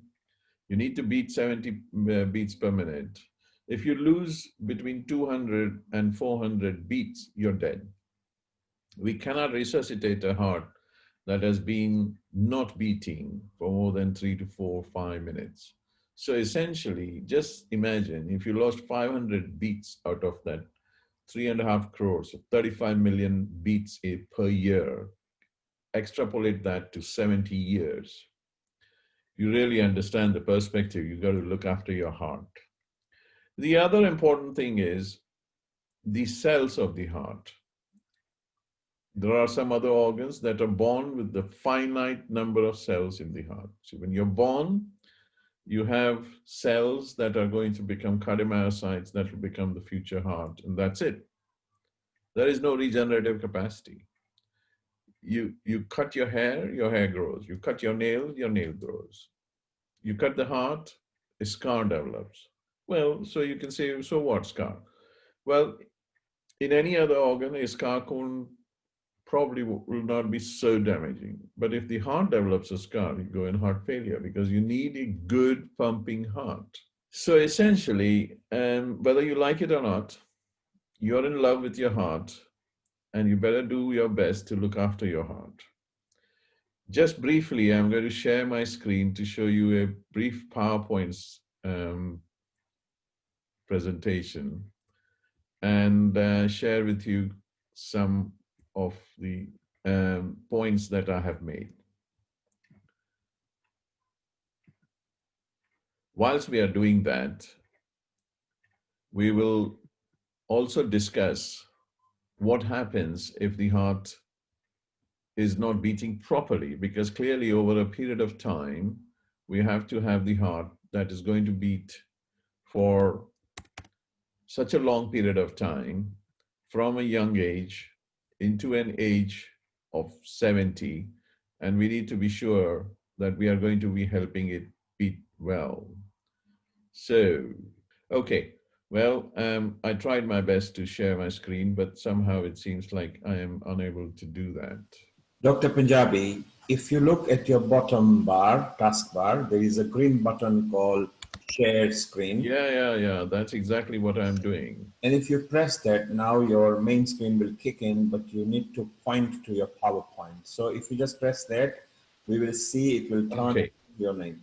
I think I did that, but somehow it is not allowing me to share, but okay, no problem. Your expertise and talk is also good enough for us, so do please carry on with your yes, I think I'll try my best to see if I can share it, but in the meantime, let's just keep talking, because the idea is to share my thoughts and preferences with you and understanding what are the risk factors that will come into play. So essentially, one of the biggest risk factors that we have as Asians is the fact that we are ethnic minority people who genetically have risk factors that will allow us to be at risk. So irrespective of other risk factors, even simply being an Asian is a risk factor for us. So why are we in this situation? Over the years, genetic differences have taken a long time, and frankly, we have reached that point over a period of time from evolution, such that we are now victims of our own diet and risk factors. Now, we know that the heart and the symbol of the heart represents a symbol of love, but the heart is a central wisdom of feeling as compared to the head, which is the wisdom of reason. So we do a lot of cerebral effects that have a direct effect on the heart. So the heart is the seat of emotion. It responds to emotion. The shape of the heart, in fact, amongst many theories, comes from the heart shape of the people leaves as one of the theories, which were used in the artistic depictions during the Indus Valley civilization. And in fact, a heart pendant originating from those days is there in the museum in Delhi in India. So what are the disease processes that generally we would consider as very important, that would be significant for us to worry about? Amongst the various factors, there's congenital heart disease and acquired heart disease. Over time, in adults, the most common acquired heart disease for us is what we call coronary artery disease. This is a disease in which a fatty material, which is called atheroma, builds up inside your coronary arteries and starts creating plaques. Now, unfortunately, these plaques over a period of time can lead to blockages. And so if we carry on not using adequate precautions and abuse our diet and heart, then this will lead to issues that we call blockages, and the blockages will become so narrow that they will not be able to transmit enough oxygen, that at the time of demand and supply, there becomes a disparity. If this disparity occurs during demand, then the part of the heart muscle beyond the artery that is blocked may lead to ischemia or infarction, which is called heart attack.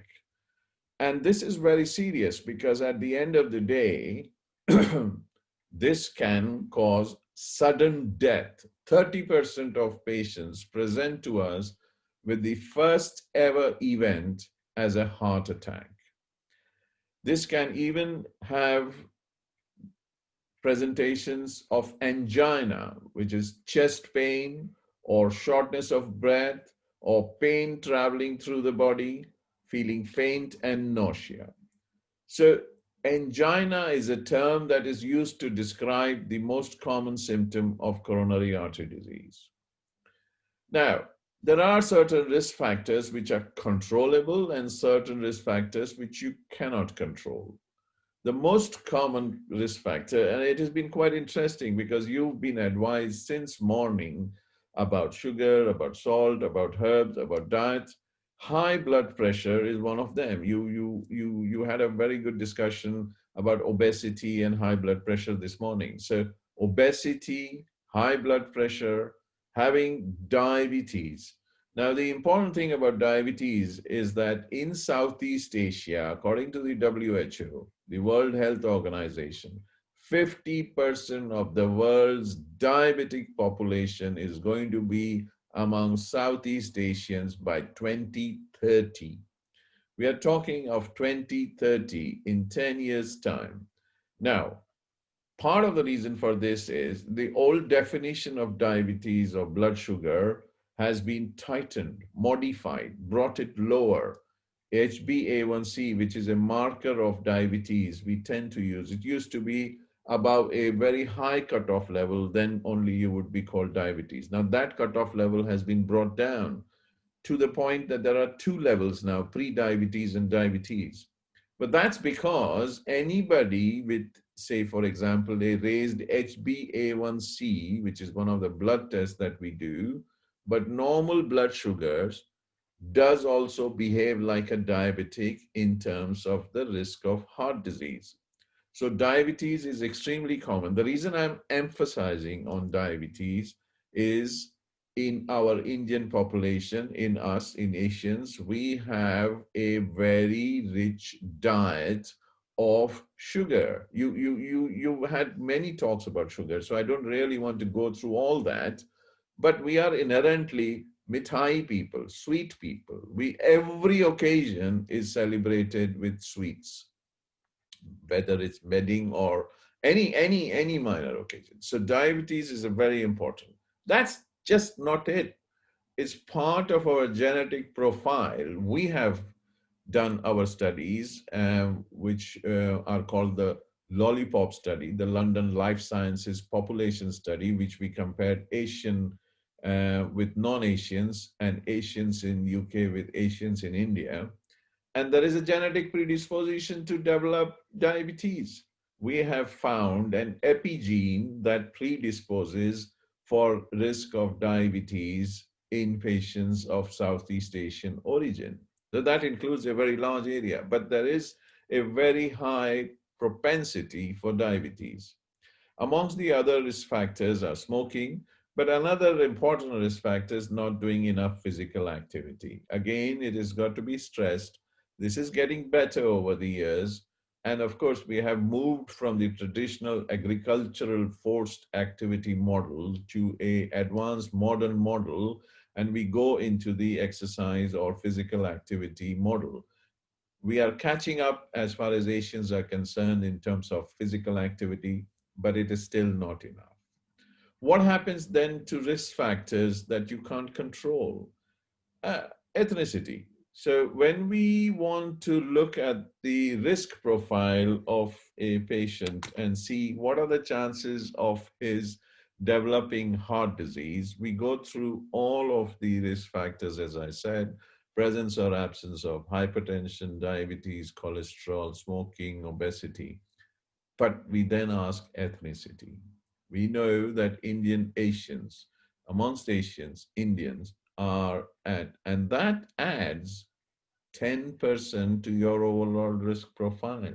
So it's quite a significant, and there's nothing you can do. So what it means is that you need to work harder on the other risk factors, on the risk factors that you can control, because there are risk factors you've almost sort of started at a disadvantage. You have been pushed back from the starting line, and you have to make it up that much to catch up with the others. With the others, either non-Asian group or any other ethnicity that may not be so much at risk. So it is very important knowing that we are already at risk, and so the earlier we take, coronary artery and atherosclerosis develops over a long period of time, 20 years. What we do over the period of 20 years will determine what will be happening at the end of 20 years. And we don't think about that. Well, no, nobody thinks about that. I have operated Asian patients for coronary artery bypass grafting surgery as young as 23 and 28. Can you imagine somebody of that age developed so severe coronary disease that he needed bypass operation? Of course, the common age is not that, it's much higher, but the younger age group, up to 40 years, are dominantly Asian patients who are having surgical intervention or percutaneous intervention or having to modify their risk factors with presentation of angina. So ethnicity plays a very significant and important role. And let's not forget, you need to start at a younger age, because the coronary disease develops in an earlier age group in the Asian population as well. So the second risk factor that you cannot do anything about is family history and age. Unfortunately, if you do have the gene and it is in your family, well, that is again adding to your ethnic background. So it doesn't matter you have the ethnic background that you have an epigene, but it is actually already in your family, and so you are at risk factor for that.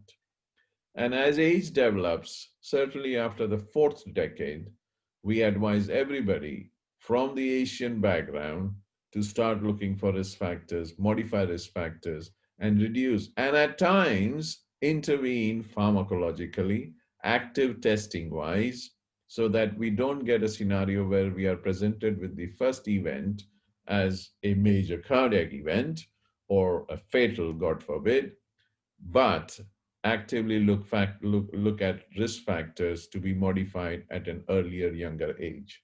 So it is extremely important to know what are the risk factors that we are at risk of. Now, what can we do about this? I'm going to just talk for a few minutes because I do want to leave some time for discussions and questions. But essentially, after having looked at risk factors, there are pharmacological interventions that we have a lot of reluctance to consider. But what I generally advise is just imagine somebody who developed a tablet for control of cholesterol, statin, or for control of diabetes, any of the metformins or bugonides or whatever you want to talk about, or any other tablet like antiplatelet. The person or the group who discovered or invented spent their lifetime with a single aim of trying to find a drug that will control that, and they were awarded amongst various prizes. I'm sure significantly some of them have had Nobel Peace Prizes awarded. And at that time, where we know that the benefit of that tablet is 98, 99%, every patient without fail reads the fine print and says, oh, there is a reaction to this drug, and that says that I can get a rash or I can get nausea or vomiting. Now, of course, we have to say that, but that happens in less than 1%, less than 0.1% of the population.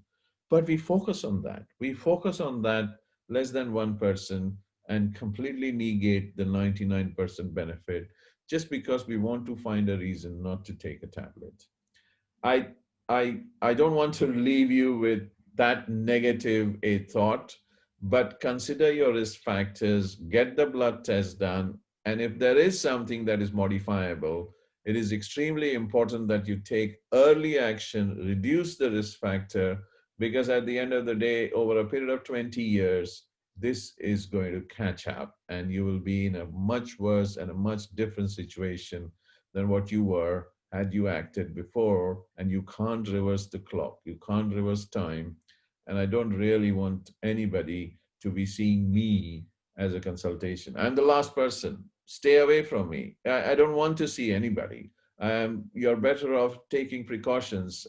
It's not that I don't have work, but I would prefer not to have work. It's really sort of disheartening when I am asked to come into the ward to see a 36-year-old Asian male diabetic who is obese and suddenly has a young family and needs to undergo major surgical intervention. But so be it, and we do our best and we have very successful outcomes, but still, best is why get into that situation. I've covered everything that I had in my PowerPoint slide, so actually you haven't missed anything at all. It was just a way of presentation, and I think I am quite keen to leave a few minutes of discussion. So thank you very much once again for this privilege, this opportunity. It's indeed an honor. I congratulate you for having a thorough day of very interesting discussions. Even I've learned, oh my God, the Rudra discussion, that was mind-blowing. I've never thought that could be so much importance into that. I look forward to further discussions, and of course, at any time you can contact me. Thank you very much for the opportunity. Thank you so much, Dr. Punjabi. Can you just elaborate a little bit about the cooking process? A lot of South Asians are cooking very unhealthy, not only with sugar, but with a lot of the oils. Can you talk about that a little bit? Yes, I think we are in the process of improving, and that's going to take a very, very long time. Our diet is based on curry. We are a curry-based people. We are not a salad and pasta or olive oil-based, people who have salad as part of our. We start with samosa fried or pakora fried. So we start with a sort of fried starter, if you want to call it. What are the starters we have? In vegetarian, you will have chaats, which are full of different kinds of chutneys, very tasty. But we put a lot of chole in there and a lot of other spices, tasty. Then we add samosa chaat, kachori chaat. The list is endless. And then if you want to go into the non-veg side, there are equivalent high-risk starters. But inevitably, the main course is full of curries, and curries are literally a hotbed of oil and ghee and fried gobi, fried bindi. You know, we really need to, I mean, I'm not saying we cannot, you know, we don't need to completely stop, but introduce a level where we start with healthy salad, if you want to call, or, you know, use cheat days as once a week or twice a week, that we will go the whole, and the other 4 to 5 days we'll stick with salad, or we will have a nice khichdi and dal or dahi and try and restrict ourselves to not either going too spicy or too oily or too fatty. Or if you want to use chapatis, then use less oil or less ghee in the chapati or paratha or naan, and try and modify the whole concept of diet. You know, chicken tikka masala or butter chicken is great. It's chicken, but it's the gravy is butter. Or if you want dal makhni, well, dal is fine. Does it have to be dal makhni? Many things like that, really. Thank Sorry, you. thanks. No, that was very useful. And a lot of the diet does have a lot of the oils in it, which is bad for you.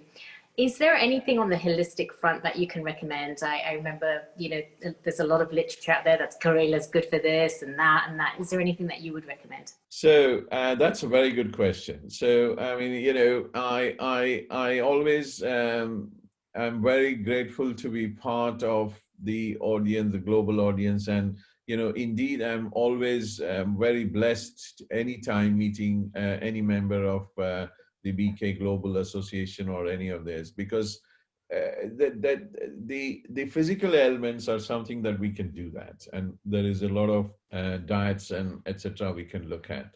But the link between spirituality and, I'm coming to your question about the holistic diets as well.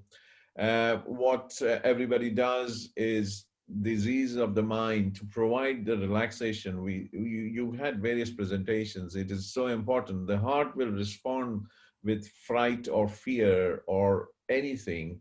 And so you need to calm your mind during all whatever is in life and try and take it calmly, and then support it with diets which are offer a holistic approach. But I think the key important thing about any of those diets is essentially avoiding the risky oils, risky factors or carbohydrates, and, you know, sticking to enriching nutritional boiled vegetables, or boiled vegetables with a little bit of tadka, but not with too much oil.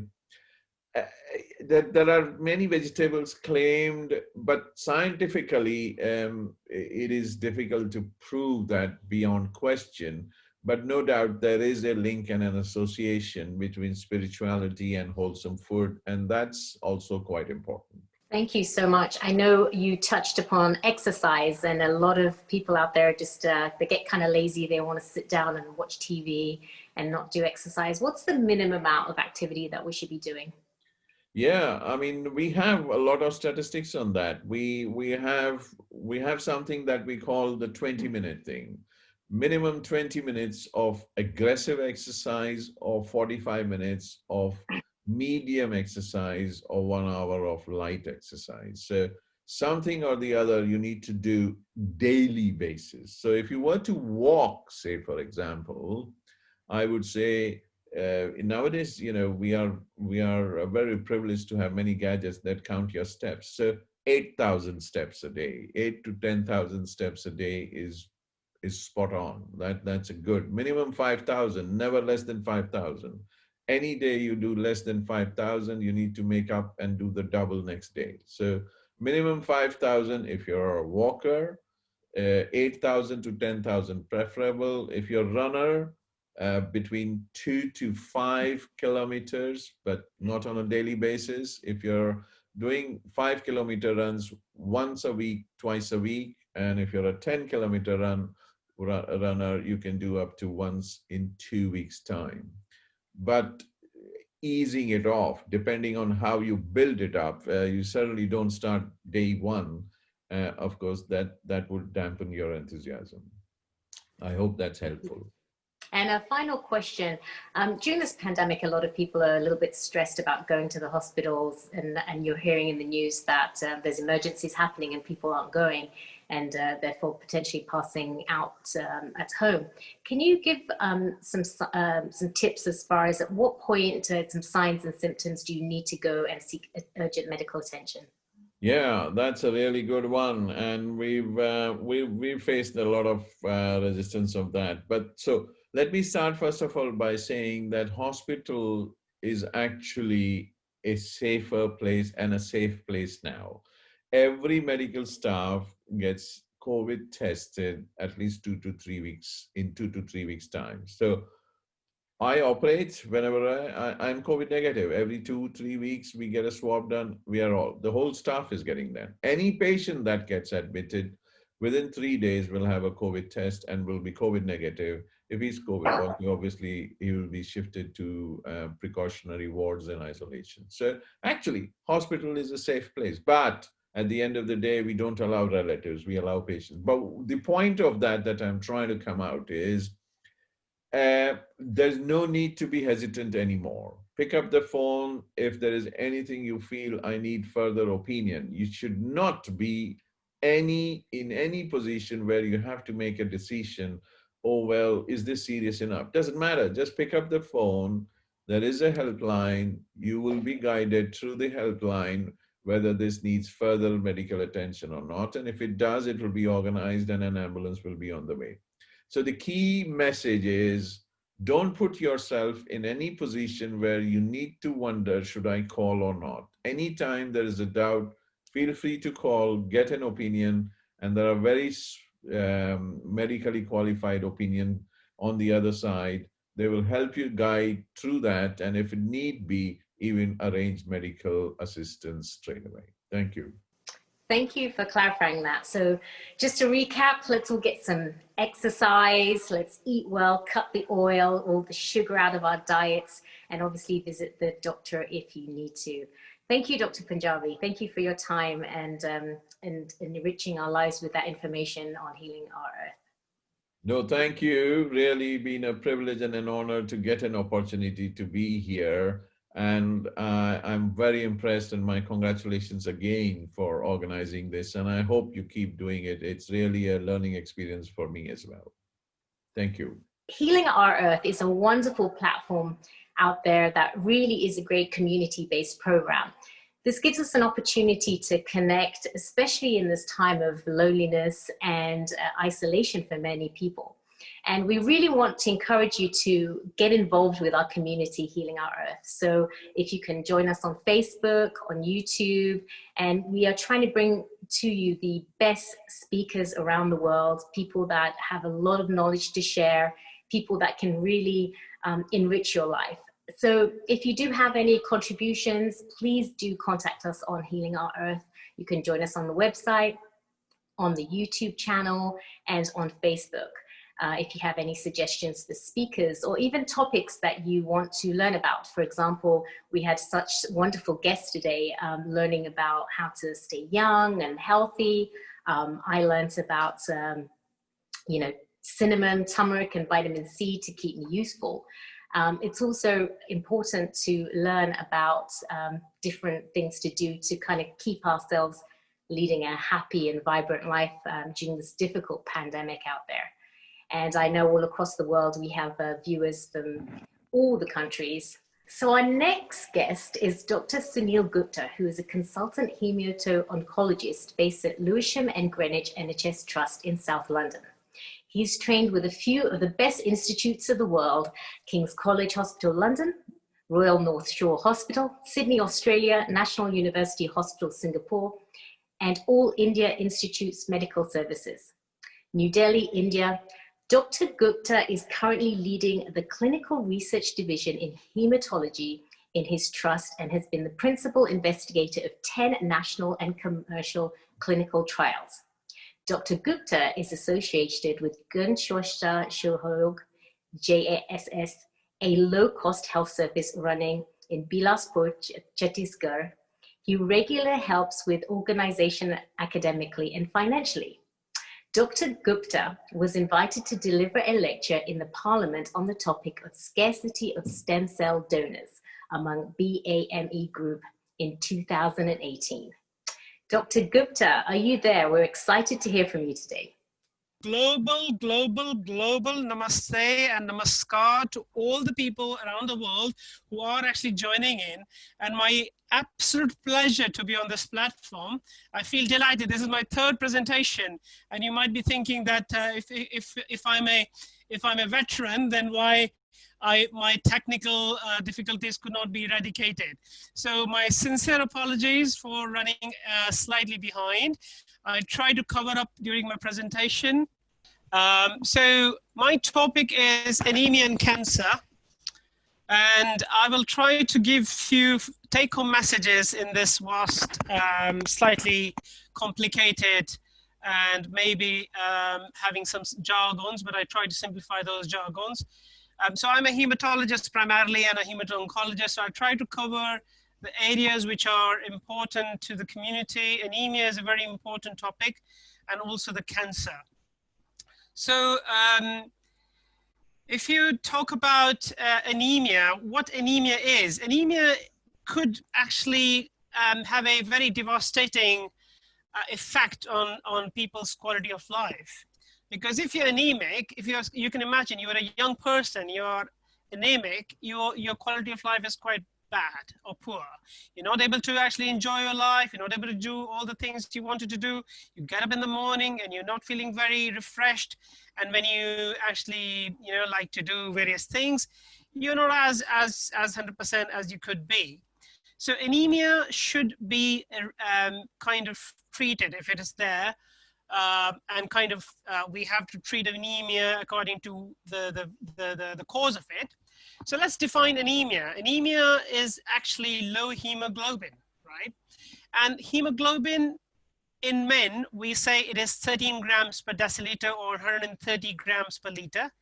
In women, it is 12 grams per deciliter or 120 grams per liter, depending on which country you're living in. So units are slightly different. So in the old money, in the UK, we used to use gram per deciliter, but now we are using gram per liter. And then I think elsewhere the units could be different.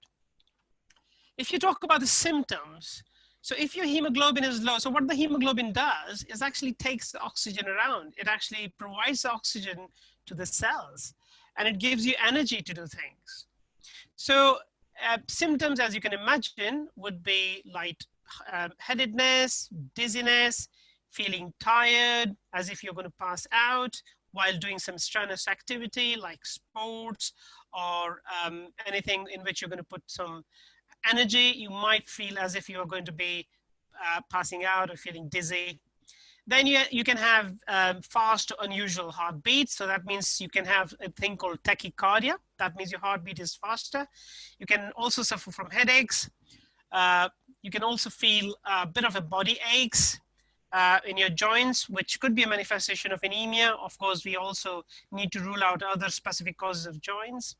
And then it is important, it's very important for children who are growing, because it can affect their growth, overall growth, and also the brain development, especially the growing children into their teens.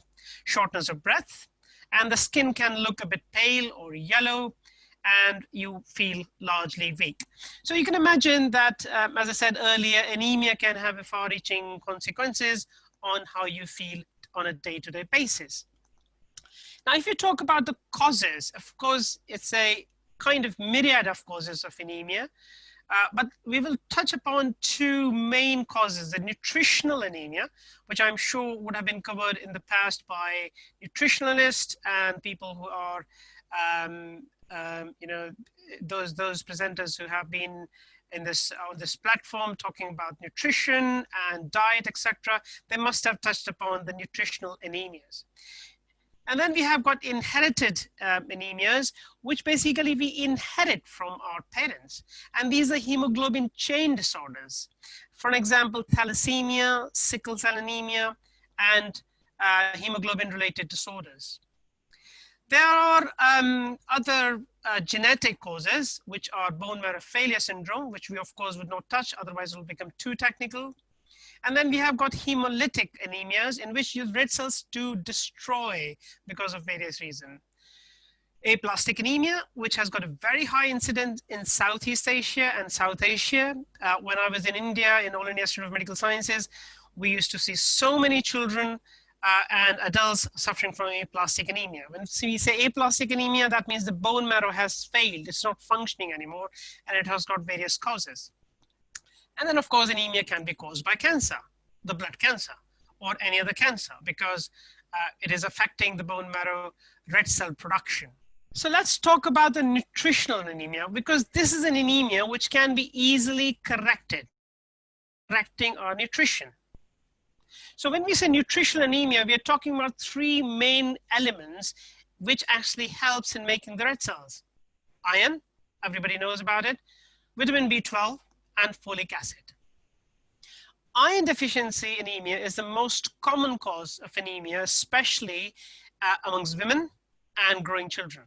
And also in areas where we have got infections like worms infestations, or where we have got poverty, where we don't have proper nutrition, the children and the adults are not getting enough nutrition.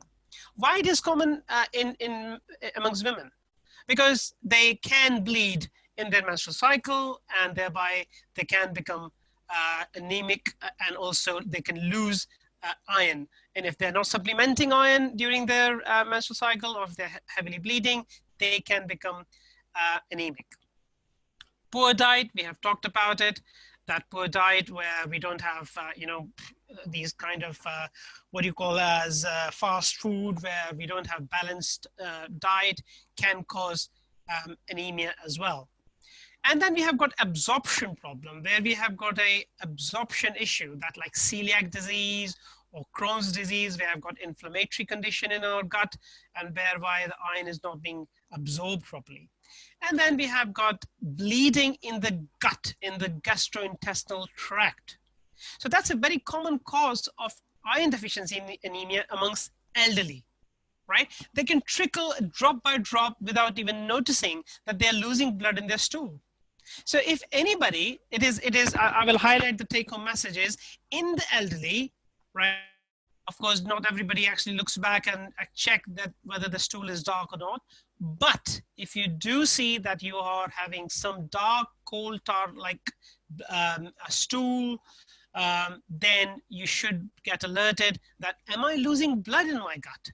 Am I having some ulcer which is bleeding, right? So GI bleeding is a very common cause, or gastrointestinal bleeding is a common cause amongst elderly for iron deficiency anemia. So let's come to talk about the testing. Testing, we check a very important blood test called ferritin in our biochemistry testing. So ferritin is a storage form of iron, and that will be low if you are chronically iron deficient. The treatment, of course, you need to have a balanced diet. Meat is a very rich source of iron. Then those who are vegetarians, there are plenty of vegetarian food products which contains iron. It is not that if you don't eat meat that you'll become definitely iron deficient. Not like that. You have got plenty of options in vegetarian world which will give you enough. Beans, lentils, tofu, baked potatoes, cashews, a host of things, fortified food, whole grain, enriched breads, etc. There's so many things which will give you enough iron.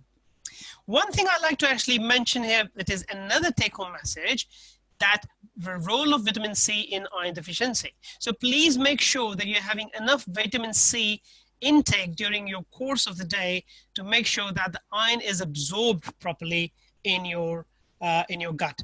So vitamin C helps in absorption. And please do not take tea, coffee, or milk-based products with your food or immediately after food. That will inhibit the absorption of iron. They will actually kind of make it will what you call as let the iron be encircled by the phytates, by the tannins, etc., and the iron will not be absorbed. So please make sure that you take some fruit juices if you're iron deficient or you are likely to get iron deficient, take some fruit juices with your food, and please do not take tea, coffee, or milk-based product with your food. You can take otherwise between the meals, but don't take with the meals or immediately after meals. And of course, if you are really iron deficient and all the supplements have not actually, food supplements have not really helped, then you need to have iron tablets, which can cause a lot of side effects in terms of constipation, diarrhea, tummy upset, etc. But it is a very good option if those people who are not tolerant to the oral tablets is intravenous iron. So I'm a big fan or a big advocate of intravenous iron. If a patient is suffering from chronic iron deficiency, and these are the patients who are having problem with the oral iron, I will always go for intravenous iron. It's quite safe. The modern or the latest version of intravenous irons are absolutely safe. They do not cause any problem. So we need to address iron deficiency, and people should not suffer. The next one is vitamin B12 deficiency. That's very common amongst people who are vegetarian or those who are vegans. And vitamin B12 deficiency is a deficiency which can cause not only anemia, but also causes a lot of problems in the nerves. It can cause numbness in the hands and in the feet. It can cause, if it is very severe, it can also cause a lot of neurological deficits as well. A very common cause of vitamin B12 deficiency, as most of us would have heard about, pernicious anemia. And this is an autoimmune condition which basically happens because there is a antibody against the absorption power of vitamin B12. In elderly people who are taking antacids, it can cause vitamin B12.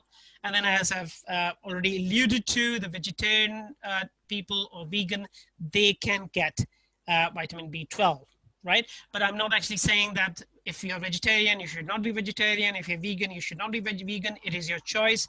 And definitely there are other food products which can give you a reasonable amount of vitamin. Other causes of vitamin B12, which I don't think we need to really go into, we don't have enough time. And so the symptoms I already talked about, apart from anemia, we can have nerve-related symptoms, tingling sensation in the fingers or in the toes, sore tongue, tiredness. One thing very important about vitamin B12 is that it takes a long time to actually become deficient. So if you're not taking vitamin B12 for a long time, then you can actually become vitamin B12. It doesn't actually happen quickly. So suppose if for the last only 2 months, you have not been taking enough vitamin B12, or you have been actually unwell, it does not develop that quickly. It develops over a period of time. The supplements, you can take tablets of vitamin B12. The most common way of supplementing vitamin B12 are the injections. They are intramuscular injection. They're given with the loading, and then afterwards they're given as a intramuscular injection every 3 monthly. Vitamin B12 we have addressed. In terms of the foods which are rich in vitamin B12, we have got all the dairy products. So those who are vegetarian but not necessarily vegan, they can have enough vitamin B12 from dairy products, milk, yogurt, cheese, etc. Right? Eggs are a very good source of vitamin B12. If you are strictly vegetarian and you don't want to have eggs, then of course, as I said, dairy products. And then those who are vegan, we have got nutritional yeast, mushrooms, soya bean. They also contain reasonable amount of vitamin B12. And as I said, if you are deficient after all that, then the treatment is pretty simple, intramuscular injections every 3 monthly. Then the third element in our food, which I talked about, can cause the iron deficiency, is the folic acid. Now, folic acid, on the contrary of vitamin B12, it can develop very quickly, right? Because there is no storage of vitamin of folic acid. Folic acid is water soluble, so you can't store it. You have to take it on a daily basis. So that can actually happen very quickly. Like you are unwell for the last 1 month because of chest infection or anything, you can develop folic acid deficiency pretty quickly, right? So causes, again, are diet, poor in vegetables. So folic acid is rich in vegetables, especially the leafy vegetables. Then you have malabsorption syndromes like celiac disease, acute illness, Pregnancy is a very common cause of of folic acid. Cancer or any condition in which there is a high turnover of cells can cause folic acid, right? Treatment is pretty simple. 5 milligram of tiny tablet you take and you are done and dusted. No worries at all. And then we have got foods which are rich in folic acid, leafy vegetables. Onion is a very good source of high source of vitamin folic acid. Broccoli, Brussels sprouts, asparagus, and many other things. So it is there plentiful in the vegetarian world. Talking about the inherited hemoglobin disorders, going over it quickly. So thalassemia. Thalassemia is a condition which is quite prevalent amongst Asians, amongst Middle Easterns, amongst Afro-Caribbeans. So the BAME group is affected by thalassemia. And thalassemia is basically because of the faulty genes which get transmitted from our parents. So there are so many kinds of thalassemias, but main thalassemias are alpha and beta. And the beta thalassemia is the most troublesome. If you have got beta thalassemia major, that means you have got 2 faulty genes, then you need blood transfusion all your life from 6 months onwards. So it is a major health burden, not only into the individual, but also to the health services. So we can prevent it by making sure that when we actually marry, we are careful. Especially I'm talking about the families in which the marriages are still happening in an arranged fashion. We can make sure that not 2 thalassemia carriers do actually marry and produce a thalassemia major, because there's a 25% chance that if 2 carriers marry, they can produce a thalassemia major child, which will require transfusion all his or her life. I unfortunately am not able to show the picture which I actually specially chosen for inheritance of beta thalassemia. But as I said, there's a 25% chance of having a thalassemia major child born with that condition. The treatment is blood transfusion, and it has got far-reaching consequences on the health services and on the child. And these children unfortunately do not thrive well. They have got various problems.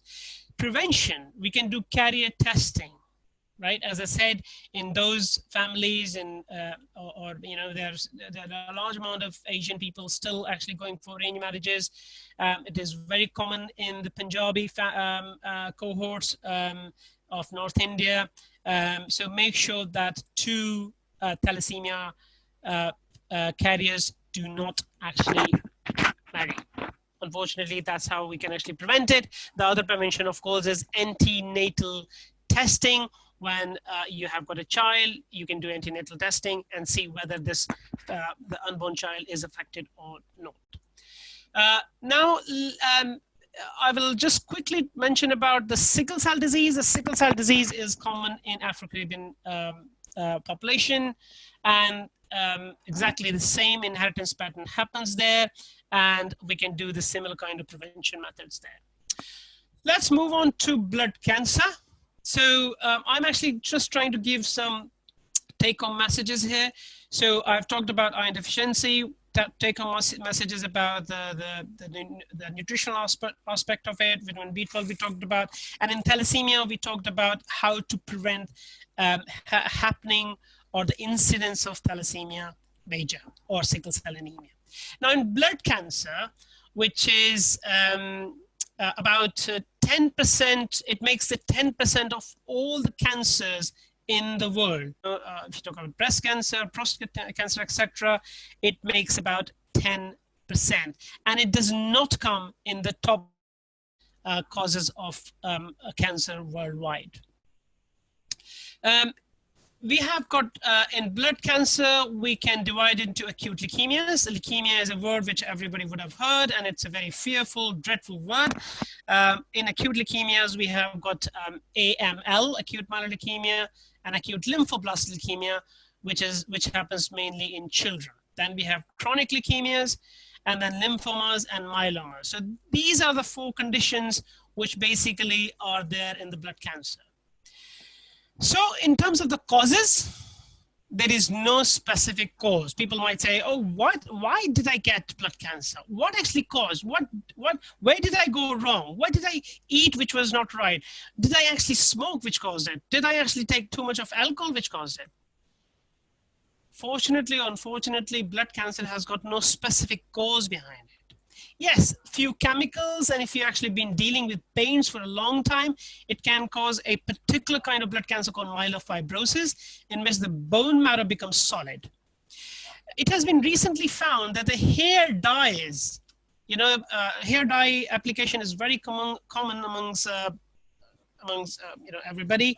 I don't want to actually specifically say that it is common in a particular region of the world, but hair dye is commonly used. And it has been found that hair dye is actually implicated in breast causation, but not in any other cancer. So good news for hair dye users, but of course, especially for women, they have to be careful. It has been seen that there's a high incidence of breast cancer in women who have been using hair dye for a long time. So, and blood cancer is also not inherited. So it is not that if you got a blood cancer, you're going to pass it on to your children or you got it from your parents. No, it has not been seen. The incidence, unfortunately, has been rising of blood cancer, and the few blood cancers like lymphoma has been seen to have a high incidence amongst the Western world. In the US, in the UK, in the Northern Hemisphere, the incidence of lymphoma has been going up consistently.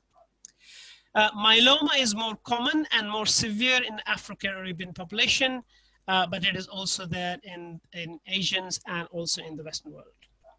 In terms of the symptoms, you have to be very careful identifying the causes of, the symptoms. Tiredness because of anemia, bleeding because of low platelet count, fever, night sweating, weight loss. Now, weight loss has to be more than 10% in the last 6 months.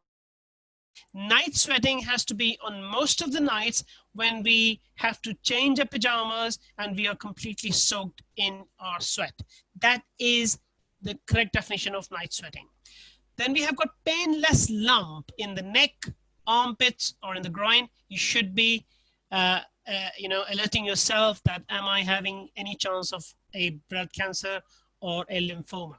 Pain in the bones or in the chest or in the tummy, which can also herald a start of a cancer. Then pathological fractures, right? You fell off the chair and you broke your hip, or you broke your arm, or had a fracture. That is something which is unusual. Falling off the chair would not actually break your bones. So that is called pathological fracture. You should be having some, a warning sign as to why it happened. Investigation is blood testing, imaging by X-ray, CT scan, and now we have got PET scan. The treatment is chemotherapy, bone marrow transplant, and then we have got novel therapies, which are called targeted therapies, and there is a specific therapy called CAR-T therapy. Prognosis has been getting better and better over the last 10 years with the novel therapies. Now, let me come to the main point here, another take-home message on the blood cancer topic is the bone marrow transplantation.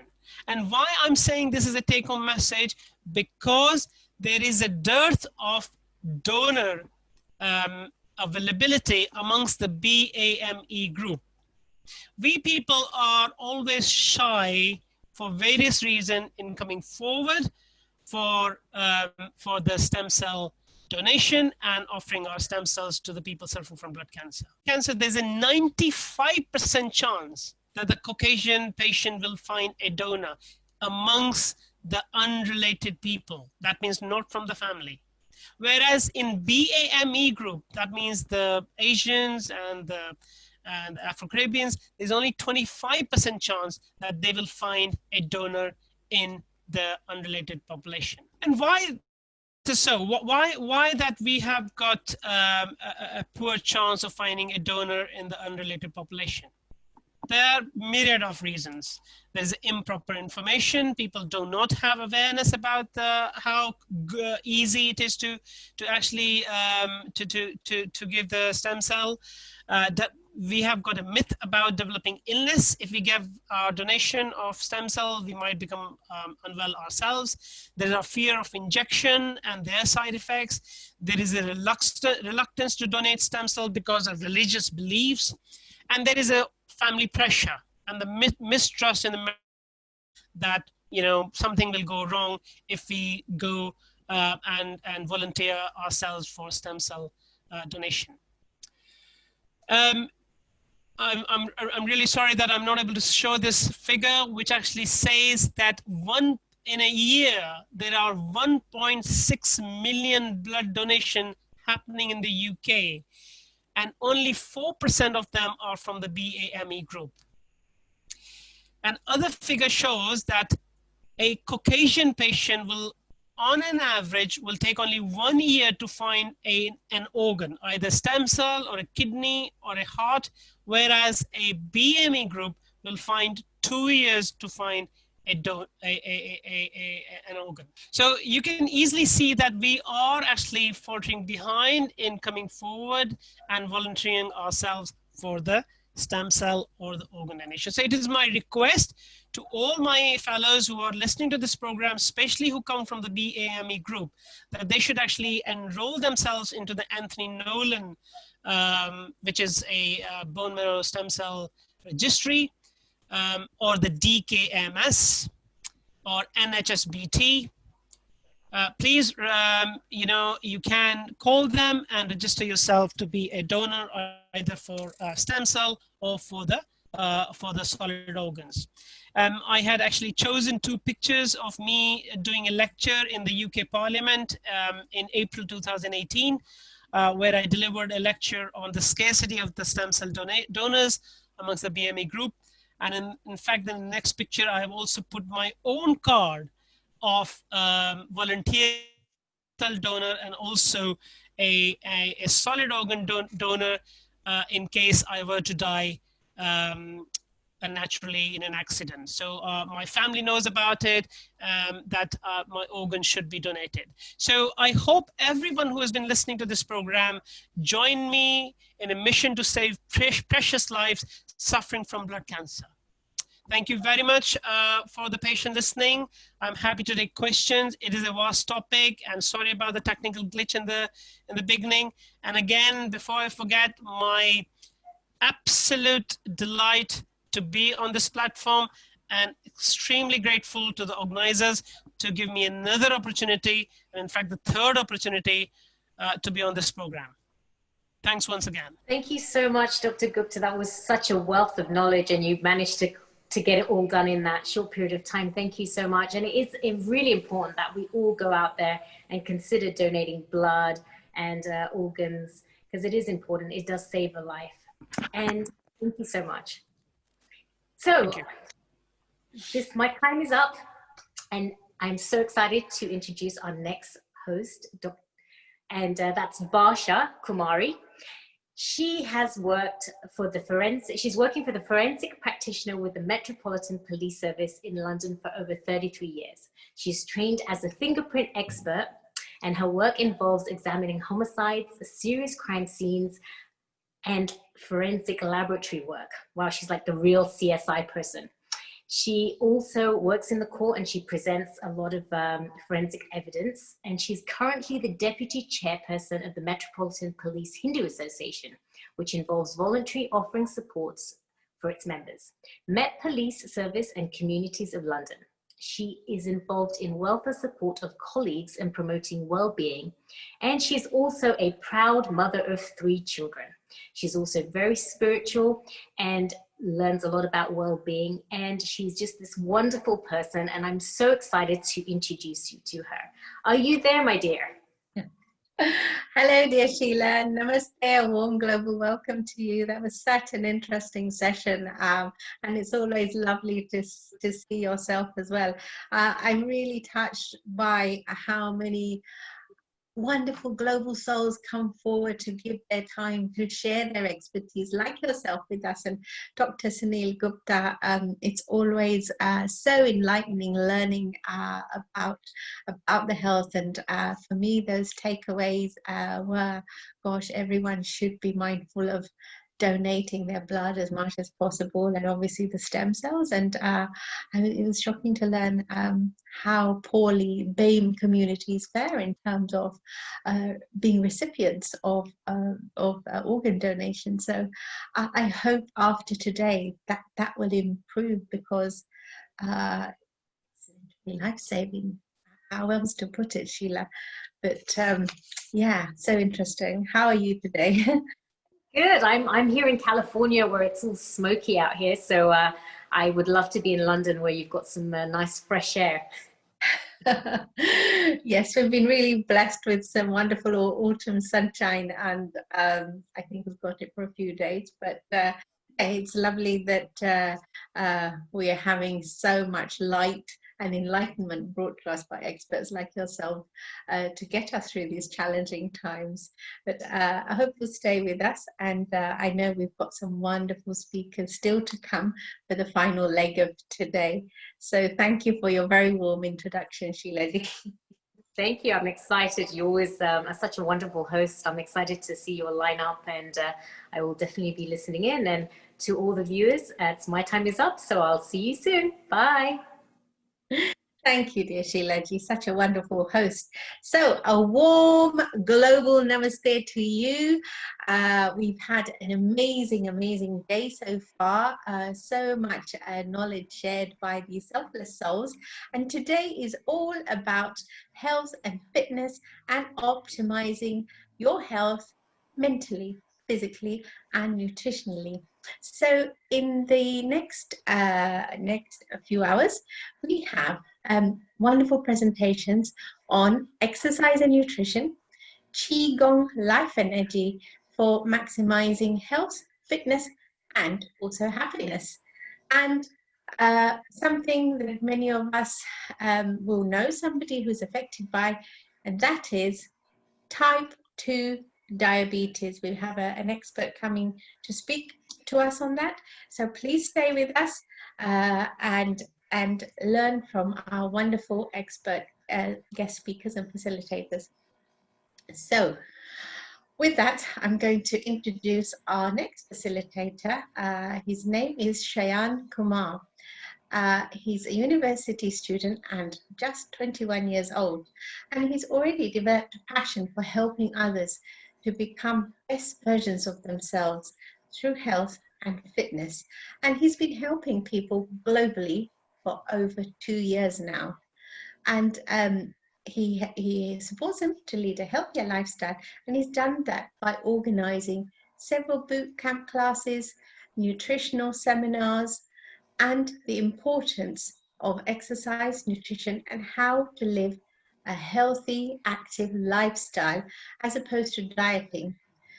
His methods can allow someone to achieve their health and fitness goals while still enjoying some of their favorite foods from time to time.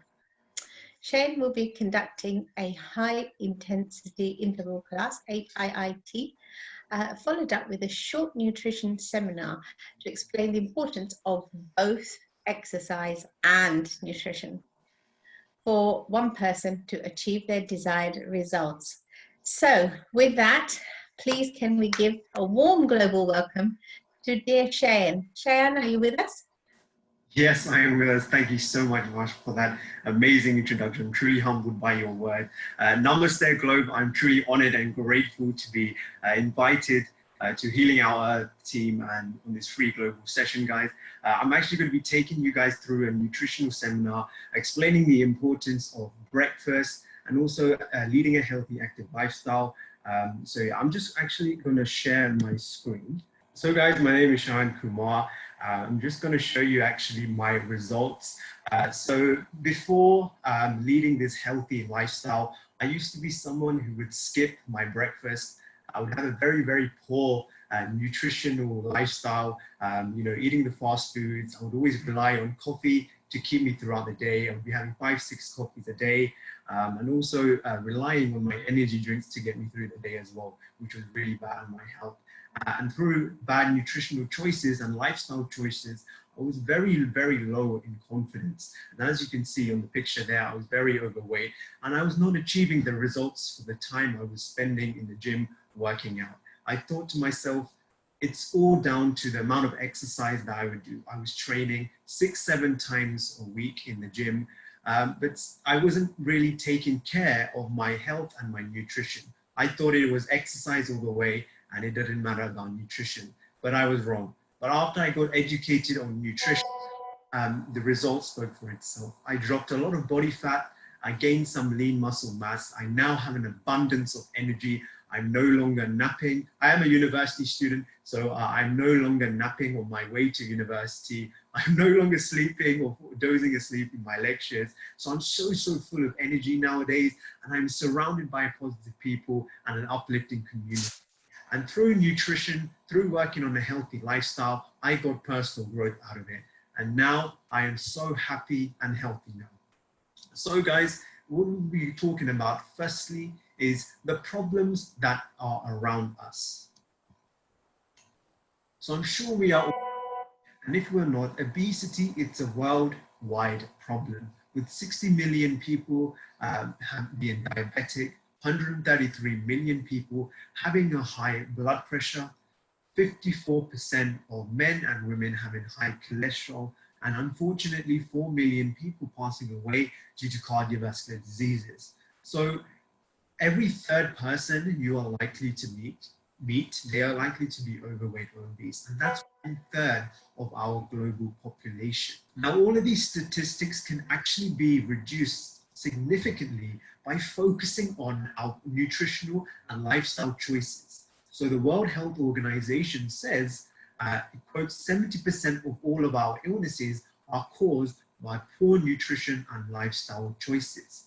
Now, I actually love and hate this quote at the same time. So people are fed by the food industry, which pays no attention to the health, but they're treated by the health industry, which pays no attention to the food. So what this simply means is the fast food owner or whoever is serving you at a fast food restaurant is not going to care about your health. They are simply going to be caring about, the profits that they make, and they're not paying any attention to our health. And sometimes when we go to the health industry, they are not really knuckling down the real problem behind some of our disease and stuff like that, which is nutrition. And nowadays, we're having too many of the things on the top. We're having too many calories and too much saturated fats, too much simple carbohydrates compared to complex carbohydrates. We're having too much coffees and alcohols, sugars and salts in our lifestyle. There are a lot of fragrances, colors and flavors added to our foods nowadays. Too much preservatives, toxins, pesticides, hormones and stuff like that. So there's too many of this, and we're not getting enough of the nutrients. So we're not getting enough vegetable proteins. We're not getting the essential fatty acids that's going to help with brain health and vision. We're not getting the complex carbohydrates. We need 25 grams of fiber per day, and as humans, we're only getting around 10 to 15 grams. So we need more fiber in our lifestyle. And also water, which is super important. We're not drinking enough water on a daily basis. And also we are lacking the vitamins, minerals, and trace elements as well. And there's a reason for why this is all happening. It's because as a nation, as countries, all over the world, we are less active and we are more stressed. We have a lack of nutritional education and also time. Life gets in the way, work gets in the way, we have a lot of work commitments, so we don't necessarily always have the time to commit to a healthy lifestyle. And due to the lack of time, we have an increased spending on fast and convenient foods, because it's very easy to call any takeaway company and order whatever food you like, because it's quick, tasty and convenient. And this is why we are increasing the number of statistics, as I showed on the previous slide. The difference between natural and organic food is huge. If you were to go to a supermarket in the UK, it's going to cost you £4 for a natural chicken, and for an organic chicken, which has more nutrients, more vitamins, more minerals, and is better quality food, it's more expensive. It's going to cost you around £10 more. Now, because it is more expensive, we tend to go for the cheaper option. And by going for the cheaper option, we are missing out on the vital nutrients that our body needs. And food sources are of lower quality nowadays. Now, the reason for why they are lower quality, as you can see on the bottom right of your screen, the soil mineral content from 70 years ago compared to what it is today. As you can see on the right, the soil mineral content today is just a fraction of the available minerals that are available to us. So we're not getting all of the minerals that we were getting before in our fruits and vegetables. So we are lacking the nutrients in our foods, and it's lower quality as we progress through the years. And there's reason for this. This is mainly due to soil exhaustion, pesticides and pollution, mass production, flash freezing, importing and exporting, and unhealthy additives and preservatives as well. And this sure has an impact on children. 20% of year 6 children are classified as obese, and 29% of adults are classified as obese as well. And the UK statistics are very, very alarming. Now, if we were to compare the statistics from 1980 to 2019, you can see a huge difference in those stats. And the biggest impact is on the children, because when I was in my primary school days, I was coming out of school after we finished school, and the first things I would see were the McDonald's and the fast food restaurants. And the reason the statistics are as alarming as they are is because we are not surrounded by healthy alternatives. So this is why the statistics are where they are, and obesity in children is considered as an epidemic. Now let's talk about healthy, active lifestyle. Now, when it comes to getting results, it is 80% nutrition and 20% exercise. Now, when we focus on our nutrition, we're going to get better results. I've always thought to myself that if you exercise alone, you're going to get the results that you desire. Unfortunately, we cannot out-train a bad diet. We cannot outrun our fork. So it's very, very hard to just get results by purely focusing on exercise. So once you focus on getting better foods into your body, you're going to get better results. Now, the building blocks of nutrition. So as you can see, these blocks, when you include all of these into your lifestyle, and when you begin to include these in your lifestyle, everything around you is going to change. Water is super, super important. I would highly advise to be drinking 2 to 3 liters of water per day as a minimum. And the micronutrients as well. So the micronutrients are your vitamins and your minerals. This is what gives colors to your food, and it's also for energy and growth as well. And then there's the macronutrients. So it's in the word macro, so it means big. So these are your carbohydrates, your fats, and your proteins as well. And fiber as well, as I mentioned earlier on, it's super, super important to be including fiber into our foods, because we need 25 grams of fiber per day. And really, what's going to help you? It's going to help with weight loss, but also what's important, it's going to help you with your digestive and gut health as well, which is super, super important. And then finally, the phytonutrients. These nutrients are found in plants, and this is what actually gives our foods its color. So by including these, you're going to get better joint health, better heart health, better brain health. Your skin's going to be feeling a lot better and looking a lot better, and all your blood levels will be normal. So when I mean blood levels, I mean blood sugar levels, blood fat levels, and also blood pressure levels as well. So water hydration is super, super important. Your body is made up of 70% of water, and dehydration, not drinking enough water, can result in many, many things, such as weight gain, fatigue, tiredness, headaches and migraines, constipation, cramping in your muscles, increased blood pressure, kidney problems, and also dry skin and dry mouth. So it's super, super important to stay hydrated, and I would highly recommend 2 to 3 liters of water per day. So let's talk about breakfast. So what did you have for breakfast in the mornings? Did you have like a continental breakfast, something like some croissants? Did you have cereal, Maybe you had a full English breakfast, maybe you had some porridge, or maybe you had no breakfast at all. Now, breakfast is the most important meal of the day. And some statistics to show you, 48% of people in the UK, they have no breakfast at all. And 47 people in the UK have a sugar-based breakfast. Now, some of the effects of an unhealthy breakfast may include a lack of energy. So you're going through some energy dips throughout the day. You're getting some headaches, migraine issues. Maybe your blood sugar levels are unbalanced, digestive problems, muscle breakdowns, mood swings, skin problems, insomnia, and being overweight.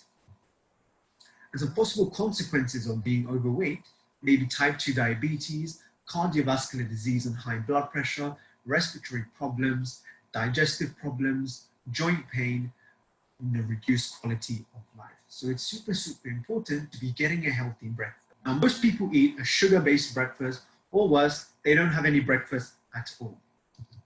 Now, a common breakfast. So a common breakfast will include cereal, croissants, toast, porridge, oats, granola. So these are kind of high sugar-based breakfasts, and also your full English breakfast, like your sausages, your baked beans, eggs, stuff like that. Now, all of these foods come under the common breakfast. So what actually happens to your body when you're having this in the mornings is your sugar levels and your insulin levels are going to spike up. And they're going to go through, as you can see, ups and downs throughout the day. And what these ups and downs can actually lead to are energy dips, concentration lapses. You may feel sluggish throughout the day. You feel hungry, so you tend to over snack. And you can see that your blood sugar levels are unbalanced. And what this can lead to is fat gain and diabetes as well.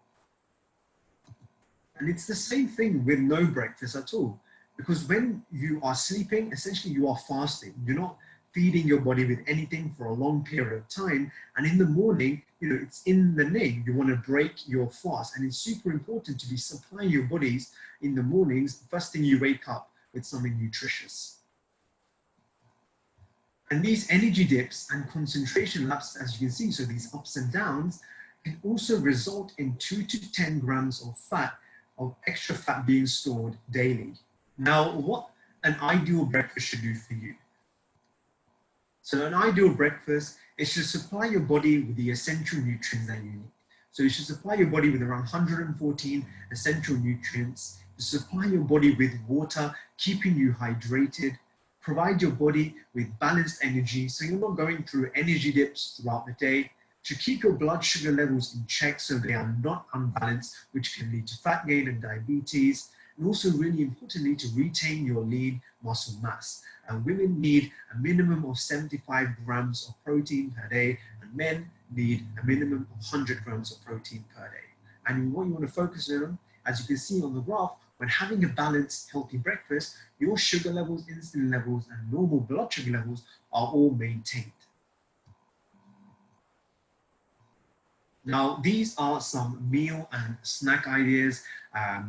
We really encourage not the diet, we really promote the lifestyle change, because when I think of diets, when you take away the T from diet, you get diet, because diets are eating the foods that you dislike for a short period of time, maybe to get some quick results, but then to fall back onto your old habits and not get the results that you desire. Because with unhealthy habits comes unhealthy results, and with good habits becomes great results. So what you want to focus on is, because no one wants to eat salads all day, that is the diet lifestyle. So we encourage to eat some healthy foods, some colorful foods, as you can see from my food there.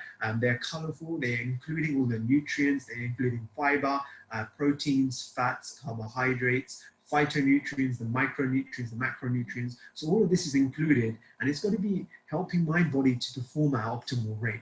And because I'm healthy, and because this is a lifestyle change, 80% of the time I'm enjoying healthy foods, and 20% of the time I enjoy myself to a treat. But when it comes to snacking, we do highly advise, instead of obviously going for the savory or sugary option, to maybe replace that. You can replace it with a yogurt. High protein yogurts are great. You can make some omelets. You can have a salad which is full of colorful things. Just make your plate very, very colorful. Have some proteins, have some carbohydrates, have some fats as well, and it's going to be great. Then we have the 20% exercise. So these, we've covered our 80%. So our 80% is the nutrition, and now there's the 20% exercise to get the 100% results. So we do free online fitness sessions, which you know, you're more than welcome to come along. We have an amazing workout together, and yeah, so it's super, super important to be exercising. You can get results by simply focusing on our nutrition, but it's always great to stay active, to do more walks, to go on more runs. And if not, if you're that person who you know, cannot actually exercise because of work commitments and everything, maybe take, instead of going to the shop, if it's near you, instead of taking the car, go for a walk, get those extra steps in, and it's going to go a long, long way.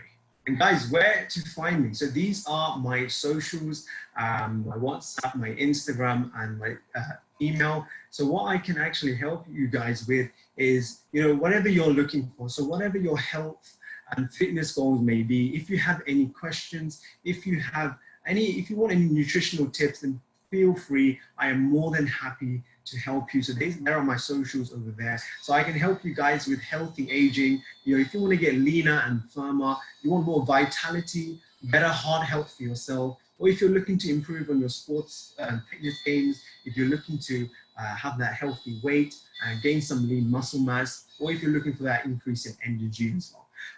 You know where to find me, guys. These are my socials, and I'm more than happy to help you guys with anything and everything that you're looking for. So that is all from me, guys. I just want to say, you know, it is honestly I'm just so grateful to be a part of this Globe family, and it's so it touches my heart, you know, to be able to give this nutritional guidance and value to you guys.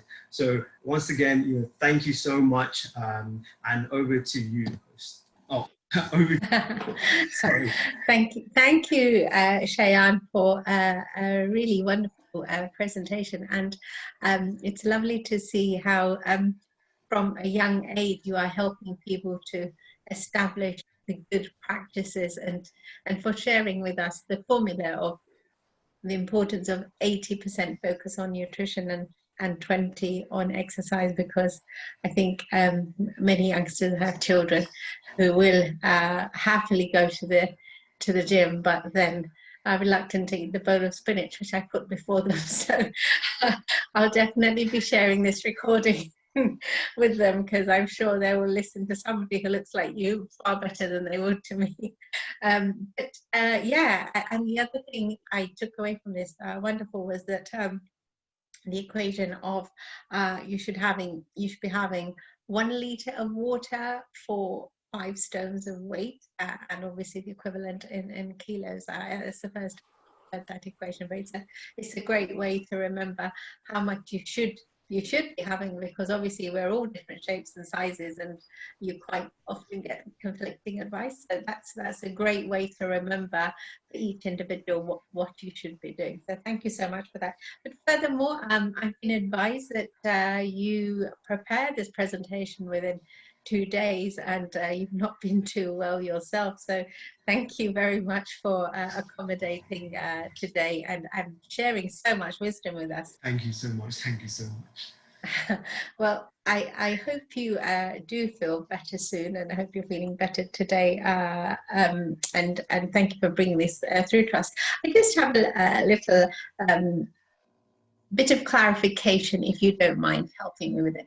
So, you know, the guidance we're given is a kind of on average 10,000 good to aim for. Is there any difference in whether you do that 10,000 all in one go, or you break it up into 15-minute chunks, or whether you do like 2 lots of 30 minutes? Do you have any advice on what would give you the optimum results, Shayan? Yeah, I think it cut out at the start. So were you asking me about the 10,000 steps? That's right. Yeah. So we've had different advice given on exercise. And so I think earlier in the day, we had a doctor who mentioned 150 minutes a week is what we should be aiming for. So does it make any significant difference how you might wish to manage that, whether you do like all 10,000 steps in one hit in the day, or whether you break it up into 15-minute chunks? Yeah, so I would say it depends on how much you're willing to do yourself, because you also have other commitments like work and stuff, and sometimes you cannot get 10,000 steps in when you're maybe sitting in an office, sitting down at a desk. So what I would recommend highly is, yes, walking is amazing. Walking, getting your steps in is great. You can break it down, maybe go for a morning walk or an evening walk, depending on the intensity as well. You can walk more steps, but mainly by focusing on your nutrition and let's say whatever your weight is in pounds, if you were to times that by 10, that is roughly how much calories your body is burning on a daily basis. So if you look at that, if you work it out for yourself, let's say in pounds, you know, you're 180 or even 2,000. So in 2,000 total calories, if you're looking to drop some weight, then maybe take away around 300 to 500 calories from the total, and then you're going to be around 1,700. That is depending on yourself. We're just taking this as an example. And if you were to look at the calories in your food and eat around that, then your body is going to be automatically losing weight. And if you do that over weeks and weeks, plus the exercise, plus getting in the walking, because if you simply by focusing on your nutrition and eating and maybe a bit less of the calories that you were before, and you're going to lose weight anyway, even if you didn't walk. And the walking is definitely a bonus. I would highly recommend that as well. So, you know, to get the results, I would highly focus on the nutrition side, and walking is just going to be another bonus for yourself. And for everyone, because it's just going to be burning more calories on a daily basis as well. Thank you, Shayan. And with your nutritional guidance, we heard earlier that you need to be eating a rainbow to max out on the nutrients you're enjoying. So is there a specific pattern in terms of how you would spread your meals out, how you would spread your calories out? Is there a time where you shouldn't eat heavy meals after? Can you advise us on that?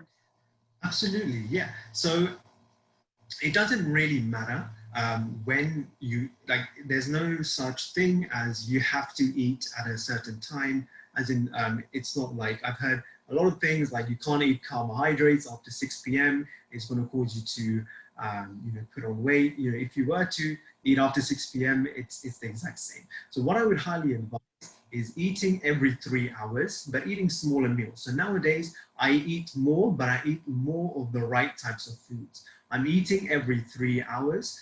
Because of this, I am helping to boost my metabolism. So I'm burning more calories on a daily basis. Every 3 hours, my meals will consist of a balanced meal. So I would have a balanced proportion of my proteins, my carbohydrates, my fats, so that, and you said how to get, like, you know, a rainbow color of food.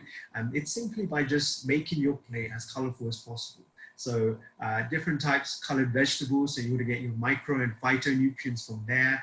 And yeah, it's the calories, depending on how much your body is burning on a daily basis. If we subtract a small amount, if your goal is weight loss, then we can work out throughout the day how much calories you would need to be eating in order for you to get the results that you desire.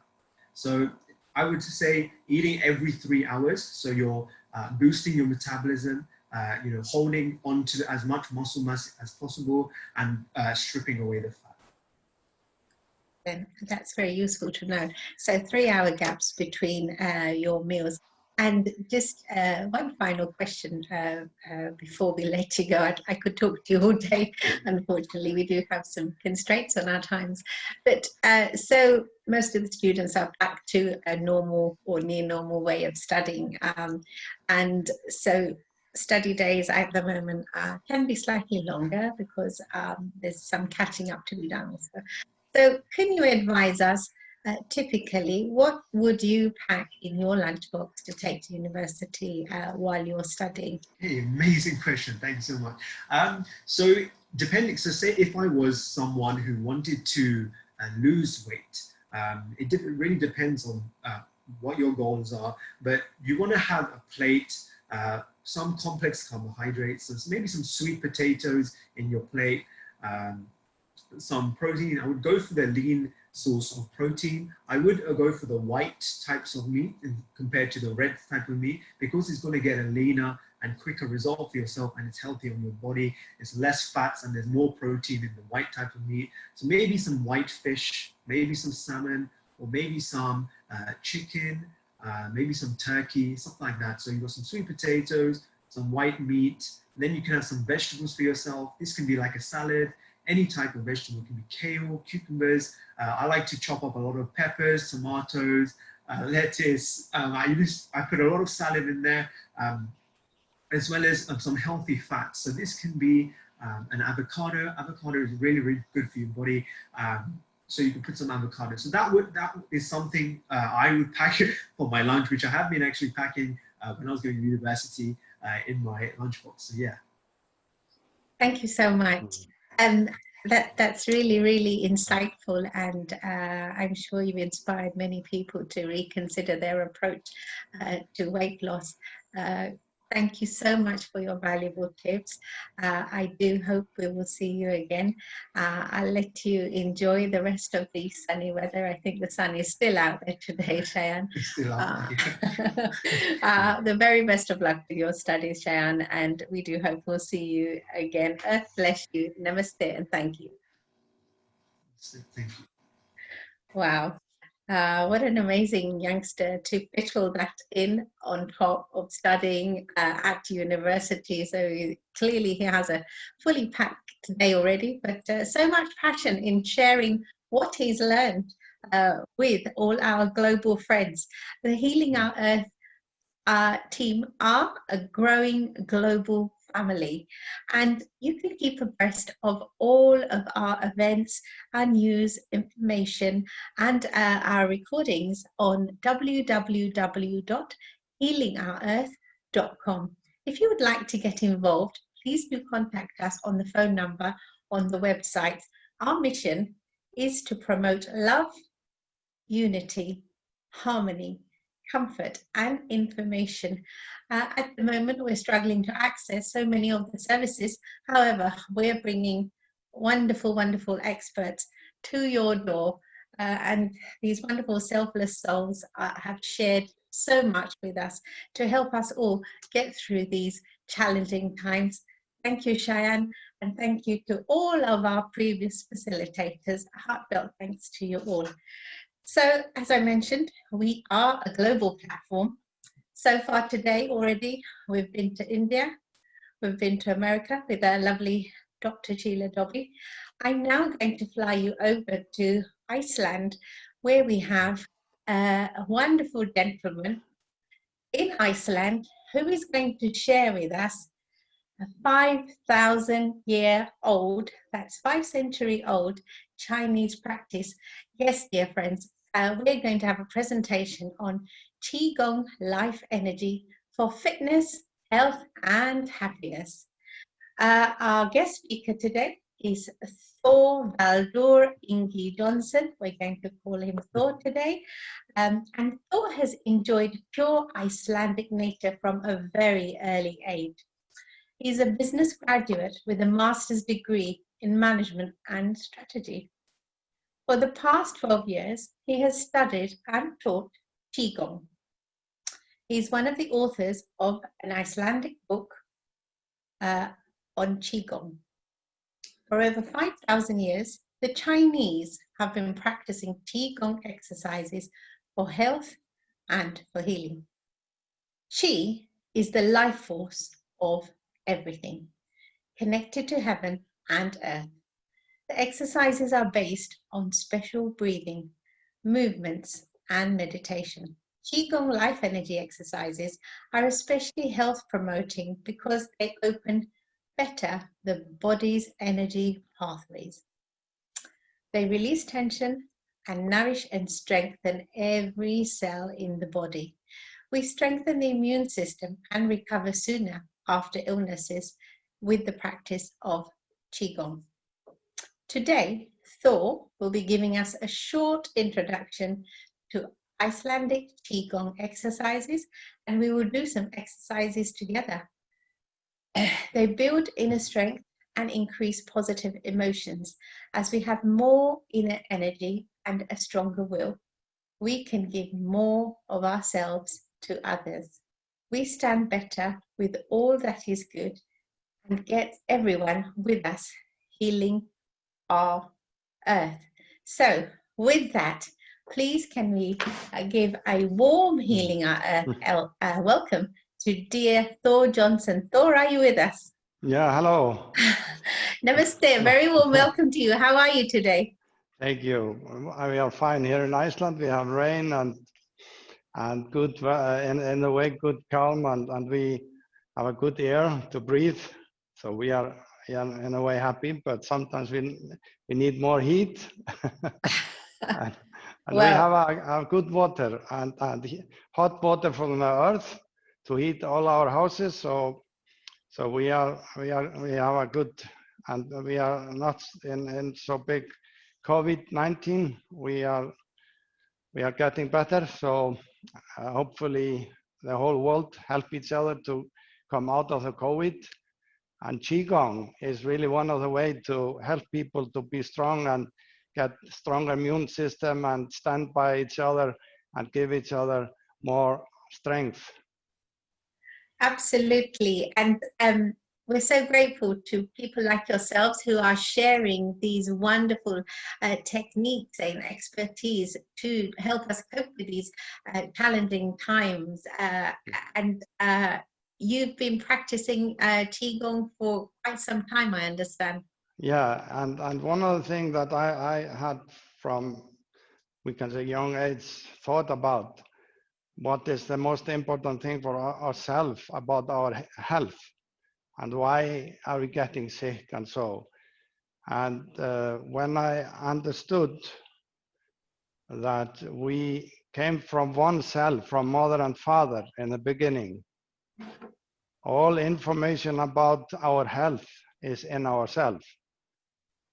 So the responsibility for everyone is what can we do to help us from inside to heal, to be strong, and to be good. So in this practice that we will try together, and hope everyone in the world smile with me, because the smile is the strongest way of health. Because when we breathe in and smile, we breathe the pure energy into our body, but with a smile and to our heart, that's how the best effect of our health. Because the heart really is controlling all other organs. So if the mind and the heart is in harmony, then we have the healing process in our body, and we open our pathways or energy channels, and then we can, get rid of all our waste. And one of the things that we say in Qigong is, all the stress around us, and we get harm. Everybody have suffering sometimes, and we have anger and all these feelings, and the feelings goes into our organs. So when we breathe out in Qigong, and if there is any stress or negative things in our body, we breathe to Mother Earth, because our waste are natural. So we give, and Earth take our waste and recycle it. And we can say, when, for example, we have been angry to someone, and we will get rid of it. We say to ourselves, I forgive, I forget, and I let go. And the earth, Mother Earth, embraces us. So this program, Healing Our Earth, is so important that everybody understands that we are just on Mother Earth, we are just one family.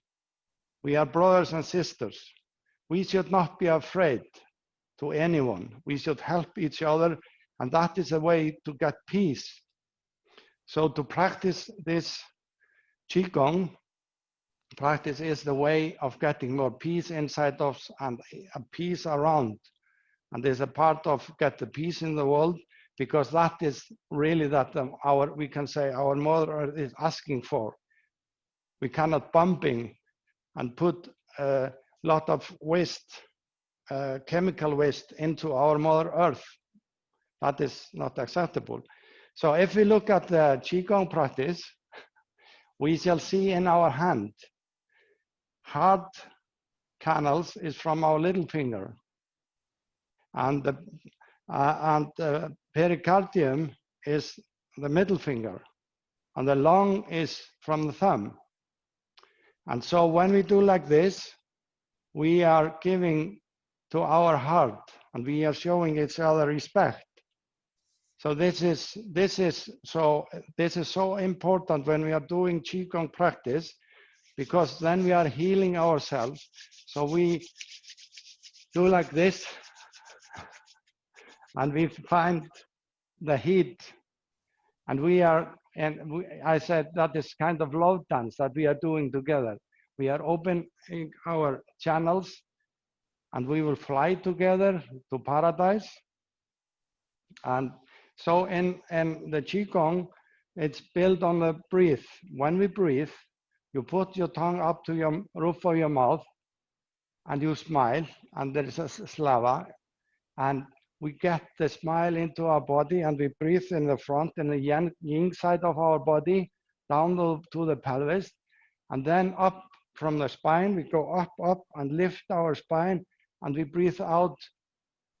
And when we have clean our body, it is same that is clean which are coming in and coming out from us.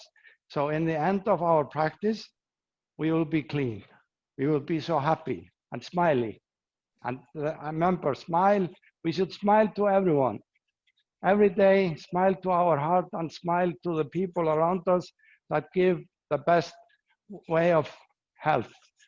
So we are strengthening our body, and mentally we are meditate at the same time, breathing, moving, and meditation in harmony.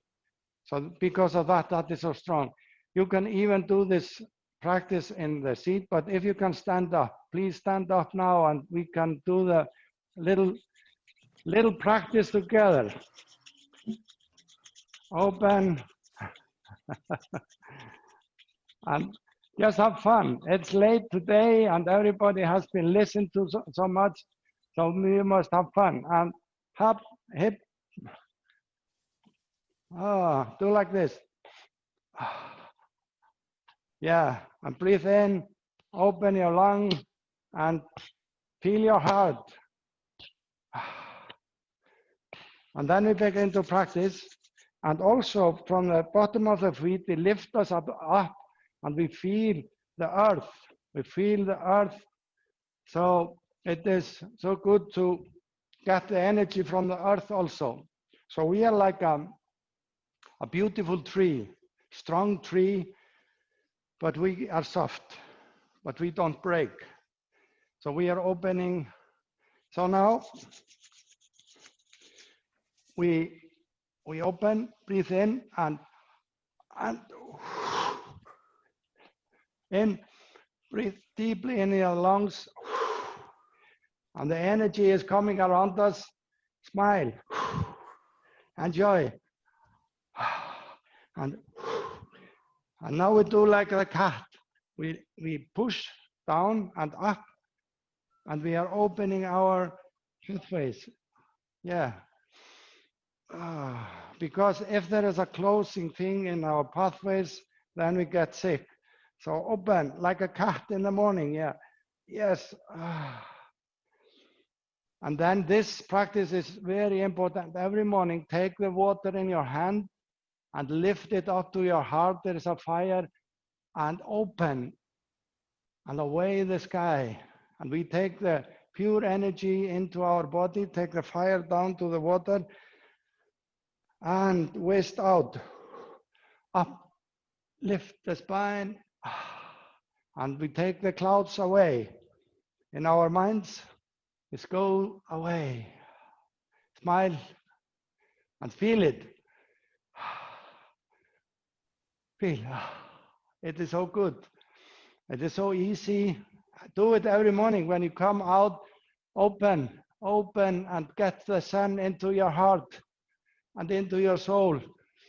And then you're ready for a strong and beautiful day. Enjoy. Yeah.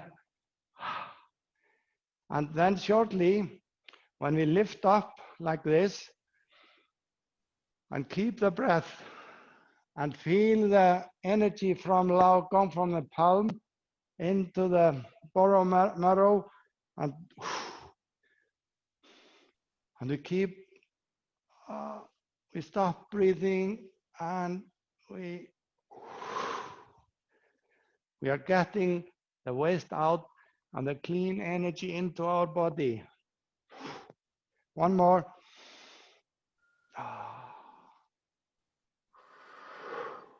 And now when we stand like this, when you have walked and when you stand in the grass, you feel the earth under your feet and feel the energy from the earth coming.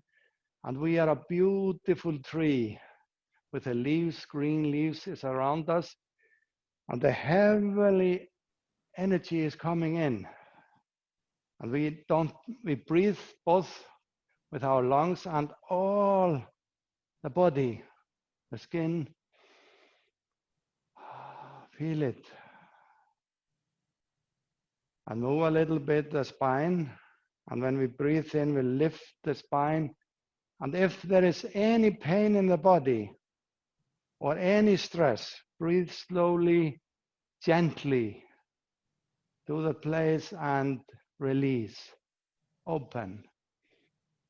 This is the best way of healing. Feel. And now we take a deep breath and lift our hands. And now this is one of the most important things for our health. Health is to release any pain from the muscles in our shoulders. So with this, we go and we look back behind us and we see and feel the spine, and the other way. The spine is so important. We need to strengthen. And now, look with your palm to your heart. And now we send us a love, peace, harmony into our ruby red heart. And we feel that the energy is coming to our heart, smiling, and it's go to our dantian. Yeah, feel it.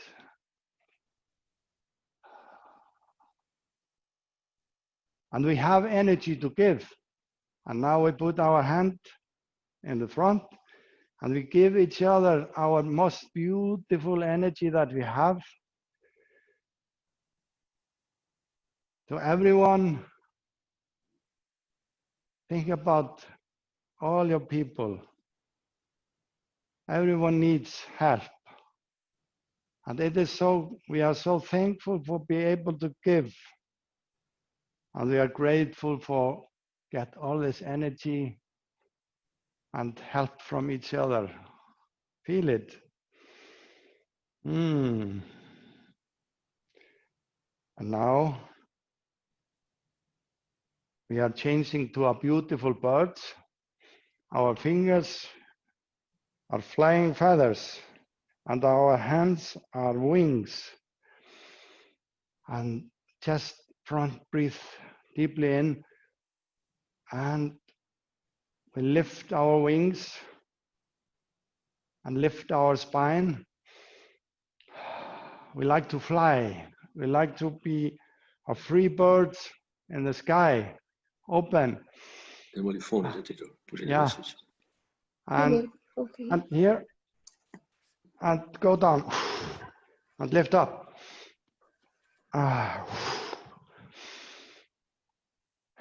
Exhale, inhale.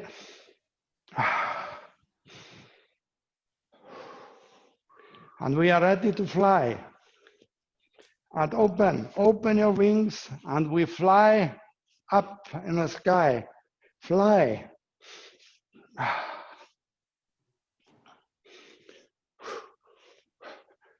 And we are up in the sky. And we are free. Around us is energy, the pure energy.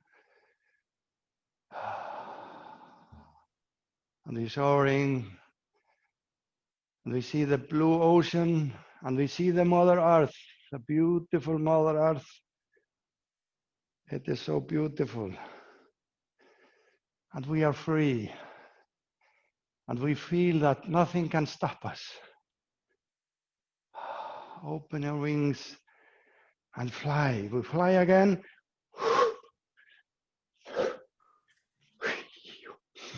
Breathe in and out of your nose. And we fly over the land.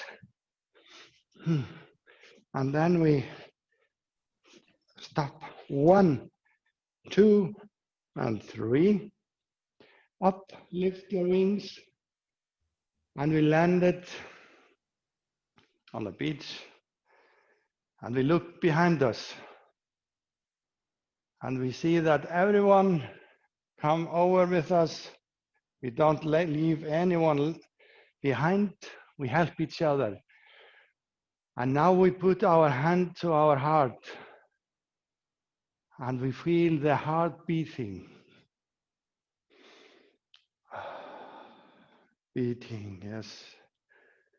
Our heart, Rupin red heart. And we feel the love. And we feel the strength. Happiness, friendship, all the best that we have. And we take into our hand the most precious thing that we have, and we will never lose. We go into the water, and we feel that the sun is shining, and we feel the smell, beautiful smell, and birds are singing. And the warm water is middle of our thigh. We are on a safety place. We feel the earth, and we feel that we are in a paradise. We just enjoy. Don't think anything. Just enjoy to breathe in softly, slowly, tongue up to the roof of our mouth. Breathe in from the nose and out from the mouth. Exhale.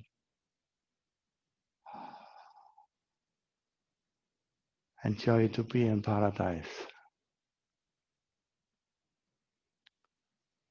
But suddenly, the clouds come and it begins to rain and it is cold, and we feel like in life that we are a little bit afraid.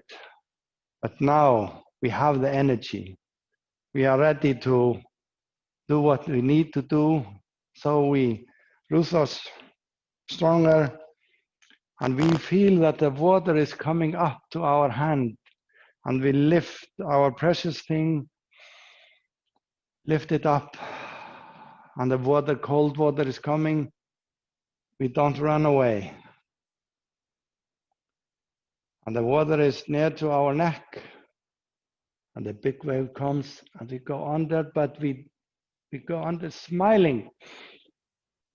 And then, whew, we breathe out, and the water goes down, and the sun is shining. We feel that we are the winner. We have our precious thing in our hand. And it is so wonderful to listen again to other birds and feel the calm, feel everything is so nice around us. Warm water. Yes. And now we are again in paradise.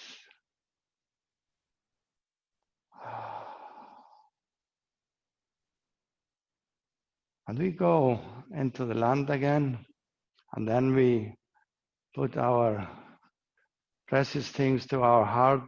Remember, we keep our smile and strength, so we can be good and given person. We can really heal our earth all together. So the next generations, many generations can live on the earth. Mother Earth will always embrace us. So in the end, we look to our lung and we breathe in white, strong light. When we are strong in our lungs, we dare to do what we like to do. And we go to our stomach, spleen, and pancreas. Yellow light, take away all the stress. Smile from the heart. And then we go to the kidneys, and here around kidneys are the energy station. We call it in Qigong Dantian. If we are stressed every day, we drain us, we burn out. So this is the way of healing and get strong and enjoy the life. Is get energy and see the blue energy around our kidneys. It's hot, very nice. And our liver is a green. And liver, if we are angry too long, we get sick in our liver. But the heart is connected, and we smile and we said, I forgive, forget, and let go to the earth. And we get generous. We like to give. We enjoy. We are not afraid. And feel now from Dantian that every cell in our body has better energy, is clean, smiling, and all our path, energy channels are open. And we feel how nice it is, and we enjoy. So finally, we do like this again.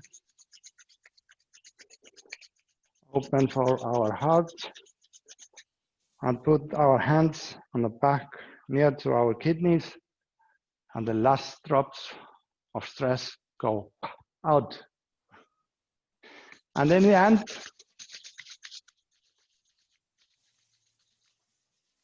we wash our beautiful face and we go further for our life, for Mother Earth and us, full of energy. And with smile, we enjoy. Thank you, Qigong. I hope you have enjoyed. This was just a little part of this. Take about 50 minutes. The whole practice. And we really end with a meditation around, we are sending a golden light into our spine and open the spine and see everything inside. So I say, I'm sure that this is surely we need, and when we are happy inside, we listen more to what we are eating, what our body is, our temple, and we are responsible. There's no one else. Doctors can help us. They can put the legs together, but our body is, healing in a way. So this is what I'm saying, but any questions? Thank you, Thor. That was truly uplifting, and I feel so much lighter now. And yes, in the spirit, you do certainly feel a sense of joy. And I love the way you brought home our symbiotic relationship with Mother Earth. You've taken us on a flight, essentially, over the oceans and essentially into paradise. One question which does pop into my mind is, could you help us, Thor, to understand why the tongue is placed on the roof of the mouth when we do the deep breathing? Thank you. Yeah, because when you put your tongue up, then you are saying your mind, now you must relax and just enjoy. There is a connection from the roof of the mouth up to our brain, and then the brain is saying, oh, now we are going to enjoy, relax. And so it is to help us to open the energy channels. So we put the tongue up, and someone feel the cold spot in the roof. And and then you breathe in from your nose, and you breathe really to circulate. Then you breathe in the front, in the yin side of the body, down to the pelvis, and then you feel up from your backside or spine. It's getting up and lift every time you try. When you have possibility to lift your spine, and you breathe out. And as I said, if there is some stress in our body, then we just smile. And we never go really to Qigong practice. We first sit down and, get rid of any anger, because anger is just coming to us self. We are building up happiness feeling in ourselves. So if we show self-compassion and we really love ourselves, then we are much stronger to be able to give, because then we have the energy to give. So we say in Qigong, here is the mind, I am, and from the heart, I will. What we love, I need love, friendship. But here, down to the Dantian, there is energy. That is, I have the power, I can. So when we are practicing, we really say, don't think anything. Just allow your body like in a sleep. Because then when we wake up, then we are much more focused. We are not afraid. We know better what we like to do. So this exercising has been, built up from China for 5,000 years, and I have heard that they are using in China this practice to heal and in the hospitals.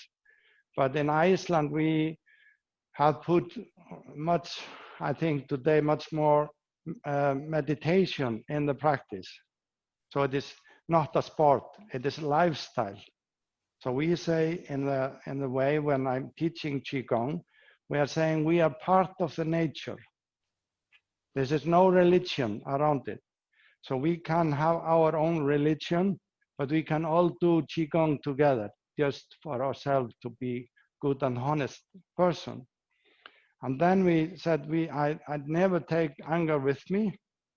I'm optimistic about the future. I know that we can, with our power, we can heal our earth and we can heal ourselves. But we also understand and learn to be in the moment. How important, and I'm so thankful to be with you today at this moment. When I breathe in now, I feel every people around the world, we can do so much together. If we just have the right spirit, the spirit of love and peace, then we can build and will build. We shall have that in mind. So we must really, in a way, fight in a good way for peace and for Mother Earth. Thank you, Thor. Thank you indeed. And yes, may Mother Earth bless you and give you energy to continue sharing this fantastic 5-century-old practice in that short space of time. I certainly do feel a different level of energy, and I'm certainly going to be looking further into how I can continue with the practice. So Thor shares his information in Qigong Life Energy on Facebook. That's Qigong Life Energy on Facebook. Before we say goodbye to you, Thor, could you share with our global friends just 3 tips, 3 pieces of advice that they can take away with them to start a new beginning tomorrow with energized with your wonderful wisdom? Yeah, that the first one is the smile. Smile into your heart, and also when you breathe in and look into your body and take the water up to your heart where there's a fire and open, take the sky away and believe, open for the sun and smile. And then and so we just say, be responsible, and I will say smile and love inside and give everyone. Although we don't know people, we should smile and give them, you know, at least good morning, good day, and hope everything goes as well as possible. Then we are building up the good spirit. And I will just say to you, surely I like to come to other countries and teach, and also everybody are welcome to Iceland. It's our beautiful land to learn and enjoy the nature. Thank you so much. Thank you, Thor. Namaste. God bless you. Thank you so much for sharing your wonderful wisdom with us. That was really uplifting and enlightening. And for those who would like to follow up on this wonderful practice, it's spelled Qigong, Qigong. That's Qidong. And if you add on life, LIFE, and energy onto that, that will take you straight to Thor's Facebook page for more information. Thank you again, Thor. Enjoy the rest of the day, and namaste. Yeah, thank you, dear Vasudha. Thank you. Take care. Wow, that was really interesting. And yes, start the day with a smile and begin with a smile is the message from Thor there. So Healing Our Earth, we are live today on many different platforms, and we are global. So if you would like to share these wonderful opportunities from our global experts, they can tune in to us firstly on Healing Our Earth website. That's www.healingourearth.com. We're also on Healing Our Earth Facebook, YouTube, and Twitter. Our other Facebook channels are Simran Ahuja Official, Sunrise Radio UK, Hindu Matters in Britain, Hindu Forum UK, Diwali in London, Enrich TV, Hani Kalaria Official, Sarita Sabawal, and Mental Health _Connect. Those are all our live Facebook channels. Please do encourage your friends and family to join us. There is so much to be learned, and as Thor mentioned, together we will get through these challenging times and share our learning and share our confidence from our global expert knowledge. We have years and years of valuable work and experience that's going into these sessions. It really is a unique opportunity to glean what many have taken years to learn. So on to our next expert. Again, somebody who has a wealth of knowledge.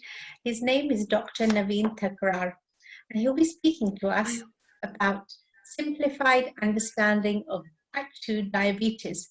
Dr. Naveen Thakrar is an experienced general practitioner with a demonstrated history of working in the medical practice industry. Dr. Thakrar is skilled in general and emergency medicine, cardiology, and with information technology, HIT, gynecology, travel medicine, cardiology, and with a special interest gastroenterology and child health issues. He's based in Chiswick in West London, and for almost 40 years, Dr. Thakrar takes on GCSE students wanting to study medicine, offering them opportunities to undertake various work experience placements. He continues to offer placements to interested students. Dr. Thakrar is also on various National Health Service and local medical committees which contribute to upholding the standard of care in the UK health system. For Healing Our Earth session, today, Dr. Thakrar will be discussing a topic which many people have mentioned today, type 2 diabetes from a simplified and practical perspective, helping us all to understand the condition. Global namaste to you, Dr. Naveen Thakrar, and a very warm welcome to you. How are you today? I'm very well, Varshaben. It's nice talking to you. It's a lovely day today, an ideal day in UK. First of all, namaste to you and Healing Our Earth team, and especially Neil Kumar as well. And thank you for giving me an opportunity to talk on diabetes type 2 matters on your platform. I have got my slides, and I'll try to see if I could bring the slides onto that. And if I got a difficulty, I got another screen where I can read from. Let's start. Thank you. My experience in general practice for so many years has led me to basically look at diabetes as the only medical condition which has got so much ramifications in the patient's life. So we'll start it, if you call it, from the back chair of the doctor's surgery. Let's start with the statistics. In 2014, WHO calculated that 108 million people had diabetes in 1980, and which has gone up to 422 million in 2014. Imagine 6 years down the road when we are in 2020. The problem has got more acute. The number of people have been increased, and I would try and basically be as practical as I can and as simple as I can for the audience. Now, let's say, what is type 2 diabetes? Type 2 diabetes, which is very simply, it is when the body is unable to control blood glucose levels. This can lead to a sustained increase in blood sugar, known as hyperglycemia. Hyper means high, glycemia is the medical term used for high blood sugar. Let me just turn my attention to blood sugar basics. Normally, blood sugar goes up for everyone after a meal. But if you look at the screen on the right side, but in diabetics and in pre-diabetics, it stays elevated rather than coming down. If you look at the chart, the blue line is for a normal person who has got no sugar issue as well. The red line depicts pre-diabetic status, when you can see that the blood level goes up after food, but comes down a little longer to come to the baseline. And if you look at the green line, it is a Paka diabetic status, where it has gone to the roof and it would take a lot of time to come down. Blood sugar take much longer to come back to normal in unmanaged, undertreated type 2 diabetes. Now, how is it caused? It is caused by a beta cell dysfunction. And the beta cells are found in the pancreas and are responsible for producing, storing, and releasing the hormone insulin.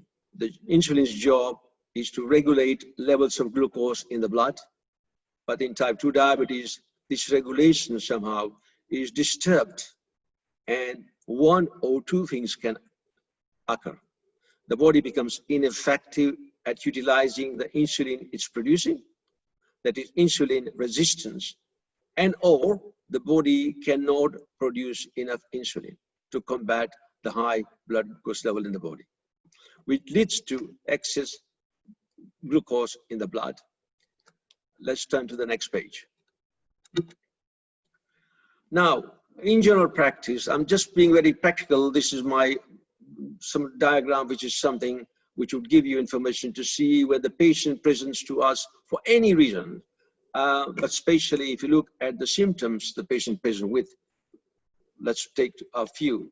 Blurry vision, increased thirst or need to urinate frequently, recurrent urine infections, skin problems, dry skin, and so on. And all these are many times a little indicators to pointing towards type 2 diabetes. It might be very early. Early diagnosis of type 2 leads to a better health outcome and quality of life later down the line, provided you manage it. In this case, I think the patient should book an appointment again with his or her doctor and get fully investigated. Now I turn my eye to the ugly side of unmanaged type 2 diabetes and the long-term complications. Some diabetic patients are not reliable to themselves. They basically do not take medication in time, or don't take medication at all, or take it very haphazardly. Now, this can lead to problems with stroke, heart attacks, kidney failures, dental problems, and so on. And the important thing is blindness too, in extreme cases, cataracts in eyes. So if you look from this figure, this particular page, it is so important that this could be prevented. The last thing is sexual dysfunction, mostly affecting the male when they come in for just erectile dysfunction. It may be a pointer to diabetes in that particular person. It could be an early start of diabetes. Poor mental health, depression, anxiety is a part and parcel of type 2 diabetes.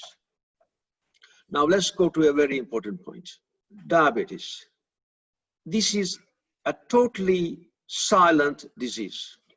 The danger with chronic high blood glucose is that it is not something you can physically see with your own eyes. Eating something with high sugar, which can raise your blood sugar, is not something you can physically see with your own eyes. And that is how it begins. It's not acute. It's over the time that chronic high blood glucose level is really doing the harm to so many key organs of the body. So the earlier we try to get it under control, the better. Now, coming back to the previous slide, you can see the damage it can cause. And what I've said now in the next slide is that, well, it's a silent disease. So just take care, be careful, see your doctor if in doubt. How do you manage type 2 diabetes in general practice? If you look at the chart on the left side, basically it involves every specialty under the sun, from the GP involvement right down to the dietitian, in between vascular surgeon, ophthalmologist, architects, cardiologist, etc.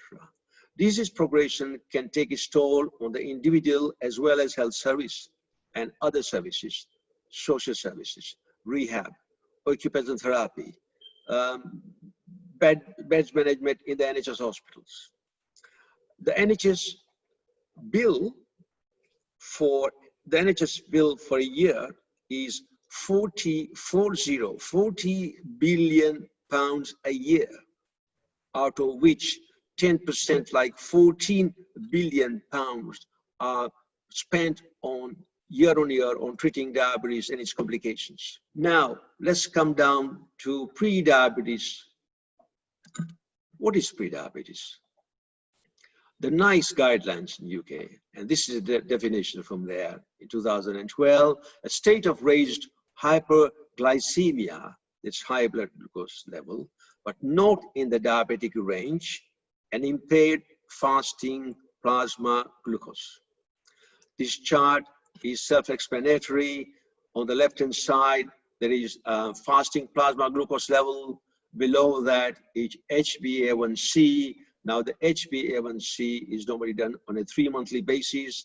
It gives you an average control of blood glucose in any individual for 3 months. You see the normal on the left side.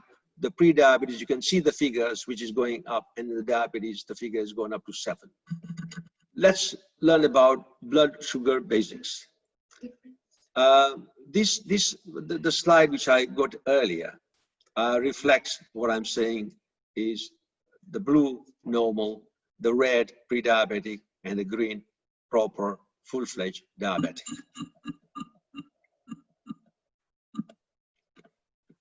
Now, if I come down to lots of data from studies, the good and the bad news. What's the bad news? The bad news is studies have shown that 25%, almost a quarter number of pre-diabetics will develop type 2 diabetes within 3 to 5 years of diagnosis. But the good news is lifestyle interventions can reduce the risk of developing type 2 diabetes by 30 to 60%. Improved diet, physical activity, stopping smoking, monitoring your blood pressure, having regular blood tests can be a huge step forward for type 2 diabetes developing further. Weight loss, reduction in visceral fat, which is the fat inside, near the stomach, not outside, can all significantly reduce the risk of the patients developing type 2 diabetes. Now let's see, who is at risk of getting type 2 diabetes? This is very interesting. Certain individuals, populations are more at risk of developing type 2 diabetes. Let's look at the left side of the chart.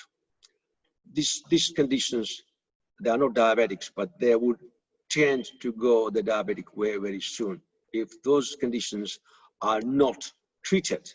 And look at the obesity, metabolic syndrome, high blood pressure, high blood fats, polycystic ovary in women, heart disease, sleep apnea. On the right-hand side, there are patients with a family history of diabetes, ethnicity, lifestyle, physical inactivity, and also particularly a female with previous history of gestational diabetes, which means that they had diabetes during their pregnancy.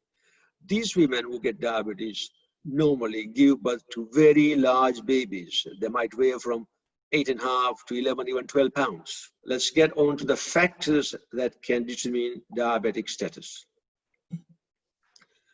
On the left side is the factors which is under your control, is modifiable. On the right is non-modifiable, certainly not under your control. If you look at the left side, which is under control, lifestyle factors and prevention. So this left side is certainly totally under your control, and that is how you want to lead your life. Diet, exercise, smoking, alcohol intake, obesity, the weight, BMI side, high blood pressure, all these things is with you, not with the doctor. It's a partnership between the patient and the doctor. On the right-hand side, patient with family history, genetics, age, ethnicity, gender, and in particularly, I must point out that Southeast Asians, Chinese, Afro-Caribbean are more prone to diabetes, and it is, it's I don't know whether this is genetic, but it certainly is a big problem, not in Asia, but also in the United Kingdom. I feel the top line, where there is a will, there is a way, and on the left side, if you follow those instructions, you'll probably keep the diabetic off for years to come. So what can you do about it? And to prevent this diabetic situation, either you are a pre-diabetic or you are already a full-fledged diabetic, I think there is an overlap of what you can do together. This will have a huge impact on your quality of your life. And to put simply, when it comes to diet and type 2 management, consider high protein foods, high fiber foods, healthy fats, opting for more unsaturated fats than saturated fats, fluid intake, reducing intake of highly processed foods, deep fried foods, sugary drinks, and last, consider clever and easy swaps to make. Brown rice over white rice, tofu instead of paneer, lean meats over fatty meats, brown bread instead of white bread, and I would say totally avoid red meat if you can. The other dietary interventions, cutting out carbohydrates, is not really necessary. What is much more important is the quality and quantity of carbs you consume. Opt for carbs that are rich in fibers, as fibers does not raise blood glucose. If you want to eat something that is high in sugar, extra white rice, then consider your portion size, which is very important. Stick to smaller portions to reduce the rise in blood sugar. Eat a variety of vegetables, beans, peas, lentils. These have a good protein and a carb mix. Starchy carbohydrates, potatoes in particular, can raise blood glucose rather very quickly, so eat less of this. Weight loss through diet, particularly losing 5 to 10% of weight, can have a massive health improvement. There's an article which basically says that if you are a pre-diabetic and if you maintain your weight 5 to 10% less over the next 3 to 5 years, more or less, you will probably never get diabetes in your lifetime. Quality of diet to reduce visceral fat. Visceral fat surrounds organs.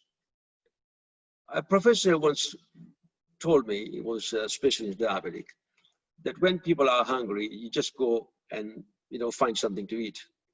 But he said, tell that man or a woman, do you want an apple instead of what you want to eat now, a bag of crisps, for example? And if he says no, that means he's not hungry. He doesn't need that pack of chips. Lifestyle interventions. Once again, a huge impact on quality of life, despite the known modifiable factors. Physical activity. Making sure to be active at least just for 30 minutes every day. From my point of view, 20 minutes really takes about a mile. So 30 minutes would be about 1.5 miles. Doing activities with your partner, for instance, to motivate you further, picking up a group of sport, walking club, or walking to the shopping mall if you want to buy something. Avoid sedentary lifestyle. Have adequate sleep.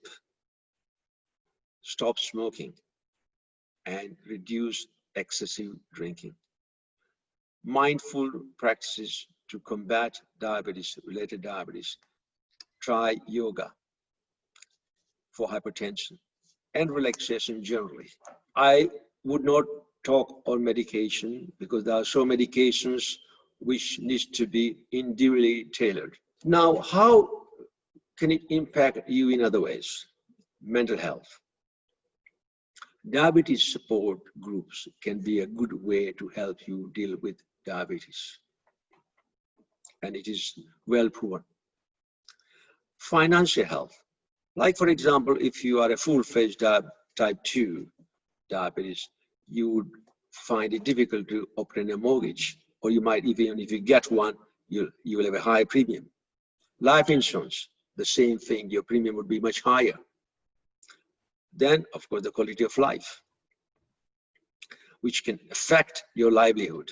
For example, in practice, taxi drivers, heavy goods vehicles, bus drivers, train drivers, pilots, if they suffer from type 2 diabetes, they're not allowed, I mean, they can still work, but their blood glucose and diabetes must be 100% in control. And the last thing which I would say, there is, if you have high blood glucose, if you're a diabetic, if you've got hypertension, if your BMI is more than 30, all those would give you a high COVID risk in these difficult times. So it is best, it's very important now that people have got more time at home, they can look at their life in a very different way and try to be nice and healthy. Last but not, this is Diabetes UK, is a very renowned organization, and I think if anybody wants to have more information in any language, there's something on Gujarati about bhajia and jalebi as well. But every food is covered.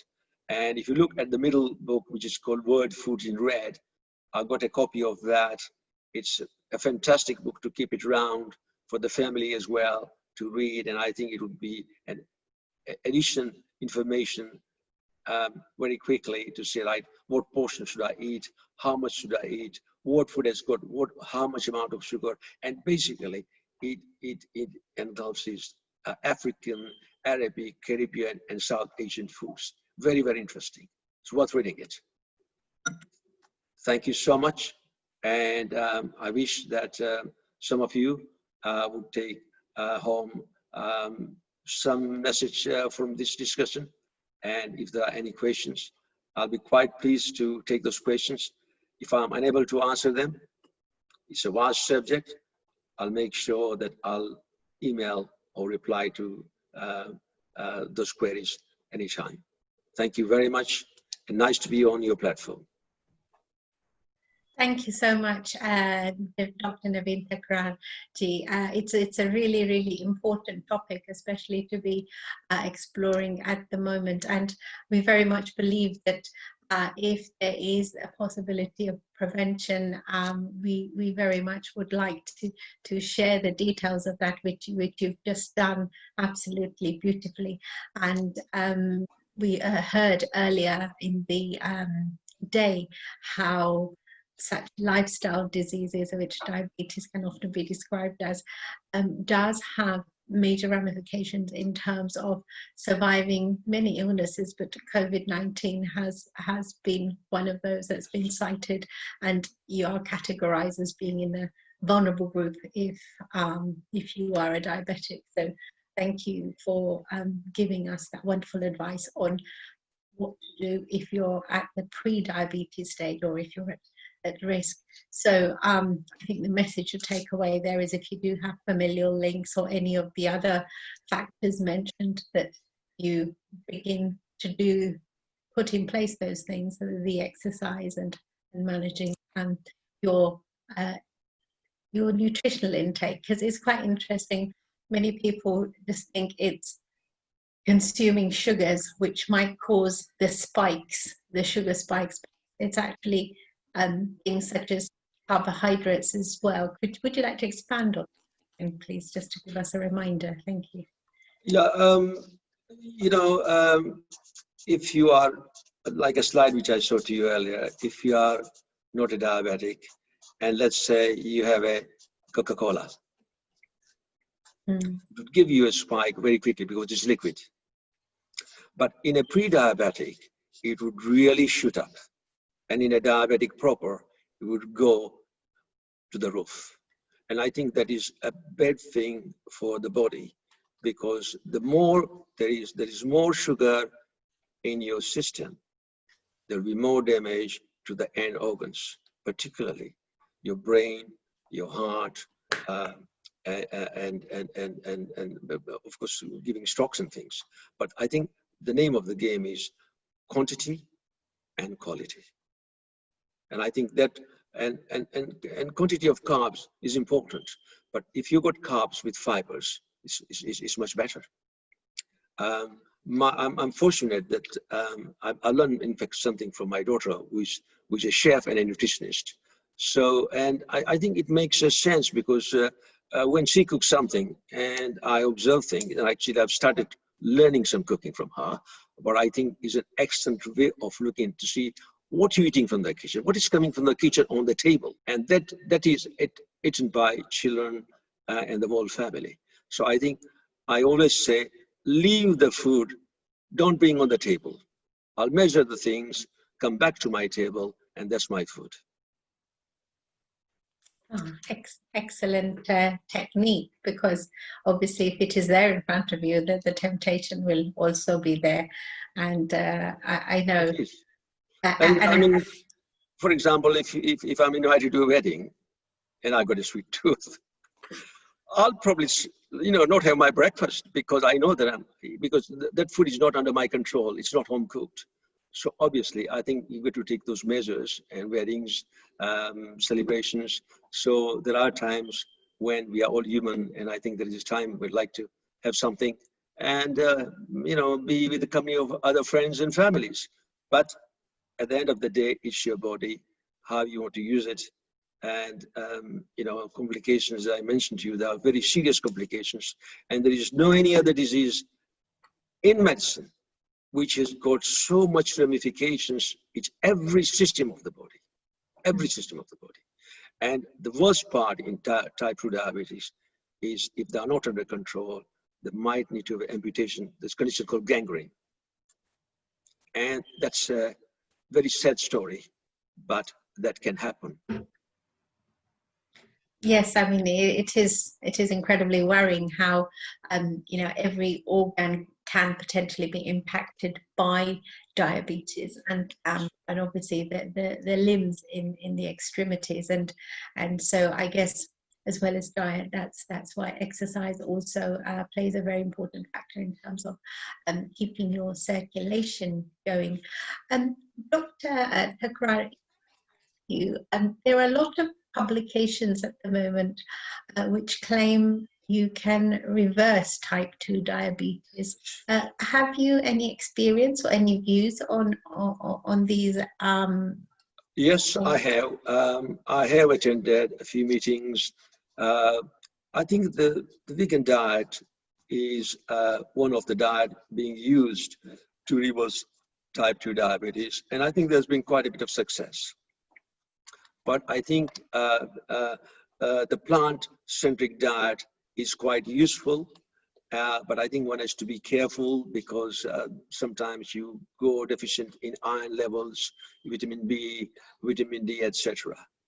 I also know that fasting, for example, in a week, you have a fasting day, for example, on a Tuesday or a Friday. I think that makes a big difference. Missing a couple of meals a week makes a big difference. Reversal of diabetes in pre-diabetic, it's so much easier than established diabetics, but it's not a norm. I mean, anybody can do that. So at the end of the day, what comes onto your plate makes you diabetes worse, better, and prevents complications. Thank you for that general rule of thumb. When you mention fasting, Dr. Naveen, what sort of, how would that look like? So just one meal with... I think intermittent fasting can help improve insulin resistance. That means your insulin starts working better for you, because you're not putting a load of food on that day and consuming your sugar. So But in our Puranas and fasting in different communities is many times a little norm, and some people fast on Mondays or Thursdays. But I think it's a good idea to do that. It cleanses your body as well. It gives you some advantage over prevention of complications. And I think it is to be tried. But food is such a thing that when you look at it or you think about it, when you come from the office at evening time, you can see the salivation in your mouth, what's being cooked at home. So it's difficult, but I think once you get used to that look, this is my body and this is what I want to do. But at the same time, I think weight loss is the key. If you lose weight, you will improve your diabetes enormously, absolutely. And with that in mind, the pre-diabetic research is that if you do that for 3 to 4 years, you'll probably never, ever get diabetes in your lifetime. It protects you from that. We don't know why. Also, healthy fats like unsaturated fats are also essential in the diet as well. Because there are lots of saturated fats like butter and things. Yeah, excess of that does not help because it also,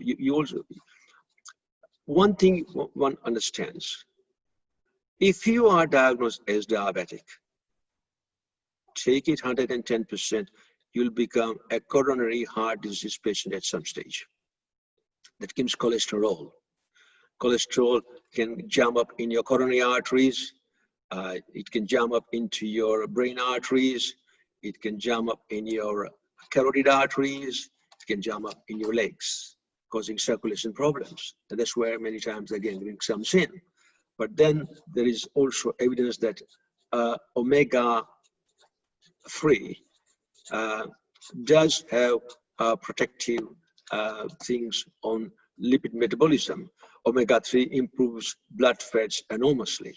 And I think a regular intake of omega-3 would probably beneficial from my point of view. Thank you, Dr. Thakkar. You mentioned that plant-based diets have shown some benefit to diabetes patients.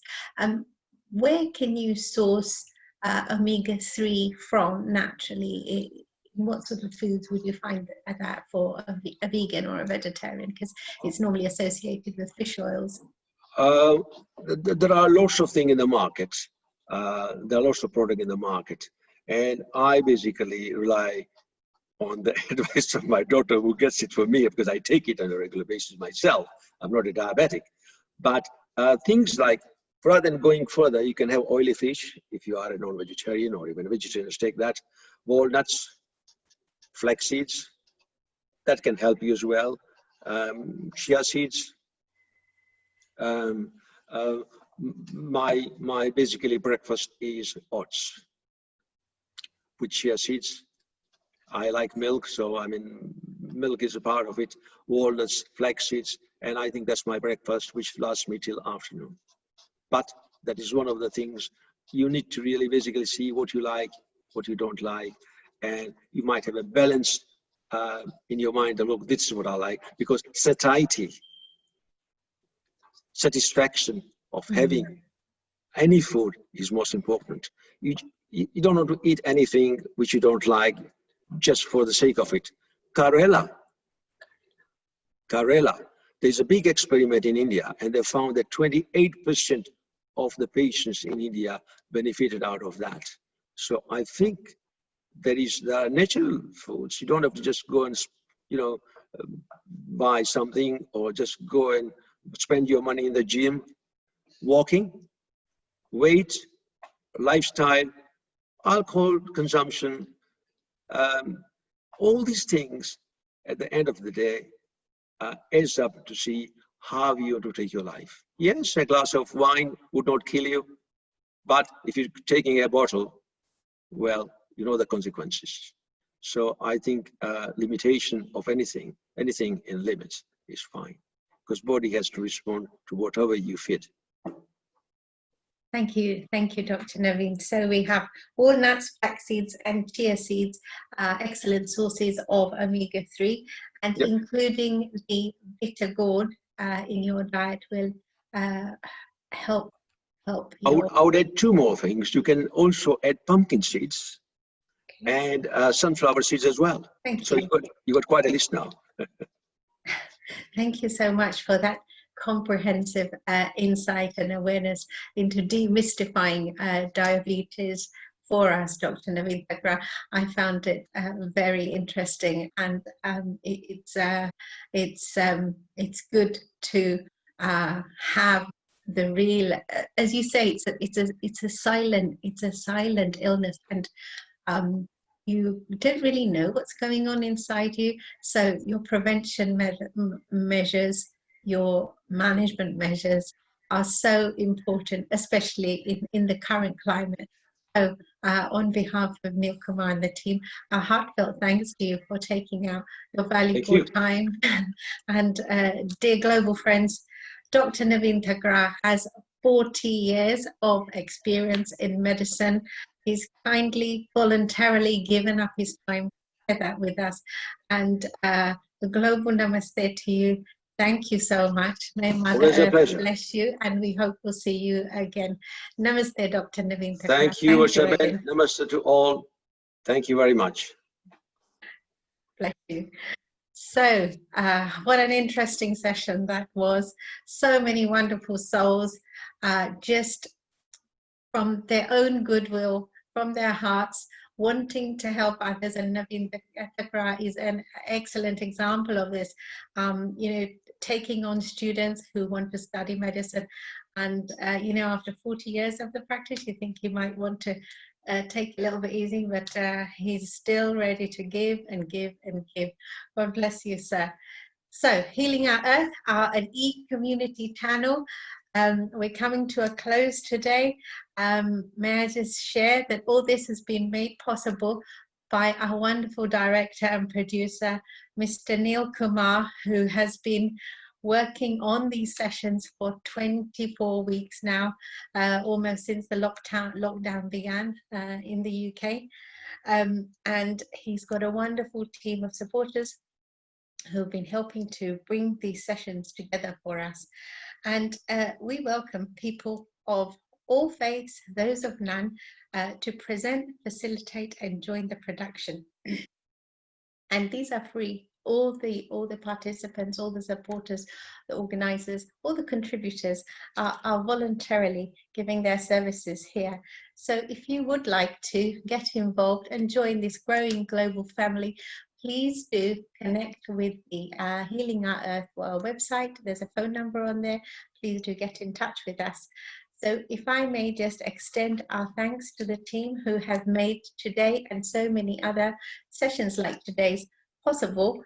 Firstly and foremostly, our technical director, Nishit Kotak, our media team, Kesh Mordaria and Anita Nomula, our host team for today, Dr. Lalit Sodha, Deepa Vitlani, Dr. Sheila Dobi, who kindly joins us all the way from the United States. God bless you, Sheila ji, and Simran Ahuja from India.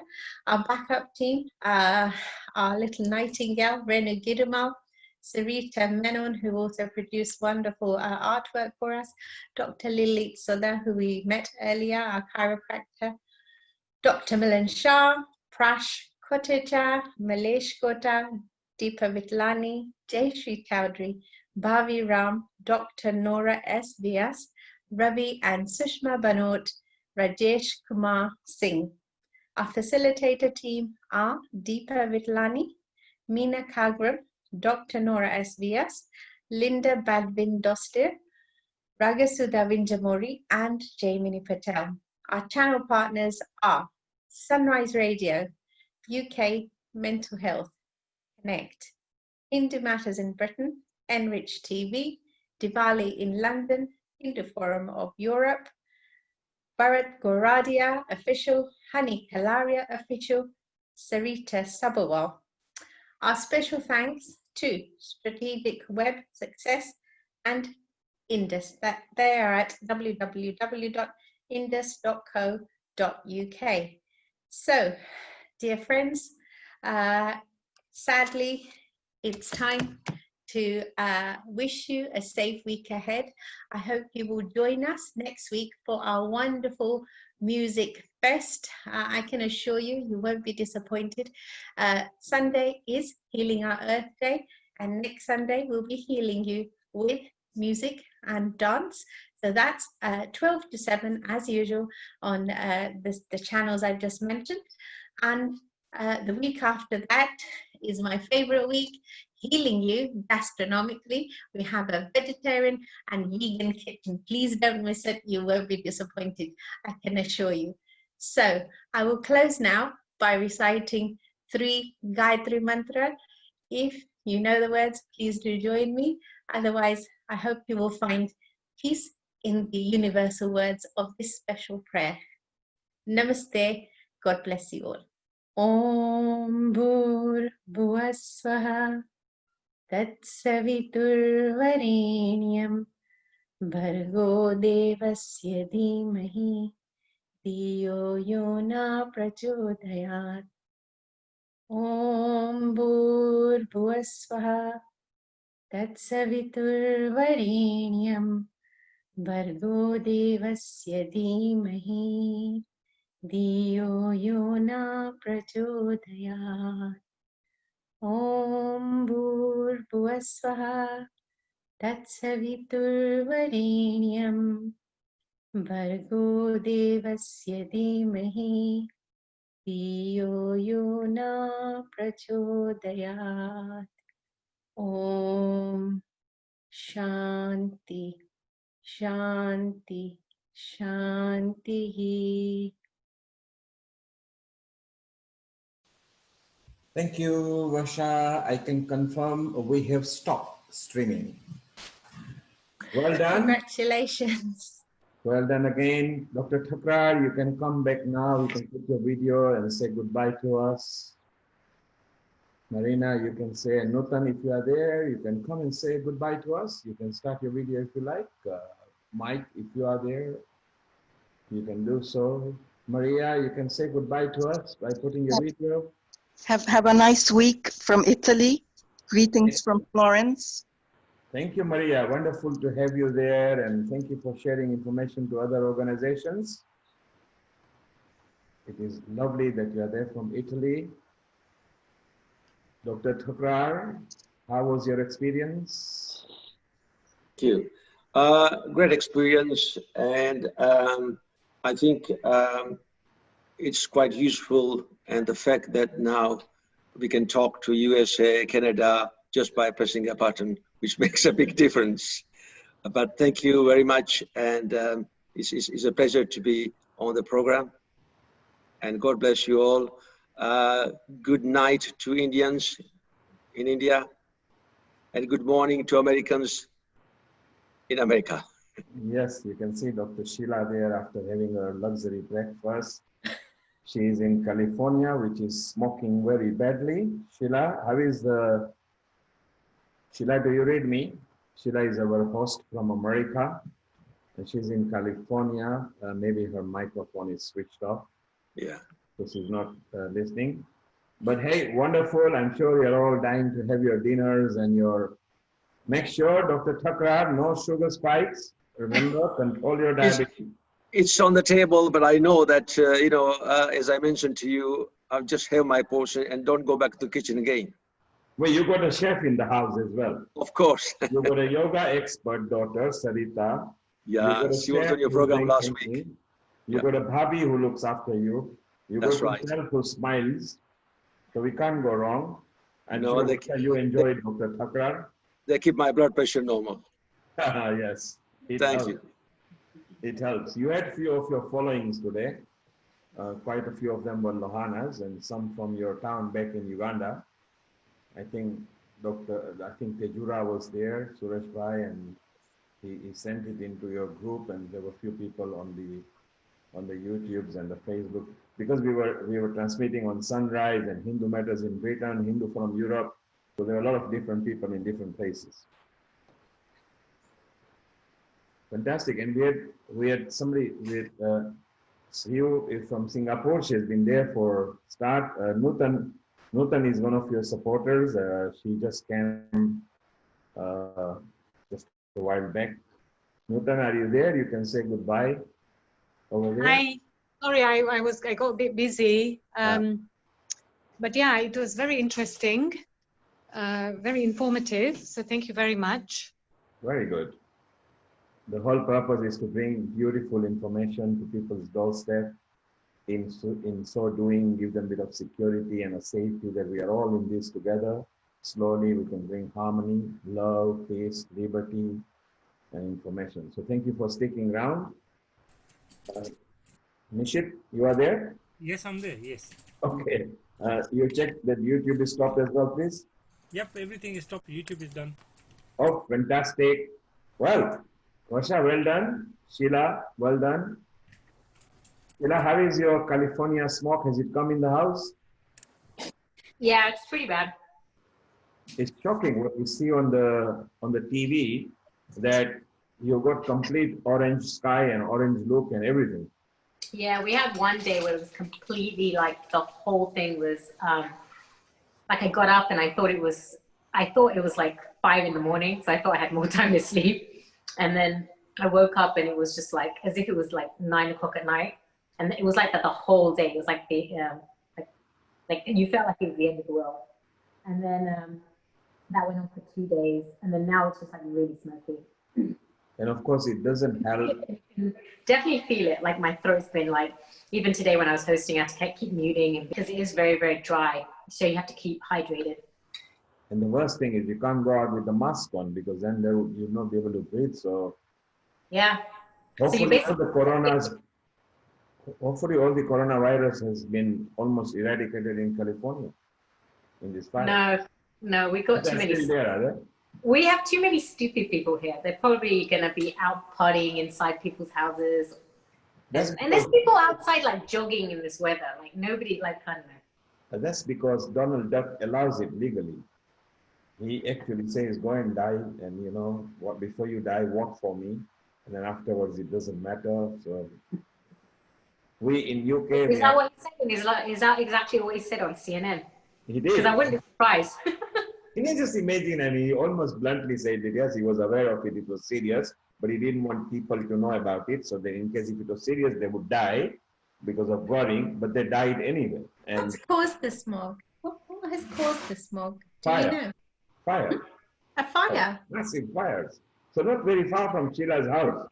2 million acres of fire. What? 2 million acres got burned down. What, so it's like a wildfire, like a forest wildfire? It was really dry, and we had this crazy, crazy lightning strikes. Apparently, like 1,000. Like I have some pictures that friends took, and it looks like, you know, like the ones the way you have like the world is like, you know, and created a couple of 100 fires around the whole of the California. Oh my God! Sparked it everywhere. So my office nearly got evacuated. So I was like, one of the evenings I was like moving stuff out. Then I got home, and then home nearly got evacuated. It was insane. Sounds bad. I just thought it would be like a fog or something when you said that. It wasn't some auntie making roti in the corner, but you know, it was like a pretty big thing. Oh, I feel like I've had my head in the sand. I'm going to read up on this now. Oh, you poor thing. I hope it clears soon. It's very bad. I mean, you can just imagine the whole of London being on fire. I mean, it's twice the size of the state now. Mm-hmm. Almost twice the size. That's terrible. What it is, and maybe at least for 150 years, this is the second worst or even the worst now that it's still going on. Yeah, it's like smog outside. Like everything is like cloudy. You can't see the sun. I haven't seen the sun in the last week and a half. Just 1 hour back, Sheila was completely black, and she had to go and scrub off and then come back and doll up just for our show. It's that bad out there. Okay, I think it's time to say a lovely good evening to everybody. And we'll plan the next week for the music and dance. everybody. Thank you very much. Love you all. And Get some rest, Neil. Bye. Take no it. rest, no rest. Take the evening off. We are going to plan the Diwali, the Navratri. You know about Navratri, Diwali, going to be Gobal. Then we're going to do the music dance. We're going to do the vegan kitchen. Navratri, we are going nine nights. And Diwali, we're taking, as you know, 5 days. Have you got enough people for the vegan thing? No, they're still open because that I will start next week, isn't it? So it's fully open. We are interested in getting unusual ones. If there's somebody barbecuing or somebody on a beach or somebody who can bring spices knowledge, not just cooking, because we also want to have nutritionally adaptive people. So, do they? What's the criteria? They have to be professional chefs, or no? They don't have to be a chef. They can be an expert in food. They can be a nutritionist whose complete concentration is pure focus on how to enhance vegetarian and vegan diet to prove to people that you can survive on that as well. And also, if it's a cooking, then not just simple cooking, because you see, simple cooking, we can just go on the net and bring the recipes. It's going to be exciting techniques that they can teach us, which we can't necessarily learn from the net. a bit of innovation? Yeah, so it'll be fun. But you and Sarita have to concentrate on Diwali as well. We need to get those posters out and everything. So we're going to Navratri, 9 nights at Healing. We are going to do daily workshops. So we are going to go and celebrate Navratri by getting people at home doing simple steps. But rather than celebrations, we want to say that we are in this together. All of us are remembering each other. We are in it together. Together as a human race, we will survive. By that time, we might be on a heavy lockdown here in UK as well. Our R ratio has gone way above 1. So we are almost like going to overtake, and India has gone over 1 as well. Your numbers are bad now, Neil? Yeah. Just the absolute result 1 hour back is even worse.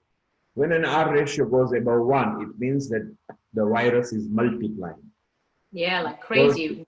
Yeah, when it goes below 1, then that means it is depleting. In a simple format, that's what an R ratio means. So R ratio of UK has gone over 1.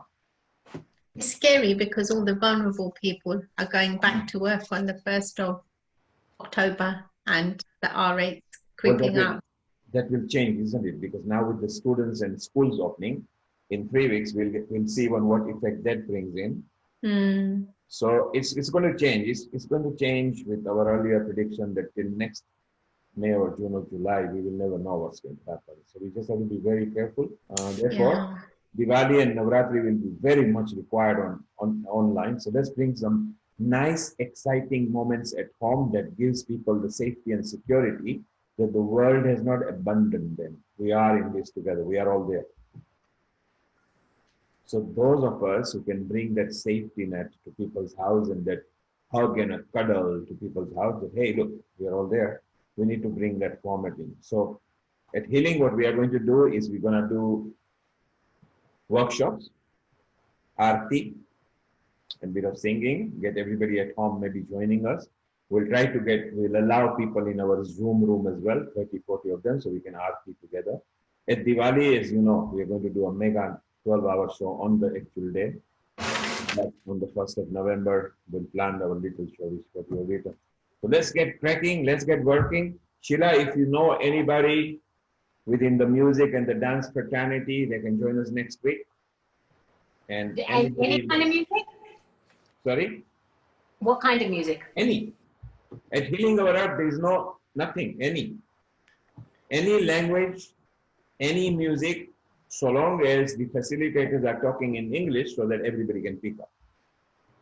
Okay. I need to dash. Sorry?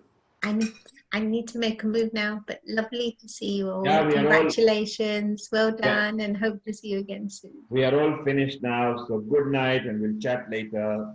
Take care now. Have a Thank good you. week. Stay safe. Bye-bye.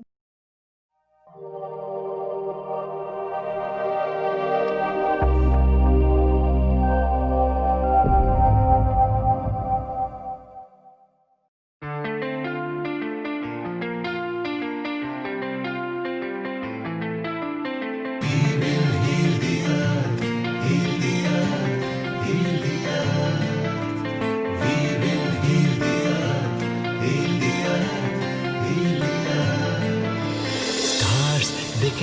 stories which are brighter than yesterday. The streets have never been so quiet. The squirrels found a new hideaway.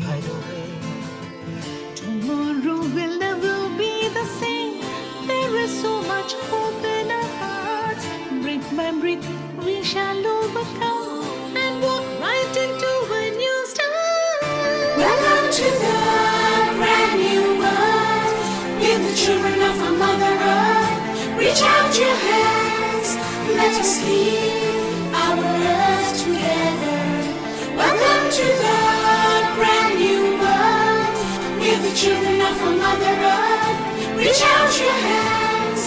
Let us leave our earth together. We will heal the earth, heal the earth, heal the earth. We will heal the earth, heal the earth, heal the earth. Birds are flying strong and fearless. Green is greener in shrubs and trees. The skies have never been so clear. Air is purer for us to breathe. Tomorrow will never be the same. There's not much for us to proclaim. Now that we have